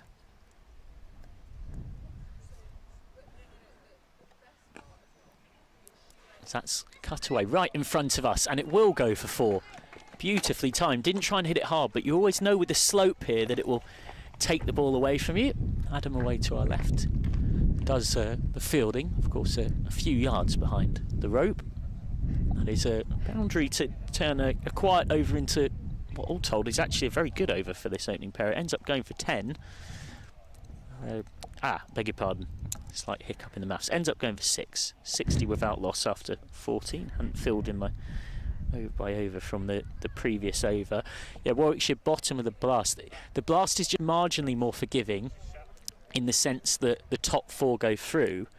So first place 4, second place 3rd. I understand that pretty much all the Tier 1 counties asked for a more traditional finals day, and so it was a response to that being what was universally requested. So there will be a 3-game finals day, much like we got in the County Cup last season, but that will be the case for the Blast too. Mary Taylor on for more. Redmayne up to the stumps. Just turned away down to fine leg. That being said, it's more forgiving in terms of there's 4 spots, but it's shorter. So this is a double round robin, 16, everyone plays everyone twice. The Blast, in line with the men, has been reduced from 14 to 12. It's a slightly curious format. You play 8 teams once, you play 4 of them a second time, you 4 others a second time. So if you have a bad run, you've got less time to get yourself out of it. swipe and a miss outside off from Jones. So Warwickshire in that blast realistically have to win 6 from 6, and they need other results to go their way. They've got 1 foot out of the competition already, you'd have to say. Lancashire, meanwhile, aren't in much of a better spot. Lancashire won 1 from 6, so they similarly have probably got to win 5 or 6 and need some results to go their way. This is just Lenton out to deep cover for 1 more. I mean, realistically, I think this one-day cup return couldn't have come at a better time for Warwick. For both teams. For both teams, 100%. It gives them a chance to reset and then really hit the ground running in that second T20 blast block. Warwickshire are very much a team who have the potential to do very well in that tournament. And could potentially, it's unlikely, but weirder things have been known to happen. And that's escaped through everybody, and that is going to dribble away. It will be kept in play. And they'll come back for 2 leg byes. But the important thing to note as well is with those England A call-ups coming for the India series later on this month, they're going to be losing even more core players ahead of that second blast block. Yeah, it's one of the most disruptive summers in history in terms of what international call-ups are doing. So that's a big appeal. Umpire Simon Widdop unmoved. I mean, there's a nature that, of course, as a county, you're always trying to produce players to get that international recognition, but the increase in the number of England A fixtures means that the number of England committed players that are unavailable across the summer has increased, and then you have that home World Cup too.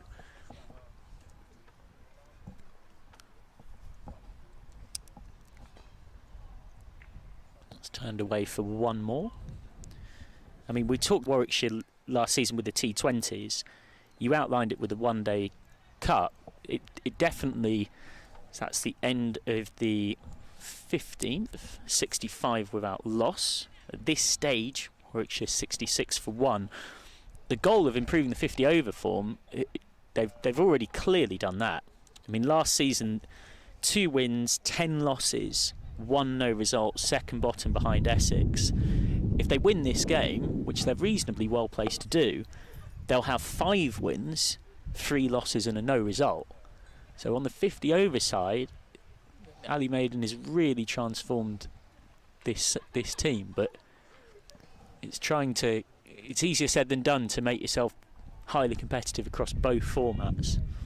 And look, the reality with T20 cricket is when you go on the bad run of form because of how tight packed the blast is.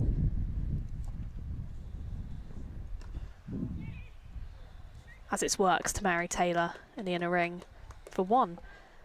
The reality is it becomes really hard to correct that momentum.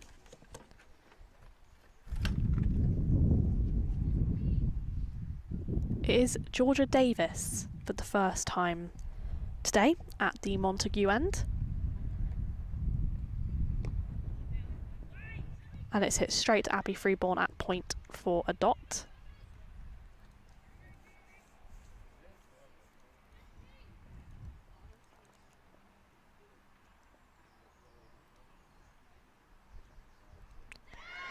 And it's a big appeal. It's not being given. That was a rather tight one. Georgia Redmayne whipping off the bails. Square leg umpire convinced Eve Jones has made up her ground. It is a dot ball though, as Bears skipper comes in. And it's hit straight for a dot ball.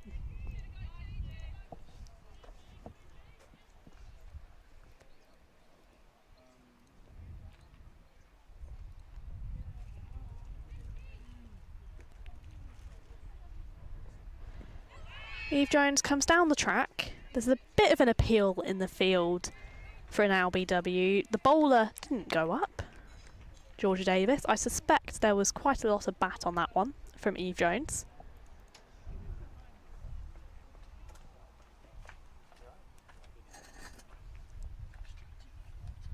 Davis in once more. And it's worked to mid-wicket. An eventful over that one, 2 appeals.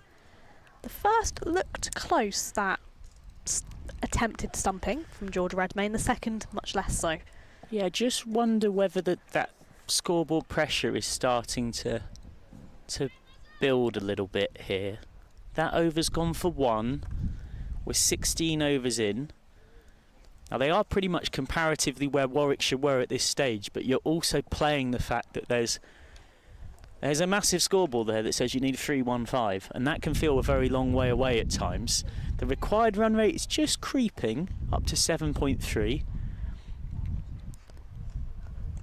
I feel like we're getting towards that point where something's got to give. It's either going to be a big over relatively soon, or there'll be a wicket.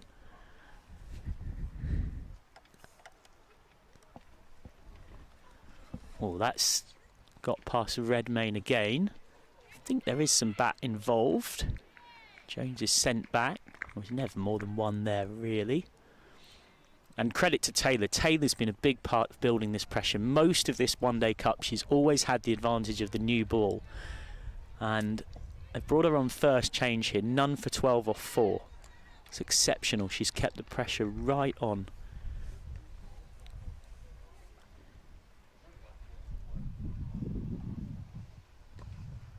Flowing looking drive, but it will be just 1.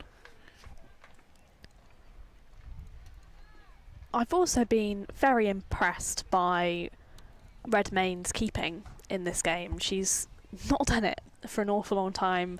Probably wasn't expecting to in her stint here. There's a lot of keepers in this Warwickshire team. There's 3 in the 11. There's 2 in the 11 today. Sorry, Nat Rafe is not. Freeborn. As Taylor comes in. And it's upwards, but it will make its way over the inner ring and run away for 4. A much needed boundary for Lancashire. Yeah, just that little bit of aggression that we sensed was going to be needed. Clearing the front leg. There was a hint of agriculture about it, but it was highly effective.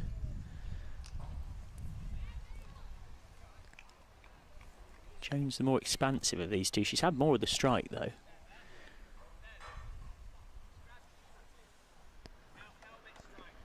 Oh. There's an appeal for a caught behind. It's not been given. It's been given a wide. I'm laughing because I think that's one of those appeals where you're just hoping that umpire Simon Widdop forgets the concept of a wide. And I think sometimes there's forgetting that you're a professional cricketer, but the umpires are professional as well now. They're not going to be quite that easily fooled. She did have to stretch an awful long way to get to that one, Redmayne, as Taylor comes in. And it's worked into the point region, and Hannah Baker will come round to collect it. They run through for a single. I mean, Redmayne has taken that almost in a different postcode, and yet six fielders have gone up. I'm not entirely what I can't really think what on earth for, apart from let's just hope the ump's distracted and doesn't wide it. It's a great take by Redmayne, because that is probably going away for 5 wides, and just as we were praising her keeping. For those unfamiliar, she signed this stint with Warwickshire with the idea that she wasn't likely to keep.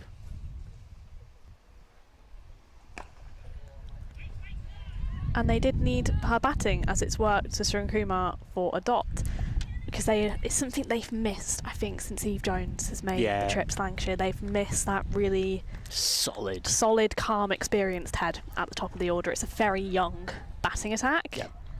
The person who turns up at the house, does the survey, does the architecture, does the maps. And it's upwards, it's towards us, it's going to fall safe. Hannah Baker is chasing after it, and she will stop it. It's an outstanding diving effort from Baker, collected by Sarun Kumar, saving the 4. Yeah, she had to make sure her legs were up here to ensure that she didn't touch the rope. She's jammed her left elbow into the ground in doing so. She's been in the wards a little bit, Baker. She caught one on the right wrist, but all's well that ends well, in the sense that she has managed to stop it, keep it to 2. 17 overs gone. So we said a big over was needed. and yours truly predicted that we were going to get something in terms of a level up in terms of aggression, and 10 comes off the over. It's been a much more productive over from a Lancashire perspective, and so we're talking about that age. Warwickshire have the joint youngest average age in women's county cricket. They're joint with Somerset at around 26.5, there and thereabout. Interesting. I'm not too surprised to hear that. I remember talking to Laura McLeod, their former director of cricket, who left at the end of last season, as the new over starts with a missed attempted reverse, about the fact that, you know, I remember her being really disappointed after that County Cup semi-final loss, but saying, look, we've got a very young team here. For a lot of these players, it's one of their first ever experiences of a finals day. As it's driven straight by Lamb, but it will be collected in the inner ring for a dot. I think it's fair to say Warwickshire almost overperformed last season. They're a team that have spoken a lot about how they're building for the future as Davis comes in again, and it's just flicked into the square leg region. It will be collected by Hannah Baker, who's keeping herself busy. Yeah. Not to say that Warwickshire didn't have the talent to do well last season. I just think they were real underdogs and it wasn't expected. In T20 cricket. Yes, 100%. And I guess that's how the experience showed, because the T20 format, you're much more likely to have those upsets than 50 over cricket where you need that consistency, and they just didn't have it for the majority of last season. It's worked to Hannah Baker. She is a real ball magnet today, yeah, Hannah honestly, Baker. I think she's touched the ball more than everyone else put. I mean, so you look at, we mentioned their blast runners-up County Cup semi-finalists. In T20 cricket last season, 10 wins, 6 losses and a tie in completed games. 2 wins from 12 in the Metro Bank. So that's reverse swept. Very, very fine, very, very clever, and it brings 4. Well, just starting to see a few more signs of aggression from this pair as the scoreboard dictates, and it's 2 relatively bigger overs back to back. The boundary from the last spoils what had been a quiet over from Baker. Goes for 6, 82 without loss from 18. A player I've been rather impressed with today and throughout the season has been Hannah Baker. I don't think she had the campaign she probably would have been after last year across competitions, and she's massively improved as an all-round cricketer. First and foremost, her fielding is exceptional. I say she's become probably one of, if not the strongest, Katie George would challenger. I was going to say fielders in this Warwickshire outlet. Some of the dives she's pulled off, throwing into the keeper, is ridiculously accurate compared to pretty much everything else we today. And that's one of those things. People talk a lot about your batting stats, your bowling stats to get in that England team. Well, if you're not a good outfielder in this era, people aren't going to take a chance on you. They're not going to risk that. Change of the bowling. Karis Pavley on from the City end with her left arm frog in a blender spin. I enjoy that. Frog in a blender. She's got a little bit of the Paul Adams about her back in the day for South Africa in the 90s. She's got a very awkward release point. It's the kind of bowler that she's quite hard to prepare for facing unless you've faced her before. I also think slow left arm is a real gift in women's cricket. It's still rather rare. We've got a lot of spin. We've got a lot of right arm spin. As it's scooped by Emma Lamb, it looks like it's going to be stopped before it goes over the boundary rope. It will. Phoebe Brett collects it. They run through for 2. Warwickshire have a really unique bowling attack, and it's what served them so well in the Blast last year. The One Day Cup, they couldn't be consistent. I think age and experience probably quite a core factor in that. But you've got that left arm leg spin of Millie Taylor. You've got this slow left arm of Karis Pavley. She comes in again. And it's worked through the leg side by Emma Lamb for a single. Yeah, always perceived as an all-rounder, but at the moment it seems like her batting might be having a developmental era where it's almost pushing on beyond the bowling. It's almost flipped on its head. Yeah. This season. mean, she's still bowled relatively regularly. She's gone for just under a run a ball and picked up 7 wickets.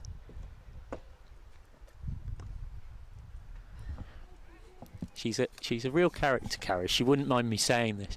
So I was commentating on the game where Warwickshire won at Scarborough, their last one-day cup game before the break on the 16th of May. I was just on a boundary walk, 10 overs off commentary, and it ended up being 10 overs of chatting to Karis. So that's cut out to deep cover for 1. And I'm not saying that because Truly is consistently trying to put players off. It's that, how do I put this politely without getting her in trouble? She made it clear that she would prefer a bit of company out on the boundary, and that 50 overs at Scarborough on a cold day was quite a long time to be on your own. And so had a good chat about all sorts. So winter in Campbelltown in Australia, talking about getting a role in the top 4 this year at Warwickshire, and that because, quite frankly, she asked for it and said, look, I want a consistent role, I want clarity, I don't want to be moving about the order, and that's part of what's helped her evolve her game. As it's worked by Jones straight to George for a dot. I mean, I've known Karis, it's also the end of the over, 88 for none. I've known Karis a rather long time now, actually, probably a good 4 years. Yep. Resident Sparks expert, Rosa Simkin. She used to coach me back in the day. Did Pavs. When I used You've got to be actually careful with the regularly- Pav nickname though. Yeah, Because, and I had a chat to her about this, because she was like, it's Karis Pavley, and in the most Redditch kind of accent, which I'm not going to replicate on air, she was like, does me head in when commentators call her Pavley rather than Pavley. Pavley, there's been all sorts this season, and I guess it is confusing as a commentator. It's Pavley. It's Pavley like the pavement, and it's Lee, and it's Karis. And she was like, my stupid mum, there's a H in it, I don't know what it's doing in the first name. She was not, and she said you can say that as well. It is Georgia Davis continuing at the Montague end. The first ball runs away for a single to Hannah Baker, once again, Yes. keeping herself very busy. You get some players who are quite unbothered. I always think you should try and do what the player wants, but she made it very clear. It was like, no, I am bothered. You can tell the world it's Karis Pavley. We've had a lot of Charisse Pavleys this season. My Isn't God. it? Charisse. Charisse. Where's Charisse coming from? And it's belted by Jones away for our first 6 of the day. Shot. Over pitched, but that is launched from Jones. It's one of her favourite areas, the straight V down the ground off spin. She's shown that there. We've said the scoreboard is just calling for a bit more aggression, and this opening pair right on cue are providing it. Jones flicks it off the pads, and they come through for a single. Yeah, they've just steadily upped the gears here. They were 66 without loss after 16, and since then they've scored 30 runs in 20 balls. Bowler right on cue. Georgia Davis has got through the defences of Emma. A much needed wicket for Warwickshire, the first of the game. Lancashire 96 for 1. Well, it was just at that, as that opening partnership was really threatening to become quite scary for Warwickshire, and Lamb, one of the best batters on the English women's domestic circuit, has to go for a nicely constructed 40 off 53 with 3 boundaries. Has Warwickshire just feeling a little better, but they won't get much respite. Katie Mack comes out at number 3. One exceptional Aussie overseas replaced by another, with Meg Lanning, of course, in for the blast. And they also had Maddie Penner, who was at Essex last season. But Penner, one of a number of these Aussies that, you know, Maitland Brown at Surrey was another example. They could come over, but for whatever reason, loading, etc., could only do that first 50 over block. But of course, the handy thing with Mac is she's played for Lang before. As one of her teammates told me, she's used to how cold it is up here. And what's more, has scored runs for Lancashire or Thunder in the old regional era. So it's a little bit like Lancashire moving into an old pair of slippers. You know, there's a familiarity there for everybody concerned for Katie Mack coming in. I mean, there is indeed. In the 2024 Rachel Hare Flint Trophy, then Thunder, she scored 324 runs at an average of 40, and last season in the One Day Cup she got 266. Yeah, of course they were Lancashire Thunder in the KSL era, and then for sort of, because it was the regions, they were everything but Lancashire. They played in red, they were at Old Trafford, their training base was the same as the Lancashire men, they were streamed on Lancs TV, you get the point. As Mac works it straight back to Georgia Davis for a dot. They've definitely been the most consistent team throughout all of these various rebrands and competition changes as Davis comes in again. And it's been given as a wide. It's not going to run away for 4, but they will get 2 in addition. Yep, so 3 wides to the total, 100 not far from coming up. 11 extras for the innings now, of which 9 have been wides. Only 19 extras for Warwickshire, 13 wides, 6 leg byes. Straight mid off that time from Mac. And I'll leave you with some further words of wisdom from Rosa Simkin, and settling in alongside her, someone who also provides plenty of those in Georgia Ralph.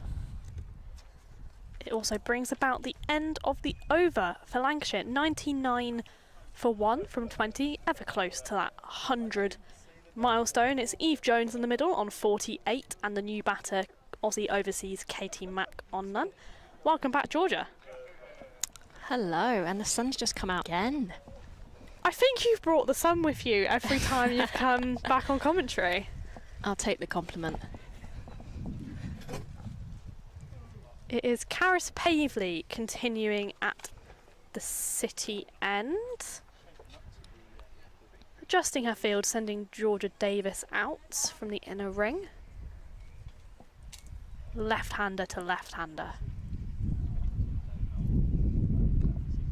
And it's worked straight to Mary Taylor in the inner ring for a dot.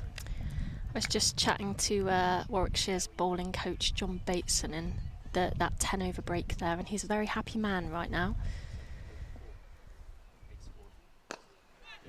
As it's worked over Abby Freeborn in the inner ring, but it will be collected by Amusa and Kumar as they come through for a single. I can imagine he is. Maybe not as many wickets as you want, but the bowling has been pretty stump to stump. Yeah, and I think that's exactly what their plan is. I don't think, wickets don't always win games. It's the run rate that can sometimes win a game, and so far he's pretty happy with that. So, yeah. Paving again, it's worked away by Mack. It's a diving effort from the fielder in the inner ring. I can't see who it is. Katie George? Yes. I mean, if Katie George isn't getting that, I don't think anyone is.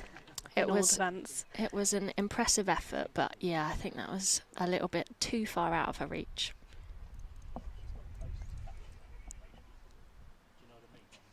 It's worked straight by Jones, straight to George.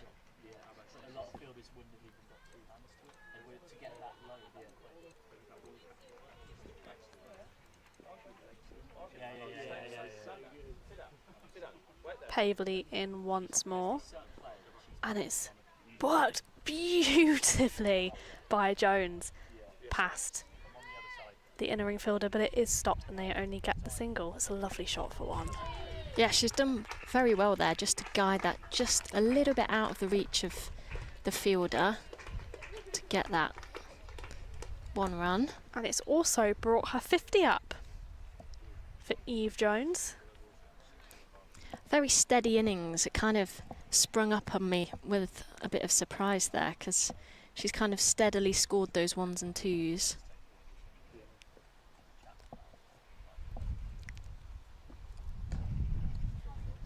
It's worked to Katie George at mid-wicket to bring about the end of the over. Lancashire 102 for 1. Eve Jones currently on 50, not out, and Katie Mack still a relatively new batter on the 1. Yeah, I think she'll take a little bit of time here to get her eye in, see how the pitch is playing. But obviously a very experienced batter at the crease. Well, two very experienced batters at the crease here. Be interesting to see how they do go about this. Does Eve kind of take charge and really accelerate, or does Mac come in as the new batter and decide to really hit the ground running and try and become that power player? It's going to be Georgia Davis to continue at the Montague end. And it's worked off the pads for Eve Jones, and they'll run through for one. They think about the second, they're not going to go for it.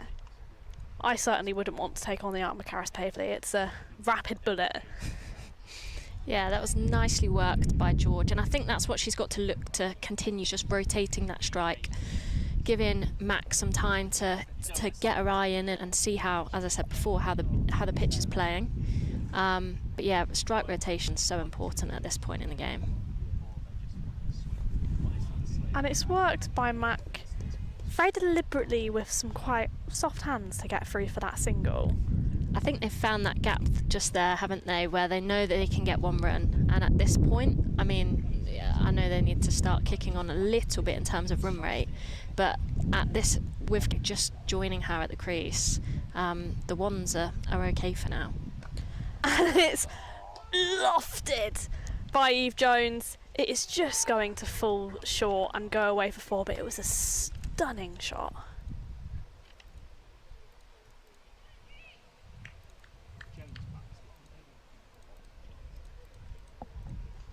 There's a risk for Warwickshire that Eve Jones' innings does get away from them here if they let her keep operating at this rate. She is someone who has tried to win a lot of games on her own for Lancashire this season, as Davis comes in.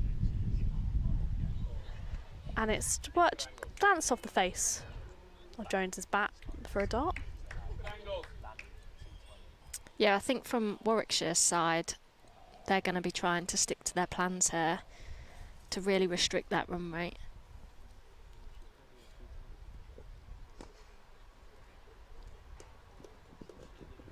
As it's hit through, getting lost with tandem right-handers, the leg side region.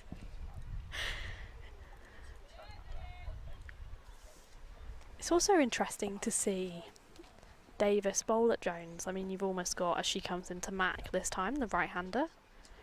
And it's worked down the pitch straight to Abby Freeborn for a dot. You've the current, I don't want to say the current captain of Bears and the old captain of Bears, because that's not what I mean. There were other former captains of Bears. Of this like pro Midlands outlet, you've got current captain, former captain, played a lot of cricket together. George Davis was the vice captain for a while. It's interesting to see the dynamic of how that face-to-face battle is. Yeah, I think in a lot of ways it plays strengths to both of them because they'll know each other's strengths and weaknesses. But then I guess it's who tries to win that battle and try and think slightly outside of the box to do something a little bit different. It's Caris Pavley continuing at the Portland Road end. And it's missed everything apart from Georgia Redmayne's gloves. A play and a miss from Eve Jones. She'll be glad she hasn't got an edge on that one.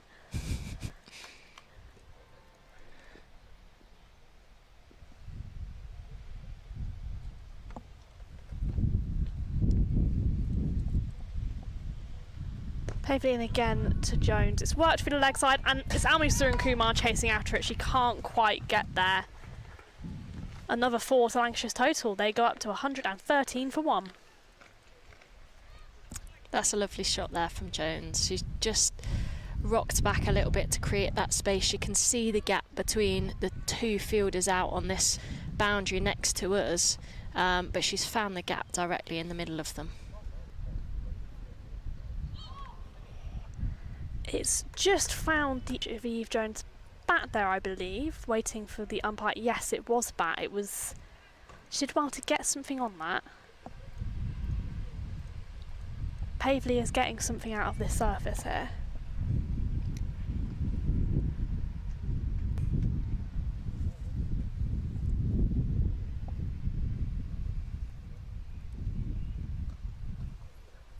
As it's worked to Katie George for a dot. I also think it's massive for Warwickshire to have Katie George back on the pitch as Harris Pavely comes in again. And it's worked straight to her, caught and bowled. You felt that was coming. Yeah, lovely from Warwickshire in the whole of their bowling innings, really. They're just applying that pressure, they're building up those dot balls, and that's making Lancashire need to do something different. And I think that's what happened there with a mistimed shot straight back to the bowler. Pavely had been building that pressure. I'm not sure they knew how to play her. But Katie George, she brings a lot on the pitch, I think, in terms of her leadership a bit. I know she's not captain, but as far as the pace bowling attack is concerned, even though she's no longer an active part of it, she very much leads it. And an incredible fielder as well. Yeah, you want about 11 Katie Georges in the field, don't you? I think that's an important part of cricket as well, is having those experienced players on the pitch, because sometimes when you are the person bowling in a high pressure situation, you can't always think clearly, and so sometimes you need that extra voice just to give you a bit of guidance, and that is so crucial, and I think Katie George does an excellent job of that. It has brought Ellie Fraukaud, Lancashire's skipper, to the crease. She has 233 runs this season, their second highest run scorer in this tournament. Very much improved on her batting. I think she almost had... I know she used to be an opening back in the day, but in the regional era she kind of found her way down the order, but she's back towards the top this season for Lancashire.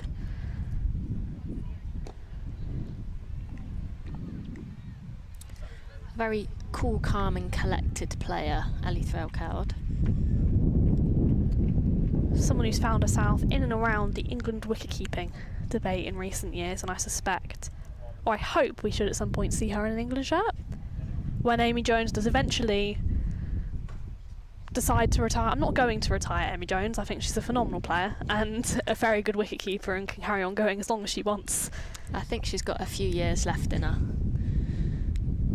I mean, that knock yesterday would definitely agree with you in that World Cup opener. It is Davis continuing at the Montague end for her 5th of the game.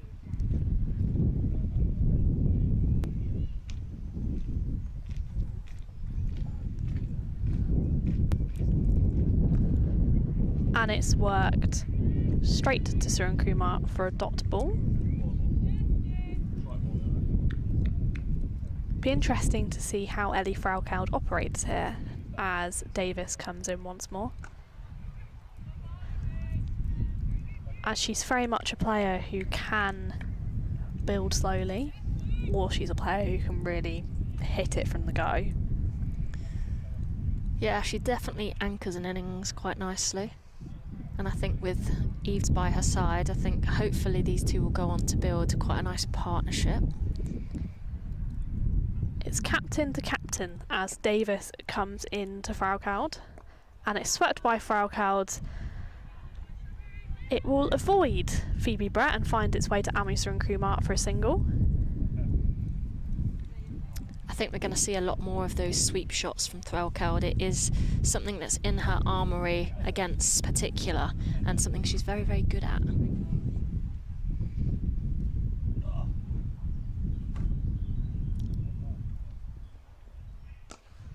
As it's worked away by Jones through the offside, they will come through for... She always looks incredibly calm, does Ellie Fraukaud. I agree with you there. She has the ability and she does really back herself, and I think maybe that's one of the ways as Davis comes in. And it's evaded Katie George, but it will be cut off by the sweeper for a single. I think it's the way her game's been elevated, having that confidence, because she's always had that ability. My paper's threatening to run away again. We can't have that this innings too. As it's hit straight back to Davis by Jones to bring about the end of the over. Lancashire are 118 for 6 to go here, nearly at the halfway stage. It's good to know I can still do maths. About it. I think the back probably had a bit of vision here about innings from the point, actually pushing halfway. Probably getting forward a bit of sky, and then Blue want to start thinking about scoring a little bit. Karis Pavely to continue here. A wicket for her last over to dismiss the potentially incredible Aussie of Katie Mack to foul. And Hannah Baker, who will collect it for a single. I'm trying to remember, I know both Fraukaud and took part in the training camp in South Africa and put on that kind of squad series. I can't remember if team or the Paley is joined left-hander to left-hander. And it's hit straight back to her.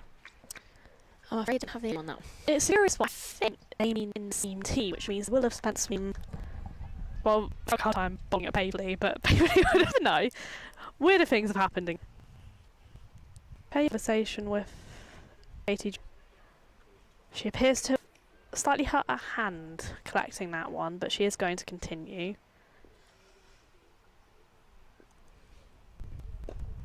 It was a short. Jones had to work quite hard to as they come through for a single. I think you said earlier that the batters are struggling to know how this. They certainly have to think about it and how they can keep rotating the strike, but Pavely bowling in very good areas. And it's gone straight through to Redmayne. She also has a lot of variety in her pace, so not only is she consistent in the areas in which she bowls, but her quick ball is quick. I mean, she used to be a pace bowler. As she comes in again. Spicer and Kumar for a dot. And that's the way a lot of the time she picked up a back injury, had to turn to spin. So you do see some slight characteristics of that.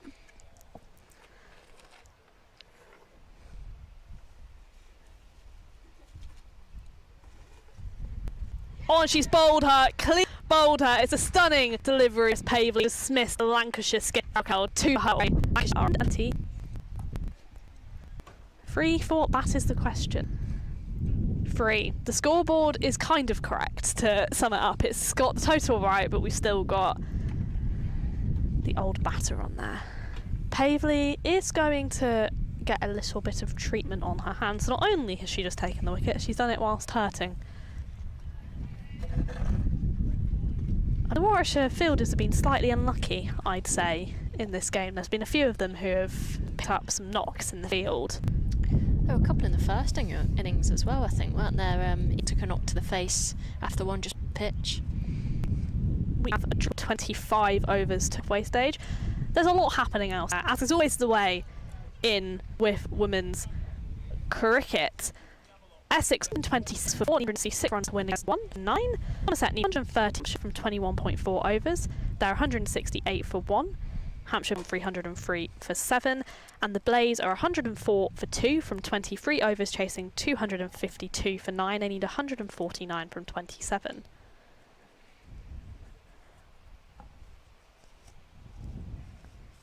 We've also had some World Cup action.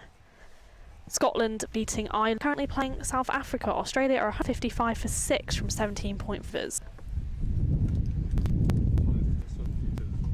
Definitely an exciting time in this country right now, isn't it, with the World Cup start? It really is. There's so much happening. Well, not down. I mean, I know you're currently listening to us, we can't complain, but do try and get down some women's cricket, not just Tier 1, Tier 2, Tier 3. There's so much happening everywhere in the country. We should probably explain the distinction between Tier 1, 2 and 3 for anyone listening who isn't aware. You're currently watching Tier 1 cricket, that's professional, 9 first-class counties. Yorkshire joined up this year. Tier 2 is the 9 first-class counties that aren't professional. And I think that's an important distinction to make with the growth of the game. Tier 2 cricket is of a phenomenal standard, but sometimes audiences maybe forget they're not watching professional players.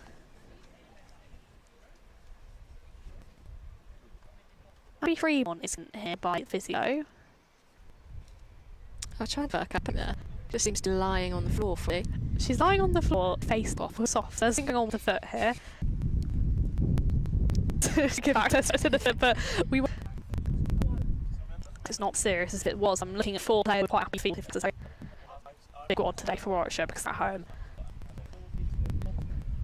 Umpires are making their way. I'm a big fan of the purple umpire outfit. I mean, I guess it is an outfit. I'm liking the purple as well. Costume uniform, that's the one I'm looking for. Saying outfit or costume makes it sound like they're dressing up as umpires. Do you know what I mean?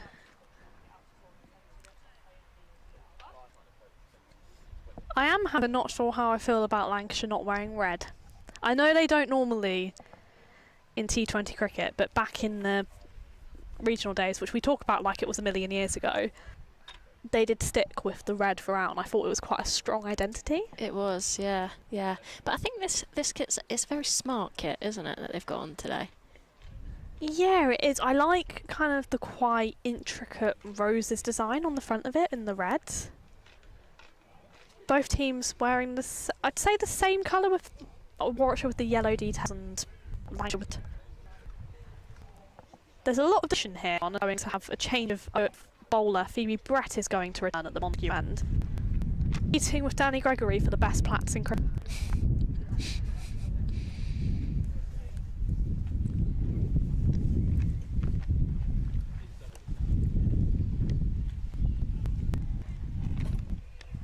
Lancashire needing 195 from these last 25, already put on 120. A reasonably strong foundation, bar the loss of a few quick wickets. That's Brett coming in to the left-handed, and it's worked straight to Surun Kumar for a dot. I think Jones is probably going to look to go 3 metres to the left-hand side of Surun Kumar there, and she's got quite a nice gap to put it away for a boundary if she gets her hands through it. The umpire might have to get out of the way as she goes for the other side. Diving stop by Alexa Stonehouse to prevent the 4. The firing line as an umpire, don't you? I know there was an umpire, test umpire. I can't remember who made a shot. Oh, I remember seeing that, yeah. Yeah, for when he was a standing umpire. Maybe less necessary when you've not got 90 miles per hour bowlers coming in. It is Saren Smale out there with Eve Jones. The right-hander. She is a wicket-keeper batter. She doesn't get opportunities to wicket-keep in this Lancashire team with Ellie Fraukow behind the stumps, but she is a very competent wicket-keeper.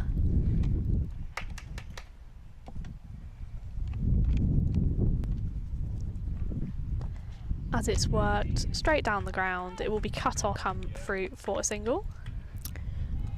She does tend to come out with positive intent, which I think is exactly what Lancashire are needing at this point in the game.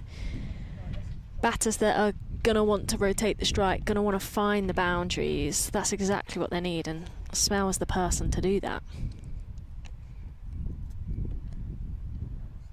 Oh, and it's missed the bat of Jones millimetres from the stumps. I should say based on everyone's reactions, we can't tell. We are behind the square leg umpire, who isn't standing at square leg to Eve Jones, just to keep us on our toes. Big appeal from behind the stumps from Jordan Redmayne, but the umpire is rather unmoved. Yeah, it's not a great angle. I think we've said it a few times today, but for anyone new joining us, we're really not sat in a good place to be able to see what the ball's really doing. And as somebody who normally quite likes to commentate on ball movement and pitch, today's not the day.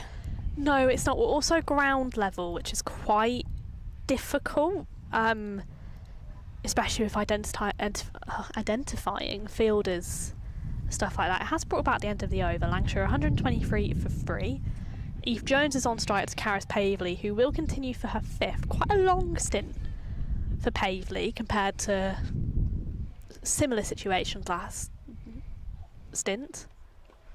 As it's worked over the inner ring by Jones, it will bounce just short, but it will go away for 4. Jones really firing here. She moves to 69, Lancashire to 127. Yeah, Jones is just ticking away nicely here. She's waiting for the opportunity to put that bad ball away. And in the meantime is, as we've said, just rotating the strike quite nicely. Pavely in again. It's a better length from Pavely, and it will go through for a single. The Lex Stonehouse throws it into Georgia Redmayne. Brings Seren Smale on strike. Seren meaning star in Welsh. She'll hopefully be wanting to be the star for Lancashire today. That is a fantastic fact, by the way. I did not know that. It was funny when she was playing in the 100 alongside Stir Callis, because Stir is star in Dutch. So they had 2 stars on the pitch, in effect, as Pavely comes in to Seren. And it's just worked off the pads for a single, an easy single. Eve Jones wants the 2. Seren Smale turns and says, "Don't be ridiculous." Yeah, there was definitely not 2 there. Don't want to be taking those risks. You've got to respect the fact that Eve Jones, been batting for a rather long time now, is still looking for that positive option, still looking for those 2s. Oh, it's a close one. Misses the bat of Jones. Forward, has to work to get her foot down behind the line. Quick glove work again by Redmayne. And twinkle toes from Jones.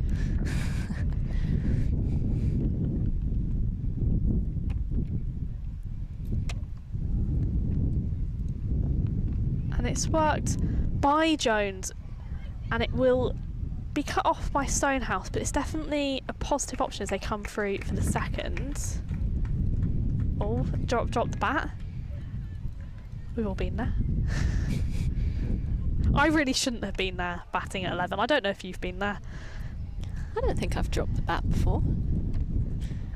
I enjoyed earlier when you said you don't dive after pointless efforts in the in the field. It's Pavely.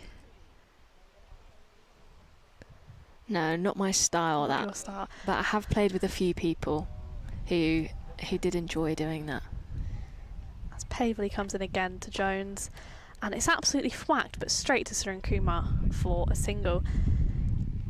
Yeah, I can't say I dive after it if it's definitely going for a 4. I appreciate wanting to show you're trying to put in the effort, but I'd rather it still go for a 4 than get injured. Yeah, I'm not as young as I once was. It definitely hurts a lot more now when you hit the deck, but I often forget that. You got to go for it, and then you regret it afterwards. Exactly that. That was the end of the 27th over. Lancashire 132 for 3. They're requiring 183 from 23 overs. Seren Smale on 2, Eve Jones on 73. We've already seen 2 centuries today. Will we see a third? That is the question. We've already talked about commentators' curse. It once. hasn't happened today, though, apart from for ourselves, as Phoebe Bratt continues at the Montague end. Works straight to the skipper, Georgia Davis. I've cursed my paper multiple times, which has currently got lots of random objects holding it down. As it's a loose ball from Bratt, and it will be fired away by Jones for 4. Yeah, I think Brett will be disappointed with that ball, but Jones capitalised on it exactly as it deserved. Unfortunately for Brett. You've definitely got it right, Iswind, with the laptop, but a laptop is unlikely to blow away. Brett comes into Jones once more. It's a better line and length that time. They'll come through for a single. They think about the second. They're quite rightly not going to take it.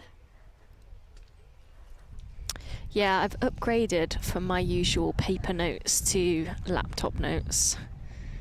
And your laptop isn't in the firing range, Michael McCann's is. I have seen a few times at grounds like this as Brett comes in to Smale.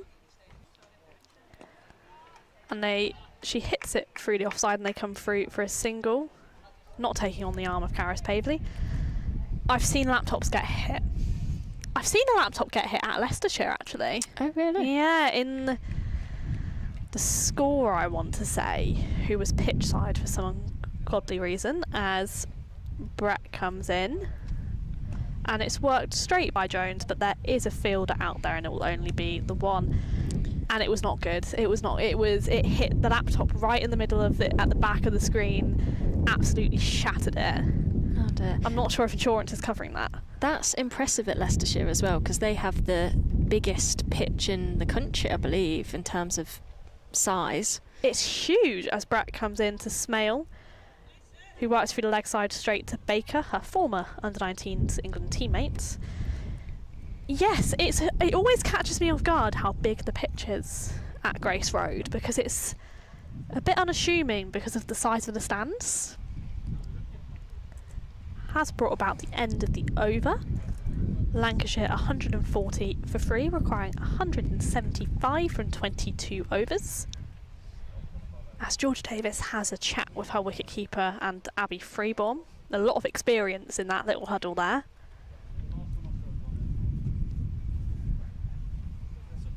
Hannah Baker returns. She hasn't been able to get out of the game, Hannah Baker, today. She's hurt her hand, she's hurt her wrist, she's hurt her elbow, and yet she's still bowling. We had the spike change in between overs, which was really handy work actually from Bethan Ellis, getting 2 spikes in and tightened in about 20 seconds. Baker in to Smale. It's worked straight to Mary Taylor on the straight boundary for a single. I wonder if they practice quick spike tightening in training. It was really quite impressive. I mean, I'm going to be honest, Hannah Baker was missing a lot of spikes. So there was genuinely a risk that if she didn't have any in, she was slipping all over the place. There was a bit of a debate about where her spikes were in the bag. But once they found them, it was very efficient.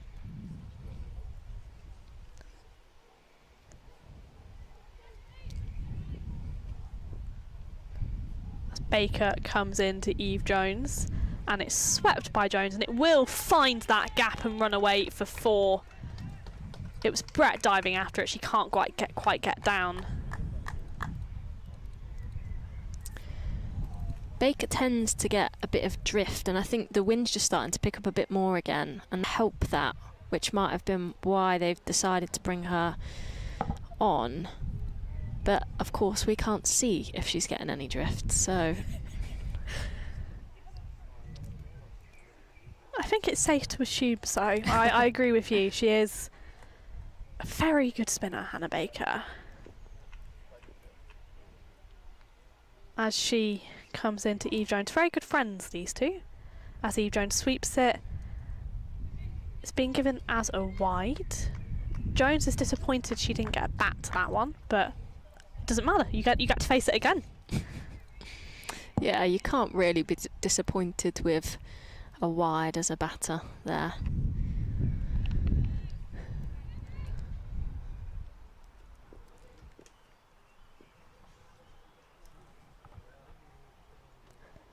As it's swept again by Jones, she's clearly decided that's a very positive shot choice.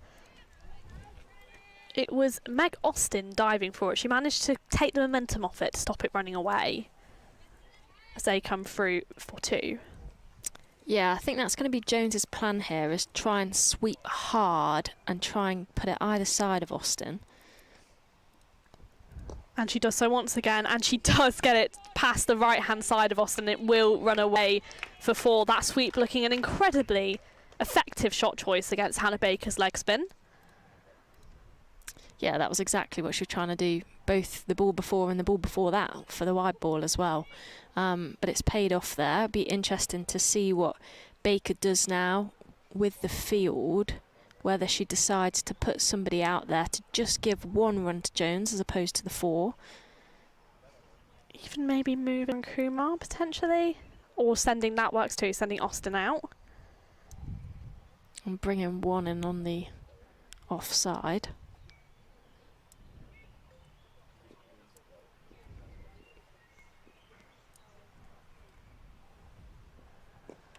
Bacon and it's swept away, and Austin still can't get there despite being on that boundary. It's another 4 for Eve Jones, who moves to 93.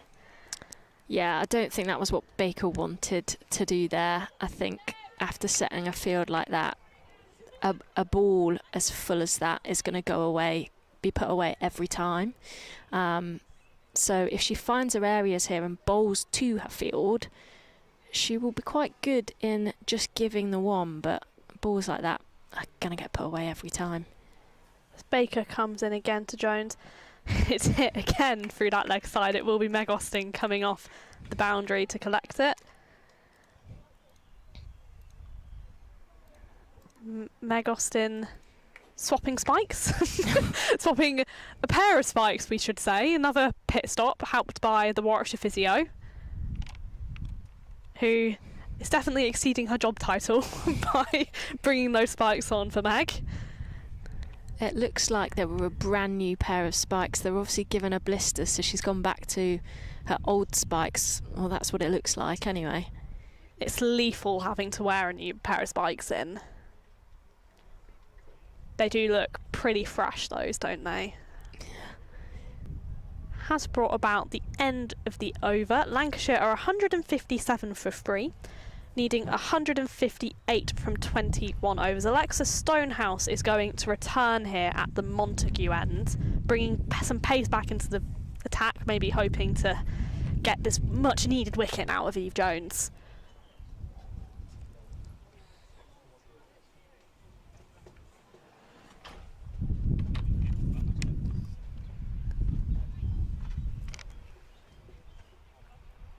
Alexa Stonehouse has bowled 0 for 21 from her 4 overs so far. Warwickshire using the 6 bowlers as opposed to Lancashire's 5, which I think we're in agreement might have been part of their downfall in that first innings. Yeah, and we said right from the beginning that the depth in Warwickshire's bowling lineup today means that they can chop and change, and that keeps the batters on their toes, having to think about how they're going to play the next bowler. So it's a very good tactic from Warwickshire here, and unfortunately one that Lancashire missed out on. As Stonehouse comes in to Eve Jones, and it's worked off the pads by Jones. Phoebe Brett will catch up with it as they run through for 1, taking Jones to 95. Dare I say it?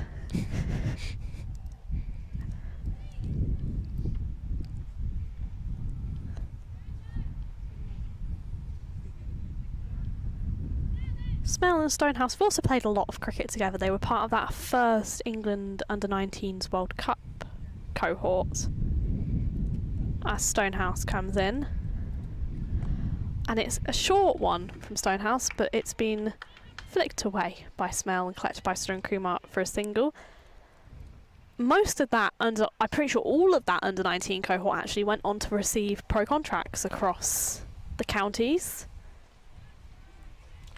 That just shows the depth that England's got now and developed and built over the last few years with the county setup.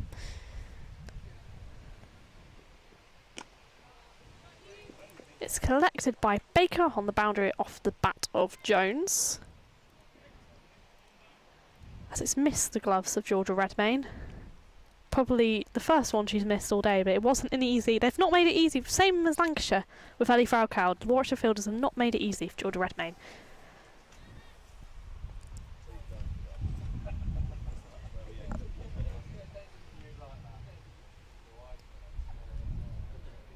Stonehouse into Smale. It's flicked off the pads away for a single to Abby Freeborn. Keeper to keeper. Eve Jones collecting it for Georgia Redmayne there. That's the worst thing as a keeper, getting it thrown at your ankles all the time. Especially when you've not kept in a while.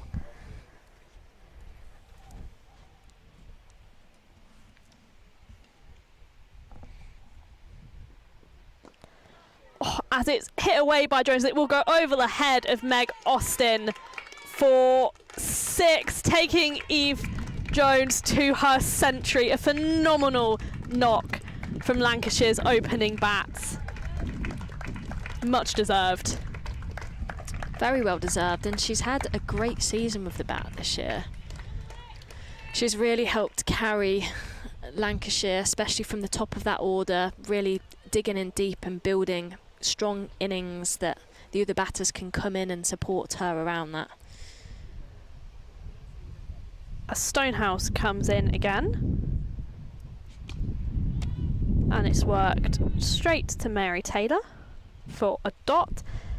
100 off 103 balls for Eve Jones, so very much operating at a very quick rate here for Lancashire. She scored 11 fours and 2 sixes with that one we just saw there. She could really be the key for them in these closing stages. It's interesting, isn't it? Because at the beginning of her innings, we were saying that she was probably going at quite a slow rate, but it just shows when you start building an innings, you can start at that slow rate, and as you progress through it and really build confidence and start timing the ball nicely, you can quickly increase that run rate at quite a nice pace, and she's done that and hit a few boundaries in the last few overs. It is going to be Georgia Davis to switch ends now at the Portland Road end. Coming into Seren Smale, it's her 6th over of the game.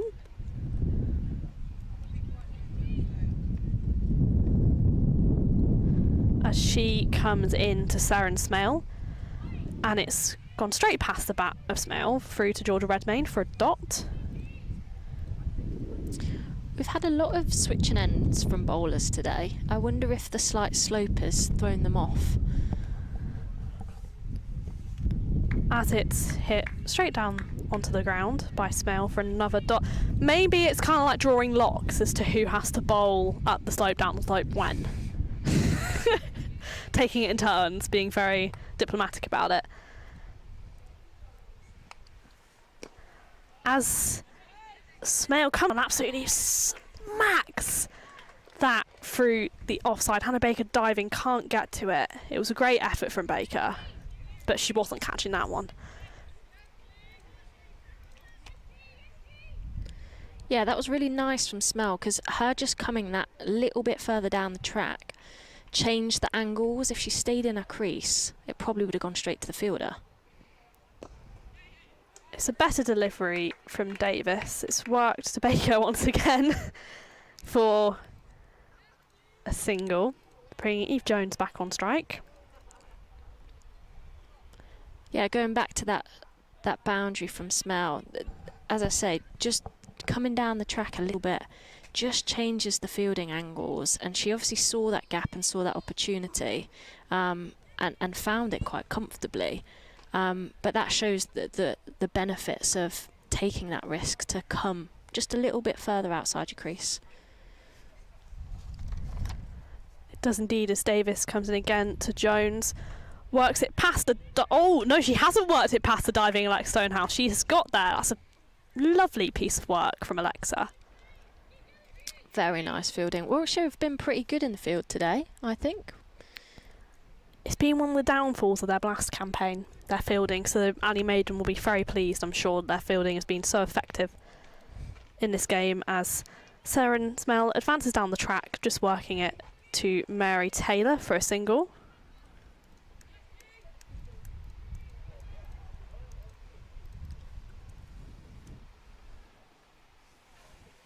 Brings about the end of the over. Lancashire 174 for 3, needing 141 from 19 overs. If you're out in the middle, how are you approaching this one? I think partly it's about patience. It's about waiting for the ball that you can put away, and Warwickshire have given a few of those. I'd say they've given more of those than Lancashire did. So it's about waiting for that ball, but also looking for where there are the opportunities. As I said earlier on, it's not always about coming out hard and really trying to put power behind the ball, but actually just leaning into it, just pushing it into the gap. You can sometimes get 1 or 2. It is Alexa Stonehouse into Seren Smale, who sweeps it beautifully, but it will be cut off by Hannah Baker for a 1. For a single. For a 1 works, I think. Yeah, it does. Depends how technical you're feeling. about as technical as our stream setup, I'd say.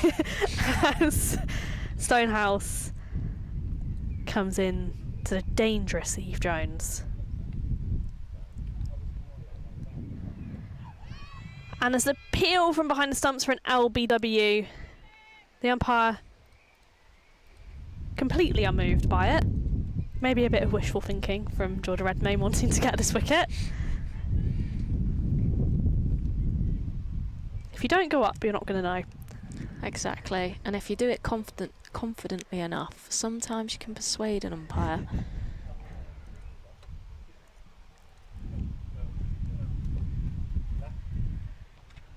As it's flicked off the pads by Jones for a single. They think about the second. Sarah Snell very firmly sends Eve Jones back. I think this is potentially where Eve Jones is saying we need to start turning these ones into twos. I think if they went straight away, it would have been close, but she might have just made that. So I think that's probably what Eve Jones is saying to Smell at this point, is we need to start just turning ones into twos. As it's worked just off the pads by Smale, Surin Kumar chasing after it, she will prevent two.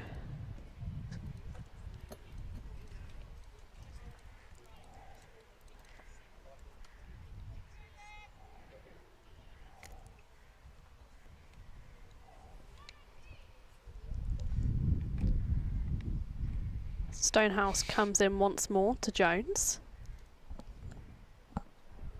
And it's swept by Jones away, and it will just fall short of the 6, but it's a stunning shot for 4.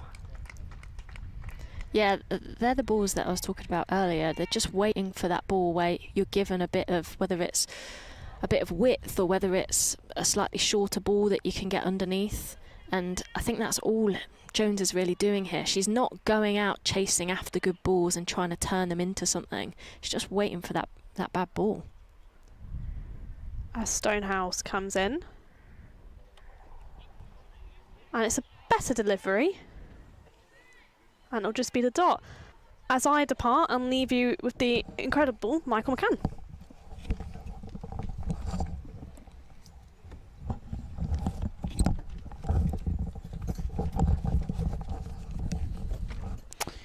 Yeah, we've got quite the game set up here. We've talked for quite long periods of this chase in one way or another about how Eve Jones dependent it is. Well, right now, as potentially expected, potentially predicted, coming to pass, that Jones is proving to be the rock that holds the whole thing together, but she can't do it on her own. That requirement rate is up past 7.5. Down the track, met on the half volley, inside out, over mid-off, who's up. That's one of the classiest shots we've seen all day. That's the kind of shot that can give Smell real confidence.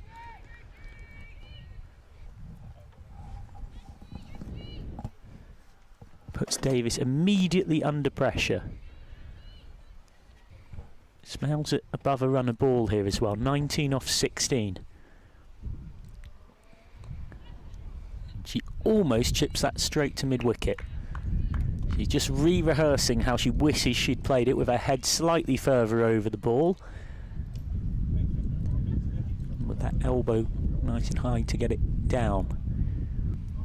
This time rocks back and can only get it straight at point. That's a little bit under from Austin. Shouldn't have been a single were it to have been picked up cleanly, but they will get one. We said when Smell came out to bat that she's got that positive intent. She always comes out with that positive intent, looking to score runs, and you can really see that in the last couple of shots that she's played.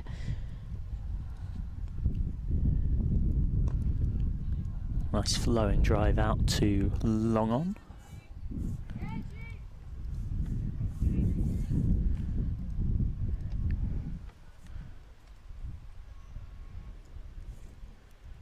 You look back at the start of this over, they're 17 ahead of where Warwickshire were, but they have lost a wicket more, and remember that Warwickshire accelerated very well later on. Oh, they're going to go for one here, and they will get through. Ultimately well judged, and there's You would have caught it there in the reaction. There's a shrug of the shoulders and a raise of the hands in frustration from Davis. That just slightly reflects the mood of this innings right now.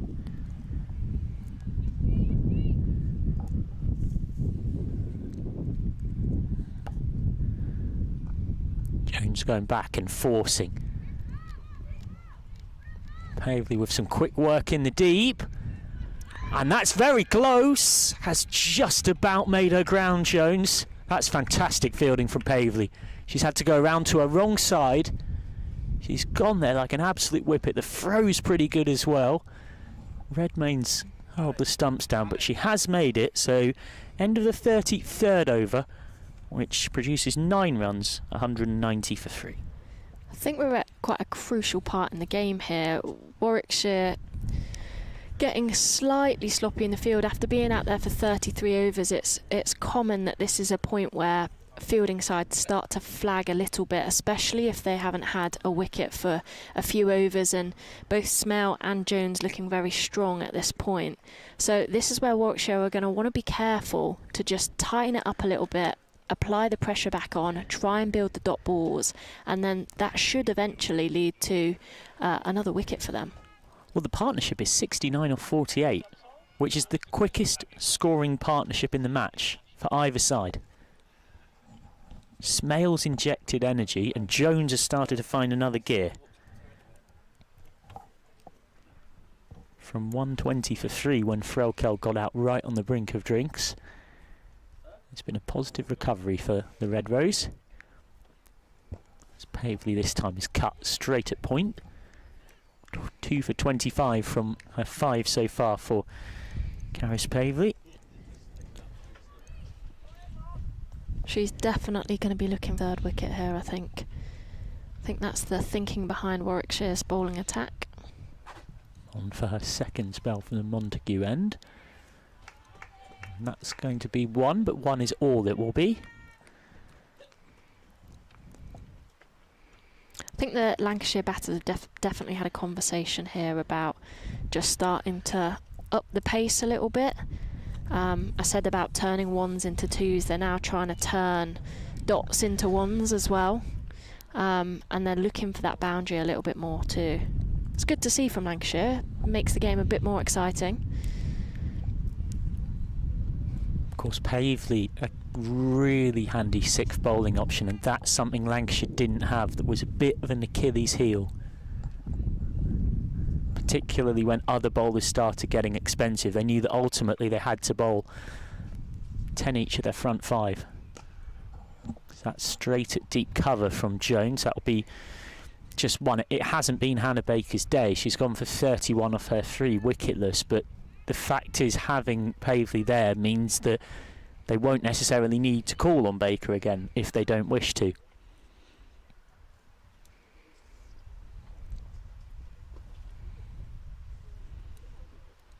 Or shimmy to come down, then shimmy to go back Smell. In the end, cut straight at backward point.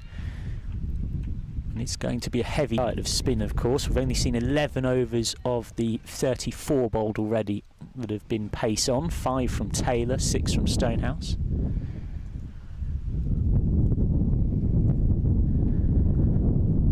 Straight at extra cover with Pavely's very quick flat spin. Doesn't tend to give it much air.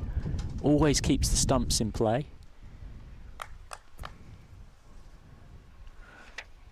Very deep set onside field. The instruction will be clear, not too much width to Smell. Has kept low, and I mentioned how Caris Pavely always keeps the stumps in play, and there you go. That's her 3rd wicket. It gets through the defences of Seren Smell, who had looked $1 million for her runner ball 22, but this partnership, which was really starting to motor, is separated at 72, 192 for 4. And you heard the cheer from the Warwickshire team there. That was exactly what they were looking for. That's what they were after in bringing Pavely on, after having 2 wickets earlier on in her spell as well. I think they're going to be very happy with that, and that might just inject the energy back into the Warwickshire side. And you're also looking at a Lancashire middle order that in both formats this season have overall, as a collective, not really performed with the bat as they would have liked in either 50 over or T20. It's a significant reason as to why they're 2 wins from 8 in the 50 over format and 1 win from 6 in the T20. So you're putting quite a bit of pressure on players that aren't having the season with the bat they'd want to come out and win the game with 315 to win. It only makes Jones even more important. You do sense now, if Jones were to go soon with more than 100 to find from here, it suddenly starts to feel like a very, very long way away. Danny Collins, just to illustrate that point, in this format so far this season, with 19 runs from 3 innings, had an average with 6.3. So Collins has got to find something from somewhere. Easier said than done. I think that was probably the message that came on with the drink for Jones there, was to stay at the crease. I think that's exactly what Lancashire need right now, and they'll probably look to rebuild with Collins at the crease with her. Yeah, wicket was off the final ball of the over, so it will be a watching brief to start with. Collins, who's getting a bat check as it's being popped through the grooves. Umpire Simon Widdop happy with what he's seen. Pace on back in the form of Mary Taylor. Absolutely thumped down the ground, but Suren Kumar will get across, and there's a little look up to the heavens in frustration for Jones, who gets just 1 for a fine shot. I think she's got to be one of the best timers of the ball in the game. Yeah, particularly in that quite straight. Everybody knows you want your mid on and mid off, or long on and long off, pretty straight to Eve Jones, and you almost adjust your other fielders around that, so your extra cover can become not far off being a mid off in their own right, and same on the other side.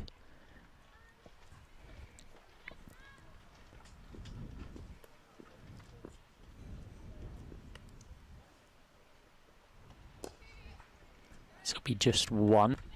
Paper charges in, and really big enough to go off in by say. Mary Taylor's taken several wickets this season as well, so they've probably thought to bring her back on, really trying to hit the stumps here from the Warwickshire bowling side of things. Into the pad fill one, there's not one there.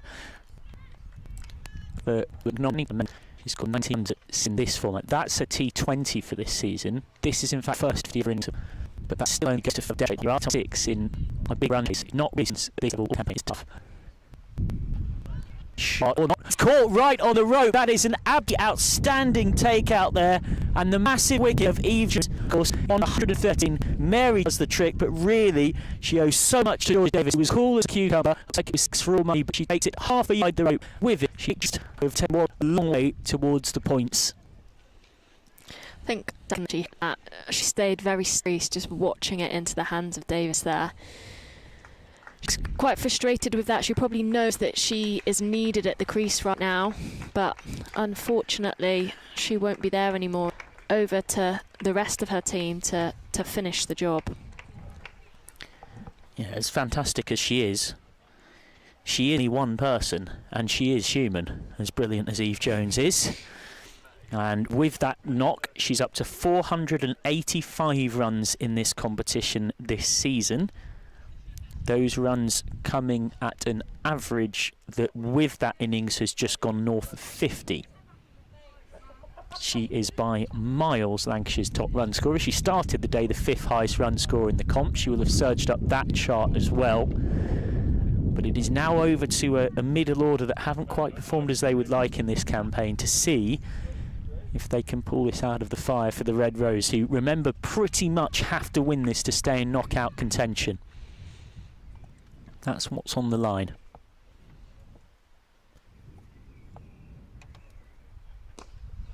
That's a lovely first shot. A square drive for 4. Well, how about that to build your confidence? Kate Cross with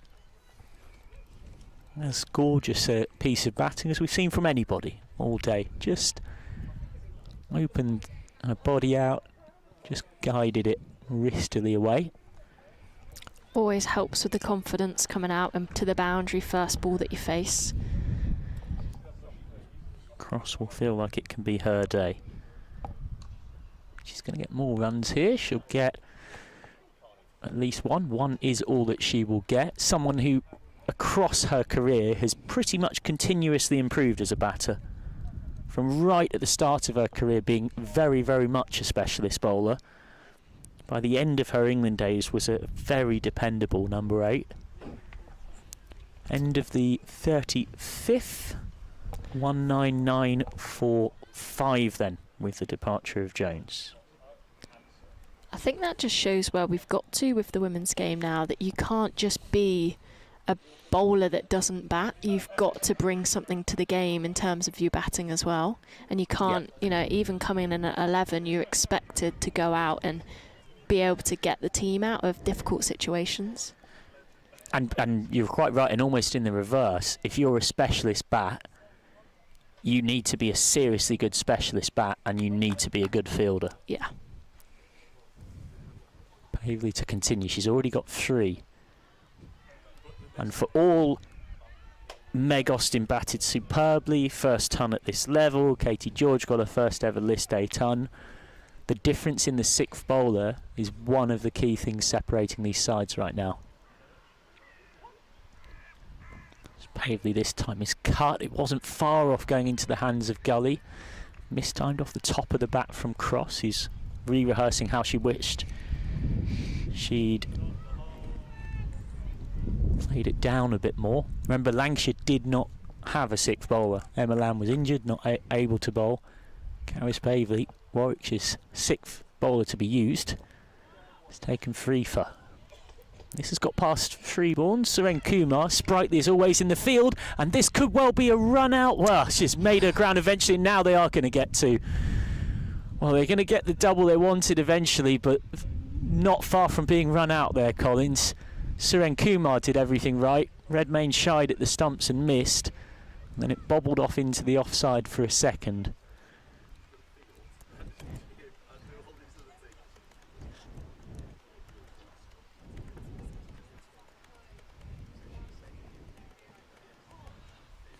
Swipe and a miss outside off. Remember, that required run rate just starting to climb as well on Lancashire. It's almost at 8. I'm sure both of these batters are feeling a little bit of pressure now, but Kate Cross obviously got a lot of experience.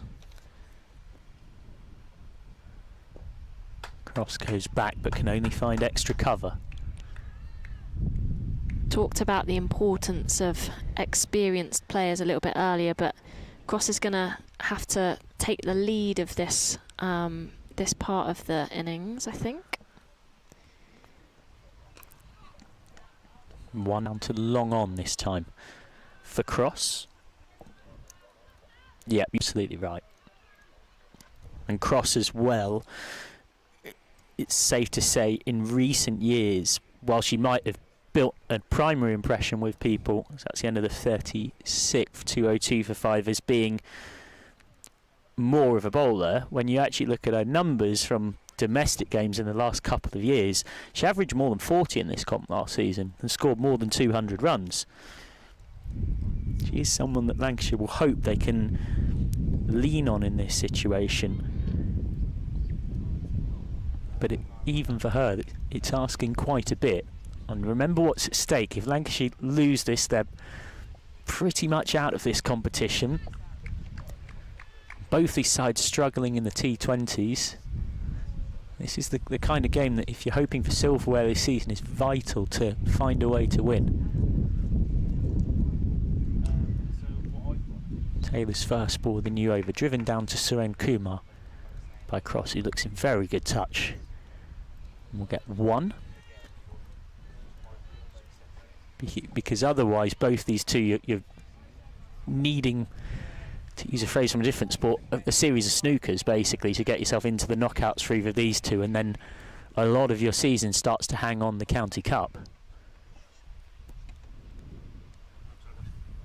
Taylor this time manages to get past Collins. Great take by Redmayne, standing up. Of course, by this time last season, the County Cup was done. It was won by Lancashire at the end of May, but when are we not tinkering around with formats and calendars? Of course we were this winter, so now the County Cup has not started. Last season it was finished. I know quite a few people seem to quite like it being sort of done in that early block of the season.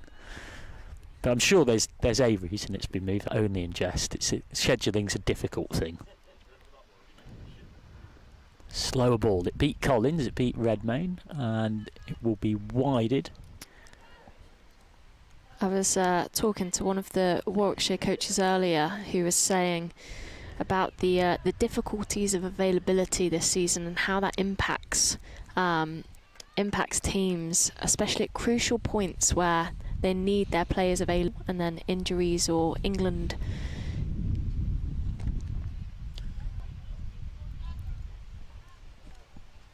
camp takes away.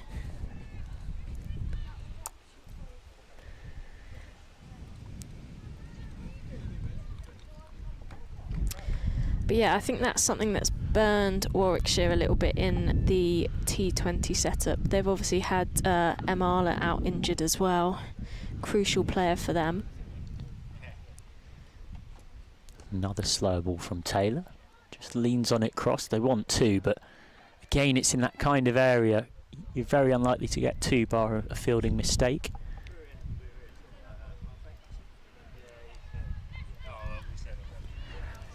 I should caveat, I said it hasn't started. What I mean by that, of course, is from a Tier 1 team's perspective, it hasn't started. Of course, it's been running through rounds 1 and 2 for your Tier 3 and your Tier 2 teams.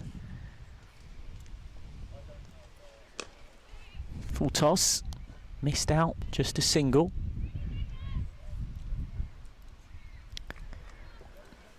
And of course, Lancashire have drawn Buckinghamshire in the County Cup, the only tier team to still be in the competition. Yeah, it's a great story. The first Tier 3 team to have made it to the third round as well. All credit to them. They'll get their chance to cause an upset. They beat Suffolk in late April by 7 wickets, and then they beat Norfolk by 56 runs in mid-May.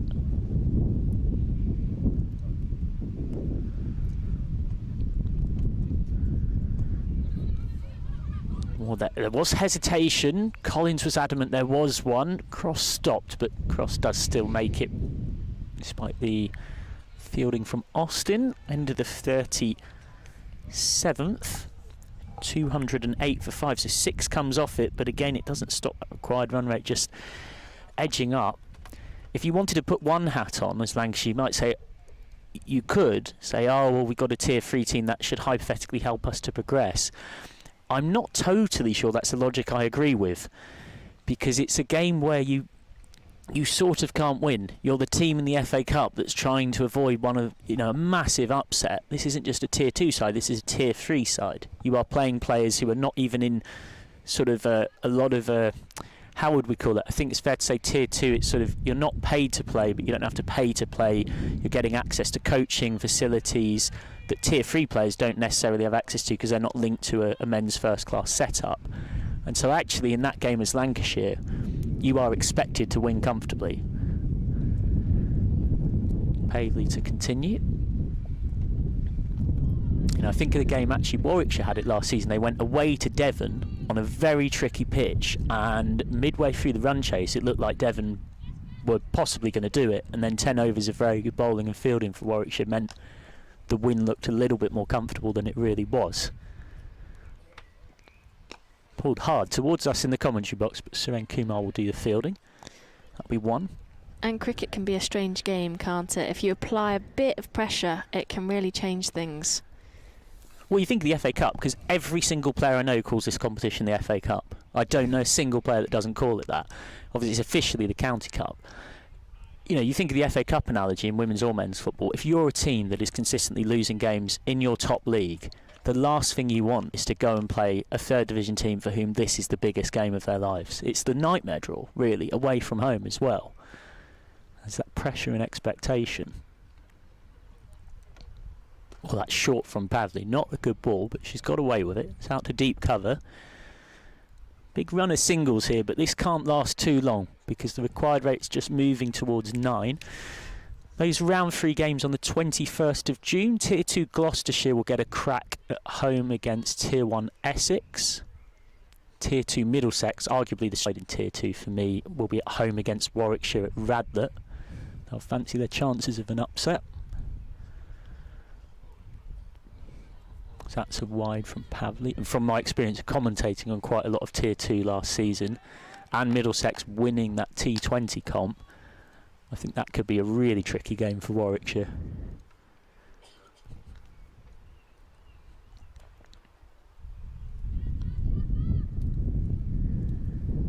And then elsewhere, Yorkshire versus Durham, Yorkshire versus Somerset at Scarborough, Blaze versus Durham at Nottinghamshire. They're both all Tier 1 games.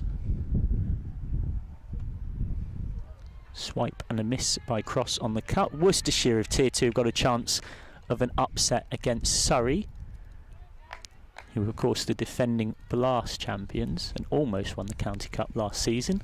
Tier 2 Glamorgan host Hampshire, and it's Northants against Derbyshire.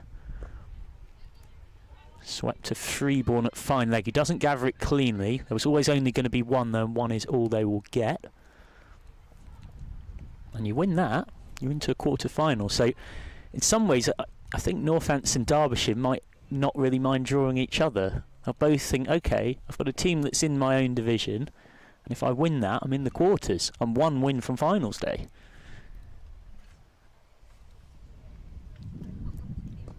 Short. Pavley's going to get away with this in terms of it not going to the boundary. It'll be 2.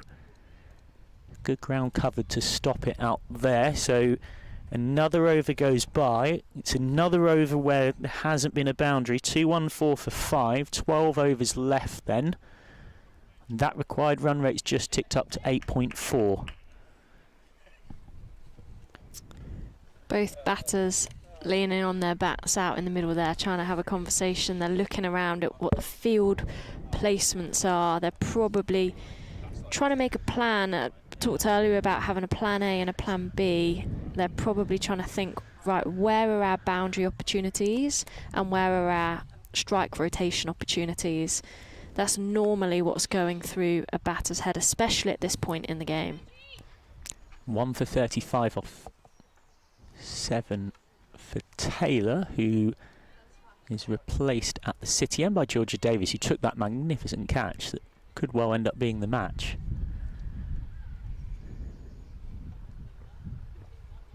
Swept. It has beaten short fine leg, and it will run away quickly off that slopey outfield, but they are going to get 3, and it has been hauled in, which is one of the few times today you've seen that when it runs away so quick. Good running.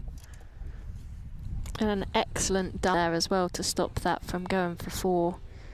Nice and cleanly picked up, and surprised that they managed to get 3 there with the boundary size.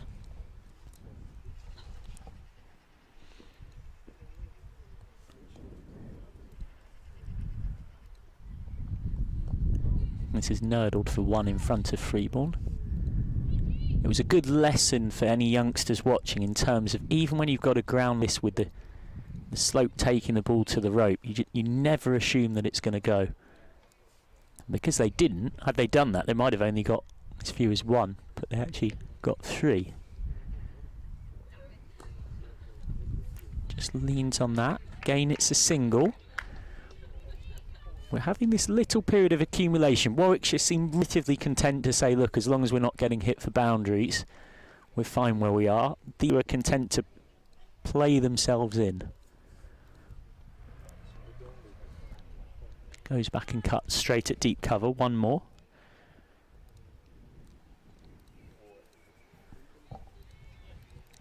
And of course we talked about those FA Cup fixtures, shall we call it.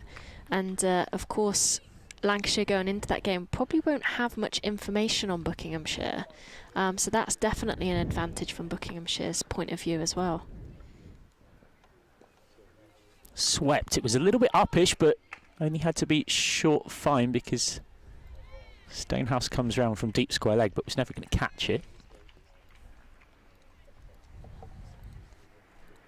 Yeah, no, I guess that's part of the intrigue of the competition.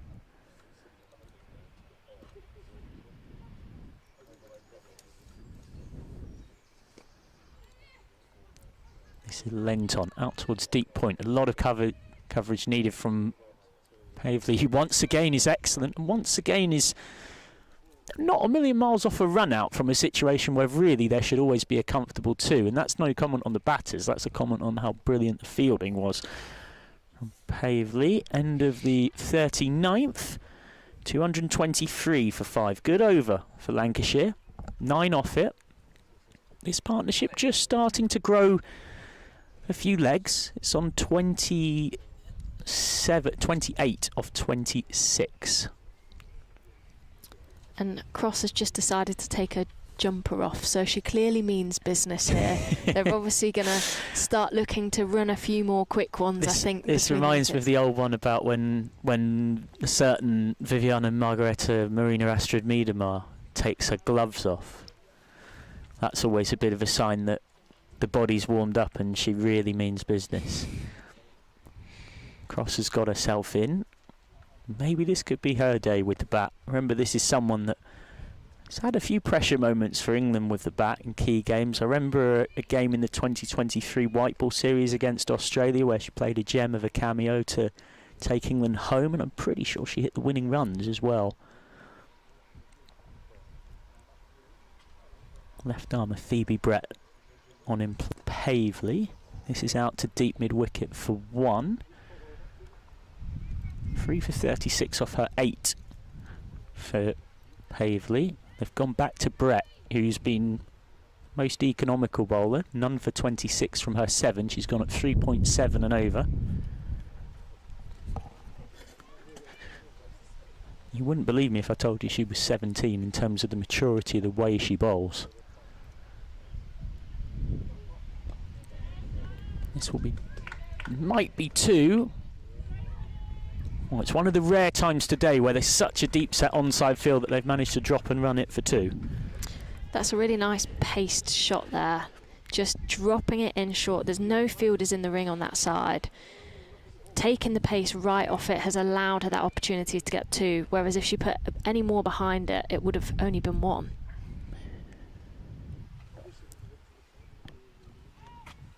No run there. Been quite a long while.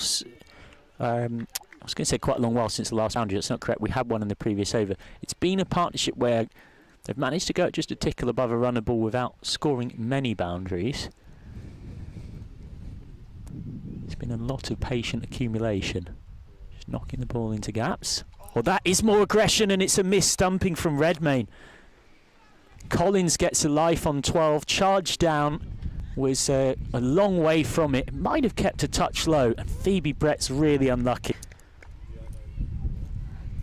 That could have been a crucial wicket at this point. Maybe Collins can use that to think it's her day. She can't. She's gone next ball. Well, Georgia Redmayne will be the most relieved woman around. The miss-stumping matters not. The very next ball, Phoebe Brett gets a deserved wicket, having bowled so economically. 226 for 6. Danny out for 12.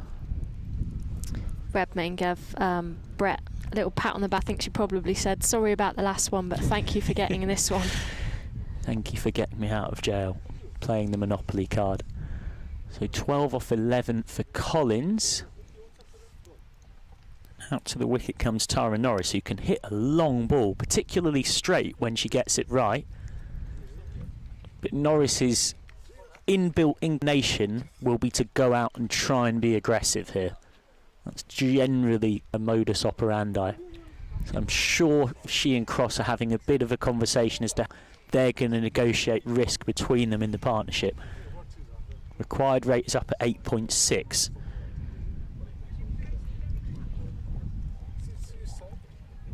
And you would sense as well, if they're going to chase this, it's probably this pair that have to do most of the heavy lifting. After this, it's Grace Potts, Hannah Jones and Venus Virapuli.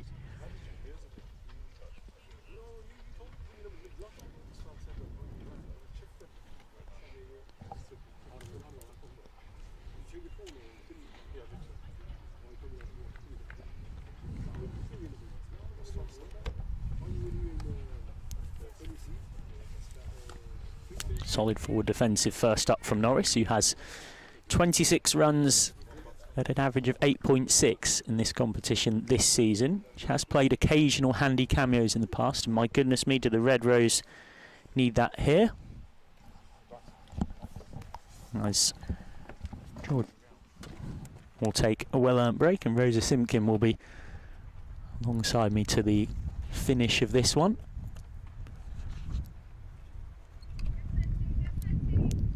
Relatively easy to work out the required run rate, of course, when there's 10 overs left.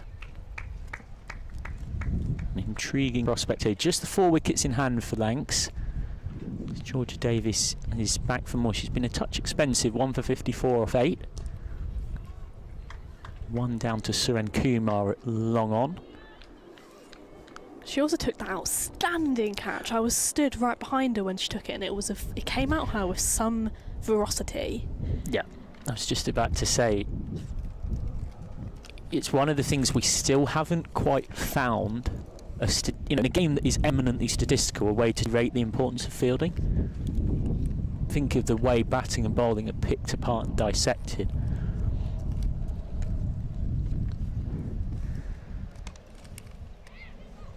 Straight at extra cover. Now, as one unnamed Tier 1 head coach said to me, "You've got eyes, Michael." Now, of course, I know what they mean by that, but you think of a game where everything else is, every other little metric is so tracked, and actually in baseball there's a subjective way that every single fielding contribution is measured by a spotter, essentially, and that is put into a system that tracks whether your fielding was better or worse than the average you would expect in that moment. So, for example, some of you may remember from the first innings, Kate Cross took a fantastic catch out along on that I think it's fair to say a lot of other players at this level wouldn't have taken. Well, this is chipped. A conventional mid-on would have caught it easily, but just be one more.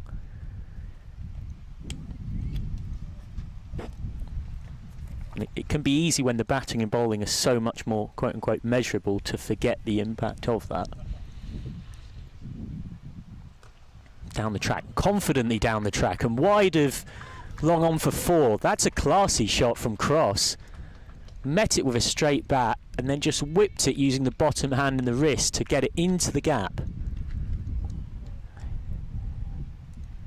It was a lovely shot from Cross. She's definitely showing her experience in these closing stages, and they're going to need her to stay at the crease if they're going to chase this total. Yeah, it's difficult to see how they get there without her. She's looked very good for this runnable 20. Got off the mark with a square drive for 4. That's her second boundary. Into the pads, but sliding down. I mean, in fairness to Grace Potts, she has been known to put on a few totals, but never particularly quickly.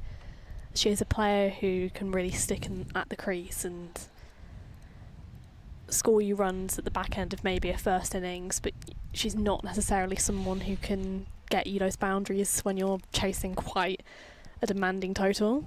And again, it's that scoreboard pressure. You're coming in now at 2, 3, 4 for 6 of 41, so required run rate is up at 9. It actually tells you a lot about how well Warwickshire accelerated. They are 8 runs ahead of where Warwickshire were at this stage. The problem for Lancashire is they are 6 wickets down, and at this point Warwickshire was still 2 wickets down. That enormous stand between Austin and George was still going on. They pilfered 88 off the last 9 overs, Warwickshire, capitalising on the platform that they had. And it's so difficult for Cross here because she both has to accelerate and ensure she's staying in. She can't take that risky option. Brett this time with a beauty of a delivery, and that is another. It's 7 for Warwickshire, it's 2 for Phoebe Brett in as many overs. Lancashire are in a spin. Norris is out for just 2. 234 for 7. The Red Rose are tottering. It was such a low-key appeal and given wicket by the square leg umpire that we almost didn't pick up on it until we saw celebrations. Yeah, I have to say they certainly weren't going to get accused of over-celebrating there. There was that slight moment where you could just feel a few people being like, is that out? Oh, it's out. It was a stunning delivery by Phoebe Brett. She's one who's really come to Census is not what I mean. Census. Just census to her peak in Project Darwin, getting that opportunity. She broke through last season, came here on loan from Worcestershire where she was playing Tier 2 cricket, and has just kept operating through the gears. And yeah, I mean, we're now past the halfway point in this comp, and she is the 6th most economical bowler in it. Now, she hasn't actually, she had 4 wickets before today. She's now got 7, at an average hovering around 14. And as you might gather from that, she's by no means played every game. And actually, she is a 17-year-old who's putting her case that it's like, look, you might have one of the best spin attacks around, but I've got to be in your team. There's so much spinning talent in this Warwickshire team that you can't play all of them. It's so tough. So she is making a real case as to why she should stick in this 11. Loves playing against Lancashire as well. This is flicked out to deep mid-wicket for 1. Potts off the mark. Yeah, Phoebe Brett took 2 for 35 against Lancs in the reverse fixture. And she took 2 for 31 against Yorkshire at Scarborough. And she actually took 2 for 15 off 4 against Lancashire on T20 debut for the Bears last season. So maybe someone needs to just tell her she's playing Lancashire every week, and that will get the absolute best out of Phoebe Brett. Down the ground, not really hit cleanly, and caught at mid-off. So Cross has to go for a nice 25. It's a helpful cameo, but the Red Rose needs so much more, and Warwickshire are just 2 deliveries away from victory all of a sudden. Phoebe Brett has 3 wickets I should say, in 2 overs.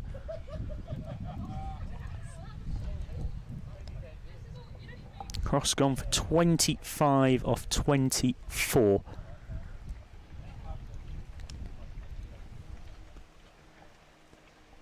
I mean, it's almost the story of Lancashire's season, this chase. Eve Jones, the star, once again, she was their top run scorer coming into this game in the top 5. Highest run scorers in the competition coming into this game. Another century for her. Emma Lamb slightly backing her up with that 40, and apart from that, it's been a rather inconsistent showing from Lancashire's batting. Mack with 2, Frykard with 3, Smale with 22, Collins with 12, Cross with 25.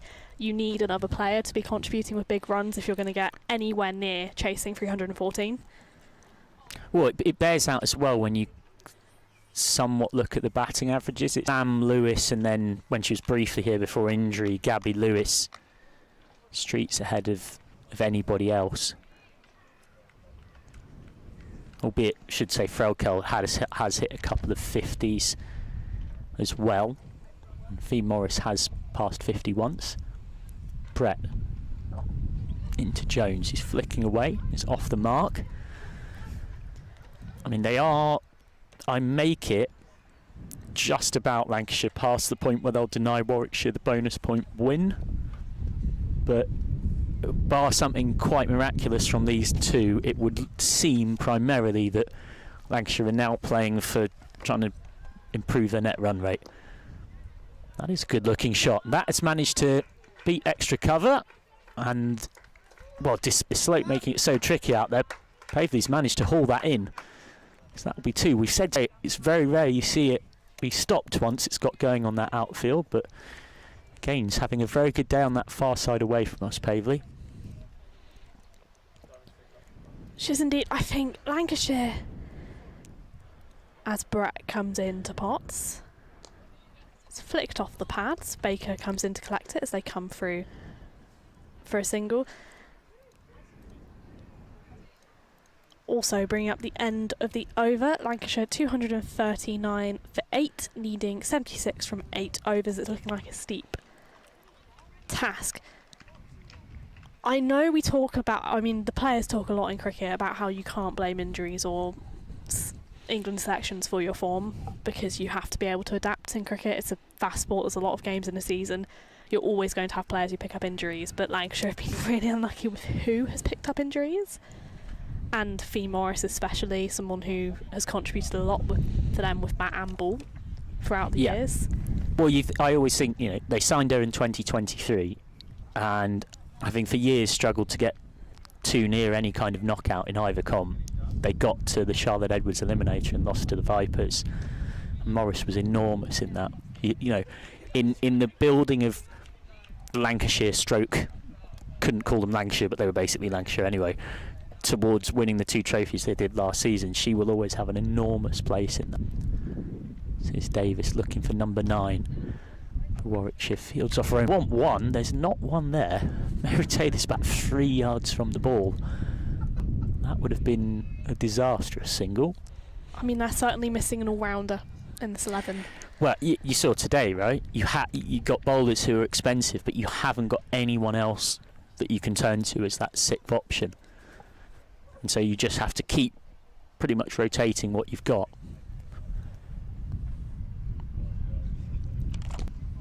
Forced off the back foot, straight at Katie George. Elsewhere, Durham are well placed to make it 4 wins from 4. 4 wins from 8 and even up their record. 4 wins and 4 losses. They're set to probably beat Essex, as they want 2 into the onside, but they're not going to get it. Durham making 291 for 9. Maddie Villiers 76. Holly Armitage 69. 4 for 51 for Sophia Smell. Essex in reply with just 5 overs. They've got to find more than 60. Flo Miller with 56. Nancy Harmon 62. Not out. 3 for 28 for Trudy Johnson.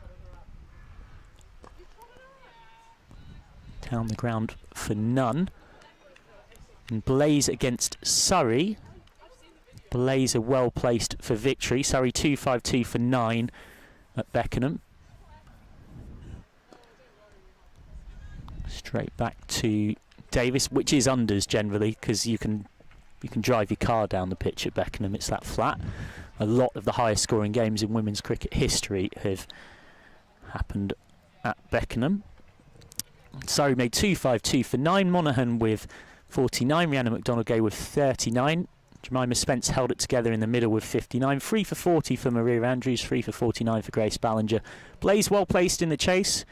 Georgia Elwis, experienced campaigner, an almost runnable 79 at out. Marie Kelly 69 opening. They need 45 to win from the last 10 with 6 wickets in hand. So you would say they're favourites. And if Blaze win that, they'll have 8 wins from 9. Surrey in 3rd. If you're a Warwickshire fan, you want Blaze to win that game, because it means that with this result, Warwickshire would go above Surrey into 3rd. And Hampshire have beaten Somerset by 39 runs. So Hampshire now have 6 wins to go with 2 losses, no result. They've consolidated their spot in 2nd. It's the first ball of a new over. Goes away for 1. Hampshire 303 for 7. Maya Boucher 50. Anna Southby 53. Francesca Sweet, one of the breakout new stars of Tier 1 this season, with 57. Olivia Barnes with 3 wickets. That's a dot from Brett. Somerset falling short. 264 all out with 3 overs to spare. Annika Leroyd with 87. Rebecca Odgers with 77. They put on 161 for the 2nd wicket. But after that, it was a Calypso Collapso for the West Country outfit. It's been known to happen from Somerset and previously Western Storm over the years. Yeah, well, today was one for the books. They lost 9 for 65 from the moment Odgers got out. They were 199 for 2. They were in control, if to say. They needed 100 at just under a run a ball. So they'll really feel like that's one that got away. So Somerset with 3 wins from 9 now, and that win consolidates Hampshire's place in 2nd. So you're all up to date with the scores in Tier 1 elsewhere. Opens the shoulders down the ground, and that's a 1 bounce 4. Beautiful cricket shot from Hannah Jones.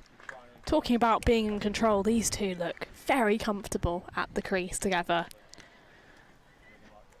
Yeah, they've been doing all the right things. The problem is they've inherited a nigh on impossible situation, which isn't really their fault. Cried rate well into double digits. James will get more runs this time. 1 down to long on. And that's the end of another over. So 2 4 8 for 8. Worth saying that for the first time they've dipped below where Warwickshire were at this stage. So Warwickshire were 2-5-1 for 3 and of course finished like a house on fire. Lancashire meanwhile 2-4-8 for 8. So 3 runs behind, and of course the elephant that's almost as big as the room.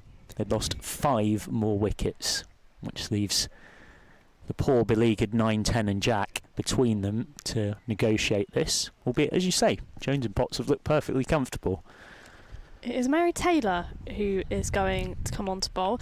Something's really bothered me about watching Warwickshire play this season. Okay. And Mary Taylor, obviously her twin sister is Millie Taylor. She's coming to the team.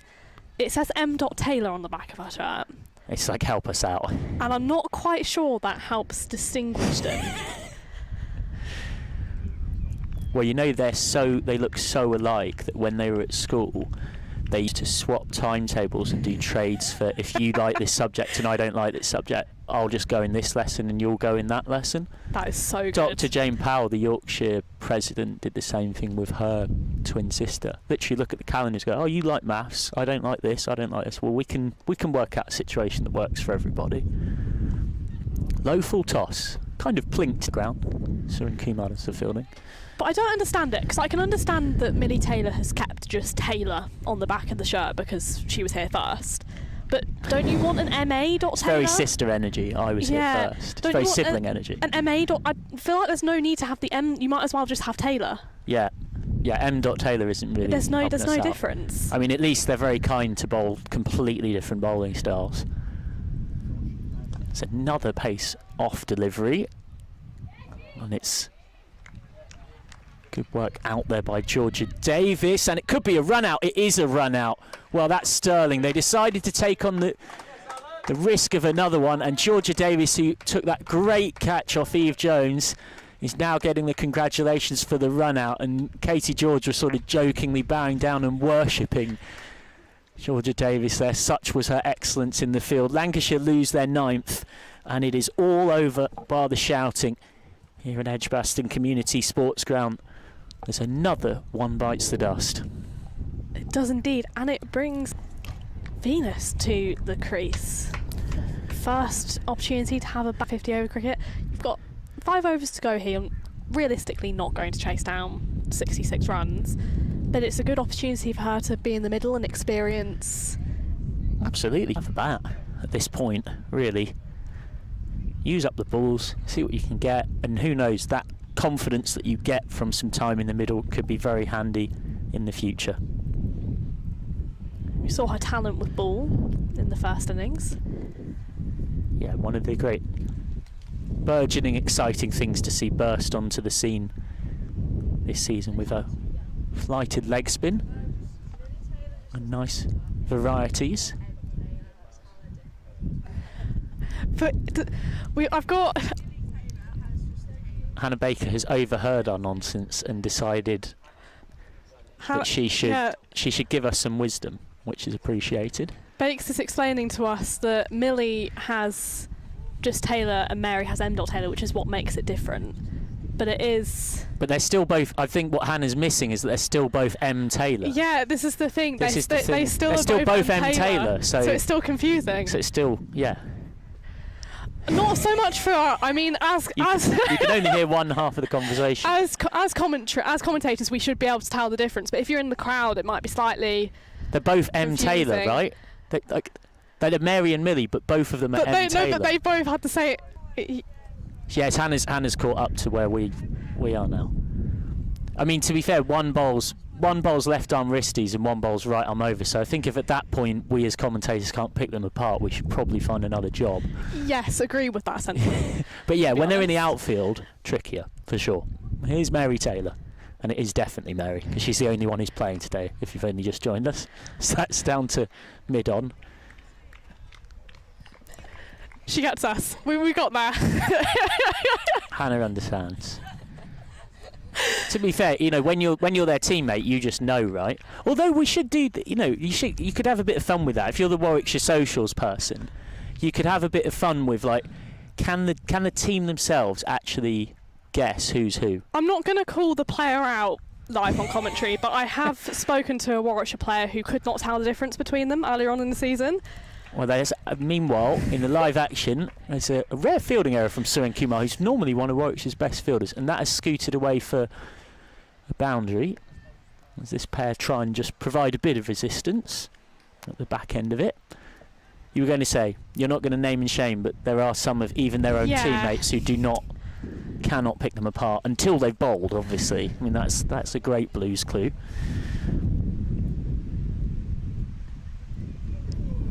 It's Mary coming in. We've now got Millie in front of us as well as it goes through to Georgia Redmayne. Or as she's named from the back of her shirt, Taylor. Just Taylor. 254 for 8 then with 5 overs left. Quite run rate in 254 for 9, I should say. Beg your pardon. You can tell up above 2 a ball. You can tell the game's becoming a little bit dead and buried when It's a little bit last lesson of the day at school. Yeah, kind when of we're vibes. having deep philosophical slightly conversations tired and delirious about the Taylor twins. Yeah, on the field, I think if you're assessing what we've seen, there's a few big things that have been the difference today. Austin's batting carried the early part of the innings when Redmayne hadn't quite got going. Obviously, Katie George with a magnificent knock to kind of carry on that momentum. That partnership goes on to define the match, but also Lancashire not having a 6th bowling option and Warwickshire having a 6th bowling option in Caris Pavley, who actually comes on because Baker's had 3 expensive overs and Pavley takes 3 for 36. And that is where you get the gulf that is between these two right now. As Venus Virapuli takes guard. Nothing to lose really for her. No burden of expectation. She only had 1 innings in the T20s where she made 1. And she's going to double her money here at least. She's going to get 1 and they will eventually, slightly reluctantly, come back for 2. I mean, for Venus here, it's just a really good opportunity to improve her batting average, isn't it? Prove that she can do a job with bat in hand, maybe in future games when there's less injuries and you're thinking about selection. And look, you're 16, you've just broken onto this stage. It's as much as anything else, maybe a bit of a nerve settler for the future. If you can go get a little 10 nod out here. That's a good ball from Stonehouse, respected by Venus. It's going to make plenty of you feel pretty old at home, but she was born in November 2009 in Isleworth. I think plenty of us, including yours truly, can remember exactly where they were at that point. I was doing my GCSEs a long time ago. I don't think I should comment what I was doing because I think it will make you feel quite old as soon as comes in. This is nudged away. This could be a run out. This could be the game. Oh, she has made it, Potts. Well, Venus Virapuli hesitated twice there, but Potts didn't hesitate in saying, look, I'm coming down to the striker's end. And that meant that she has made it. I was going to say, you're not too much older than Venus. No, I'm 18, born 2007, so I could not tell you what I was doing in 2009. Existing. Yeah, probably at cricket. I wouldn't be surprised given how cricket mad my family is. You could say it's a bug I caught. Warwickshire trying to finish this off. This pair are trying for a bit of nuisance value, just trying to make Warwickshire bowl their 50 overs. It's Stonehouse. Short. That's been hit very, very high and very, very long from Potts, putting those long levers to use. It's only the 3rd 6 of the match. Eve Jones hit a couple, and now Grace Potts has hit one. Got underneath it and gave it a thump. It's a stunning shot from Potts, making Baker do a little bit of an obstacle course to retrieve the ball. She jumps over the fence, goes under the net. That is what Potts is capable of down the order. I guess the question for Lancashire is, can they reach a point where she's able to do that from the go, and they've got this additional figure who can chip in with runs when they need her to? Certainly plenty to work with when you've got long levers like that.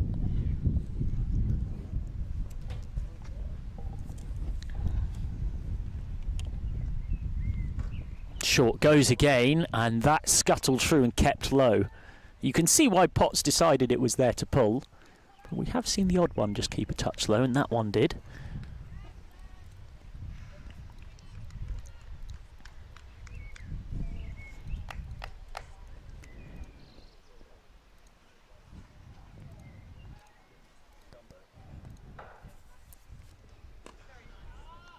Struck firmly, and it might have bisected the two sweepers. It has got past Baker, so 4 more for Potts. Taking the attack to Stonehouse in this over very successfully. Looked every inch a top order player with that shot. The over has ended up being quite expensive. 13 off it, 267 for 9. So 4 overs left and 48 to win. And the game is very much technically still alive. It's still a very long shot from here for Lancashire. A reminder that if you've enjoyed our coverage here, plenty more to come from this competition. Match day 10 on Wednesday the 17th sees Durham versus Yorkshire at Chester-le-Street. Lancashire host Blaze, sunny Blackpool on the seaside. Somerset host Exmouth. Somerset host Warwickshire at Exmouth, and it's Essex versus Hampshire at Chelmsford. So a rest for Surrey with 9 teams up in Tier 1. There'll always be one team getting a rest each match day. And then one more game in this sort of mini 3-game block, or one round of fixtures. That's on Tuesday the 23rd, Durham Surrey, Blaze Yorkshire at Chesterfield, Lancashire Essex at Blackpool, and Hampshire Warwickshire at Southampton, before the teams turn back to the Blast block. Then we've got a bit of County Cup to end the month, haven't we? Yes, we have. We're jumping here, there and everywhere this season. Although I guess County Cup and Blast together makes sense because it's all the same format. Taylor's new over, that comes off the inside edge of Venus Virapu's bat. She'll get a single. That brings Potts onto strike, who will fancy a bit more destructiveness. Yeah, then we're in a combination of County Cup and T20 Blast and the 100 until 19th of August, which feels a long way away right now. That's when the One Day Cup finally returns. Warwickshire hosting Yorkshire. Lancashire not in action that round. Good Yorker, slower ball Yorker from Taylor, going through the variations. And then this comp runs right the way through to mid-September. Just noticed Chloe Brewer has made her way onto the pitch. Perhaps not risking anything at this stage in the game as Taylor comes in. Out to Baker in the deep. They want 2 to get Potts on strike, but definitely nowhere near 2 there. They eventually realise.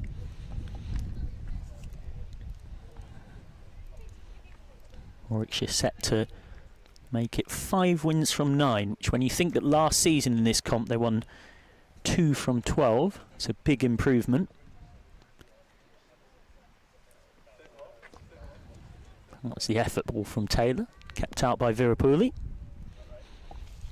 And it will be 3 wins in a row in this comp as well. Feels a weird thing to say because of course there was the big break, but beat Lancashire by 4 wickets back on the 13th of May, then beat the White Rose side of the Pennines 3 days later by 3 wickets at Scarborough. And then of course seemingly on track to beat the Red Rose again here, unless we are about to watch something truly extraordinary. Full toss, Virapuli can't capitalise. Also a potentially very uplifting win for this Warwickshire side after a tough blast stint, get them back heading in the right direction with a couple more games in this 50 over stint, then hopefully hit the ground running again in the blast when it comes back around and get their first win on the board in that competition. Yeah, they'll hope that this mini block of 3 games, you complete that well in the 50 overs, they can take some of that winning feeling into a format that hasn't gone well this season. Ripley's got a little flick on this. It's going to be leg buys though, in fact. And Virapuli will keep the strike. 47 gone then. 270 for 9. Credit to this last pair. They're not giving up the ghost, and if nothing else, they're making sure to keep Lancashire's net run rate really healthy. And it isn't often you see a team who are bottom with a positive net run rate, but that's where they found themselves at the start of today. There's been a lot of really close games in this competition.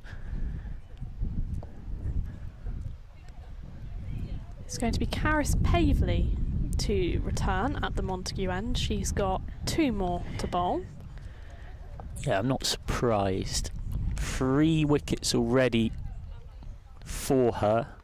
Frelkeld, Smale and Mack ripped out the sort of upper part of that Lancashire middle order. She'll fancy a fourth to finish things off. England international made a debut on that tour in Ireland in September 2024, where it was a bit of a changed England side. It's been putting together quite the CV since to try and break in on a more regular basis.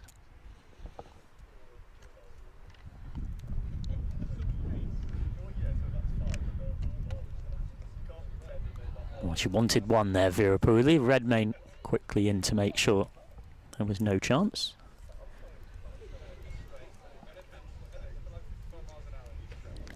She's looked rather confident here, Vera Pooley, as Pavely comes in. That's short. Helped away for one by the 16-year-old. Who I make it. I mean, she turned 17 at the end of May in this Blackwell, but I'm trying to think of anyone else who's playing regular Tier 1 cricket of that age. I'm struggling to think.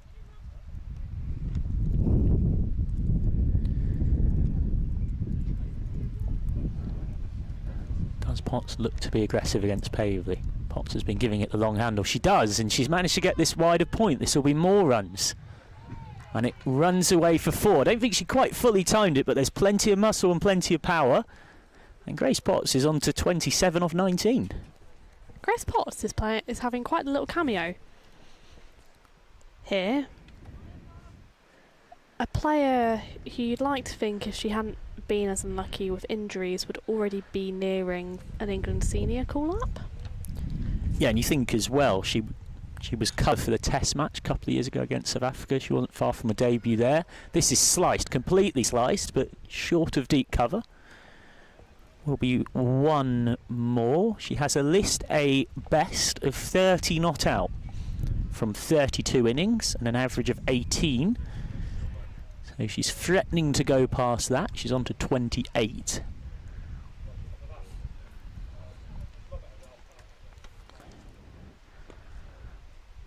Good ball, well kept out by Vera Pooley. Chatting to the ground staff, they reckon that par was about bang on 300. And even mid-innings, they basically felt like Warwickshire would just managed to get a fair bit overs. And so it's proved, just looking a little bit out of reach. That's short, hit hard but straight at Baker at deep mid-wicket. So end of the 48th, 277 for 9. Last wicket partnership doing their best to frustrate the home side. He's worth 27 from 21. It is going to be Mary Taylor to continue at the Portland Road end. She'll be hoping to get this final wicket. Yeah, she was very good in the reverse fixture. 42 not out that decided the chase, and 3 for 47. Came from Eastbourne CC. It's worth remembering every player has got a foundational club or two that really made them as a village cricketer well before you saw them on a stage like this.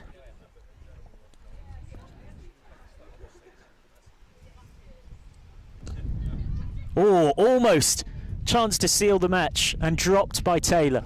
A life for Vera Pooley, who was early on it, didn't pick the slightly slower one. Well, with the scoreboard as it is, Warwickshire will hope that it proves to be nothing too relevant, but particularly with Taylor dropping what would have been her own wicket, I'm sure there'll be some frustration. It was a tough chance, probably should have been taken by Taylor as she comes in again. And it's upwards, but it will be stopped by a diving Amusa and Kumar. She is a fantastic fielder. Even when you account for the fact that people often think that the young uns should be the more sprightly ones. She's rightly getting plenty of appreciation from the Warwickshire coaching staff way to our right. Katie George had tried to run 40 yards for a high five, and Soon Kumar sort of brushed her away as if to say, no, you don't need to. I do this all the time.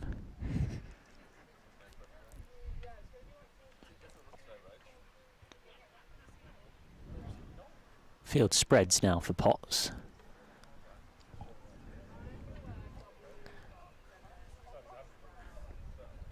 Another slower ball from Taylor. She's got a good range of variations. That will only be one. Something I noticed from her watching her spell at the death, the game against Yorkshire at Scarborough. At this stage, she's actually more often than not, a variety of pace off rather than pace on. She's got a right old bag of tricks.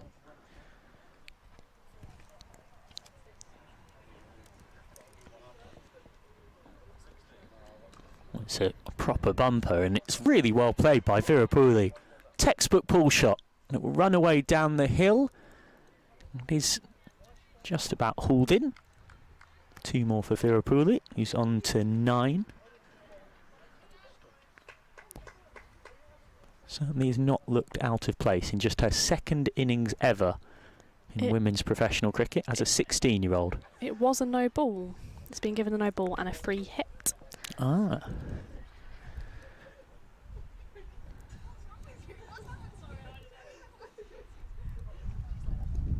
Game's still technically alive here on the scoreboard. It's going to take a heck of a lot.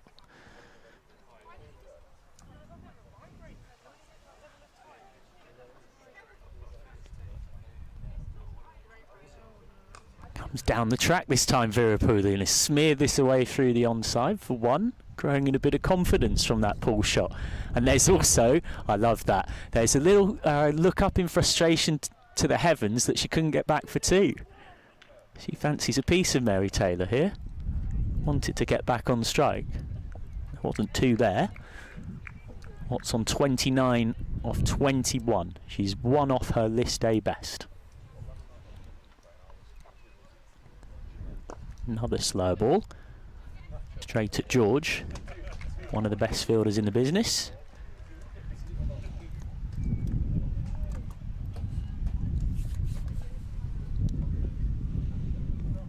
Warwickshire will be hoping for this final wicket here.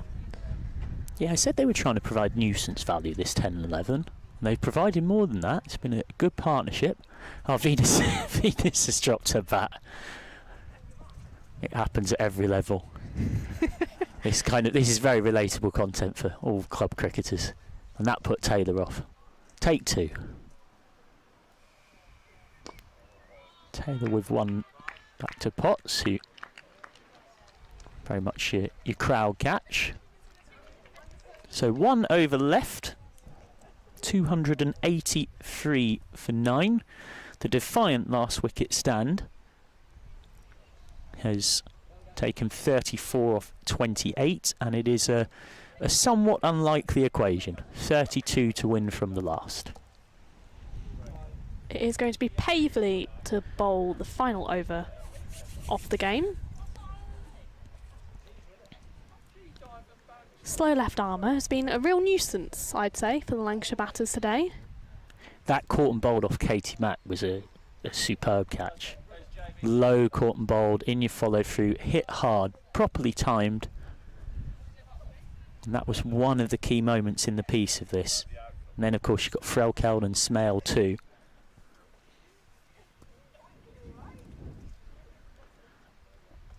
Down the track for Virapuli, and might have hit this straight to mid-wicket. She hasn't. It will plink for 1. So Virapuli on to 11. Just her second ever innings at this level. She made 1 in her own innings in the blast. Yeah, she's got a nice habit, Pavley, of being one of those all-rounders, and she's a great fielder that always finds a way to have a say aim in one direction or another. She got out to a great piece of keeping from Frelkel, ridiculous take down the leg side, worth watching back on the stream. Potts goes down the ground. She hasn't really timed this, but she has got it between the 2 sweepers. It will be 1. Actually chatting to her briefly mid-innings, she was just saying to me, look, sometimes you have to walk off and say that's too good. She described Frelkeld as the best keeper in the country. Just said, look, I've nicked it down leg, and she's standing up off a pace bowler and she's taken it. You know, it's just what you say to that. Down the track, Virapuli. Just guides it in the gap. And a misfield means it goes for 4. So a boundary for Virapuli, who's on to 15 off 17. So a rare mistake out there from Warwickshire. Been pretty good in the field. It's Mary Taylor diving away to her right. Maybe showing some tired legs at the closing stages here. Last rights being applied to this one. We're dotting the I's and crossing the T's.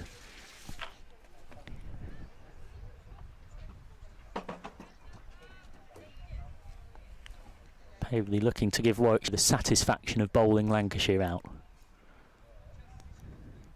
Virapuli goes on the reverse.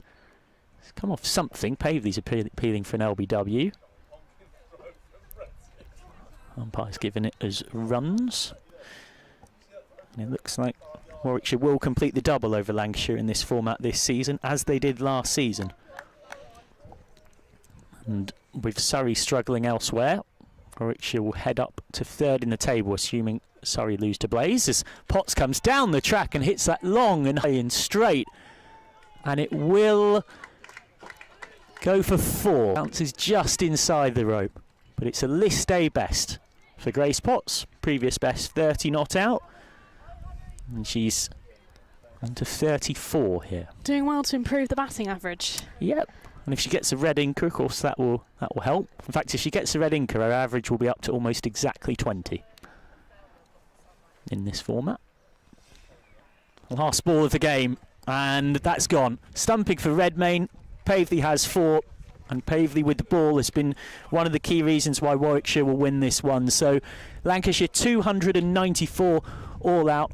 Venus Virapuli finishes with a very respectable effort from the 16-year-old at the end.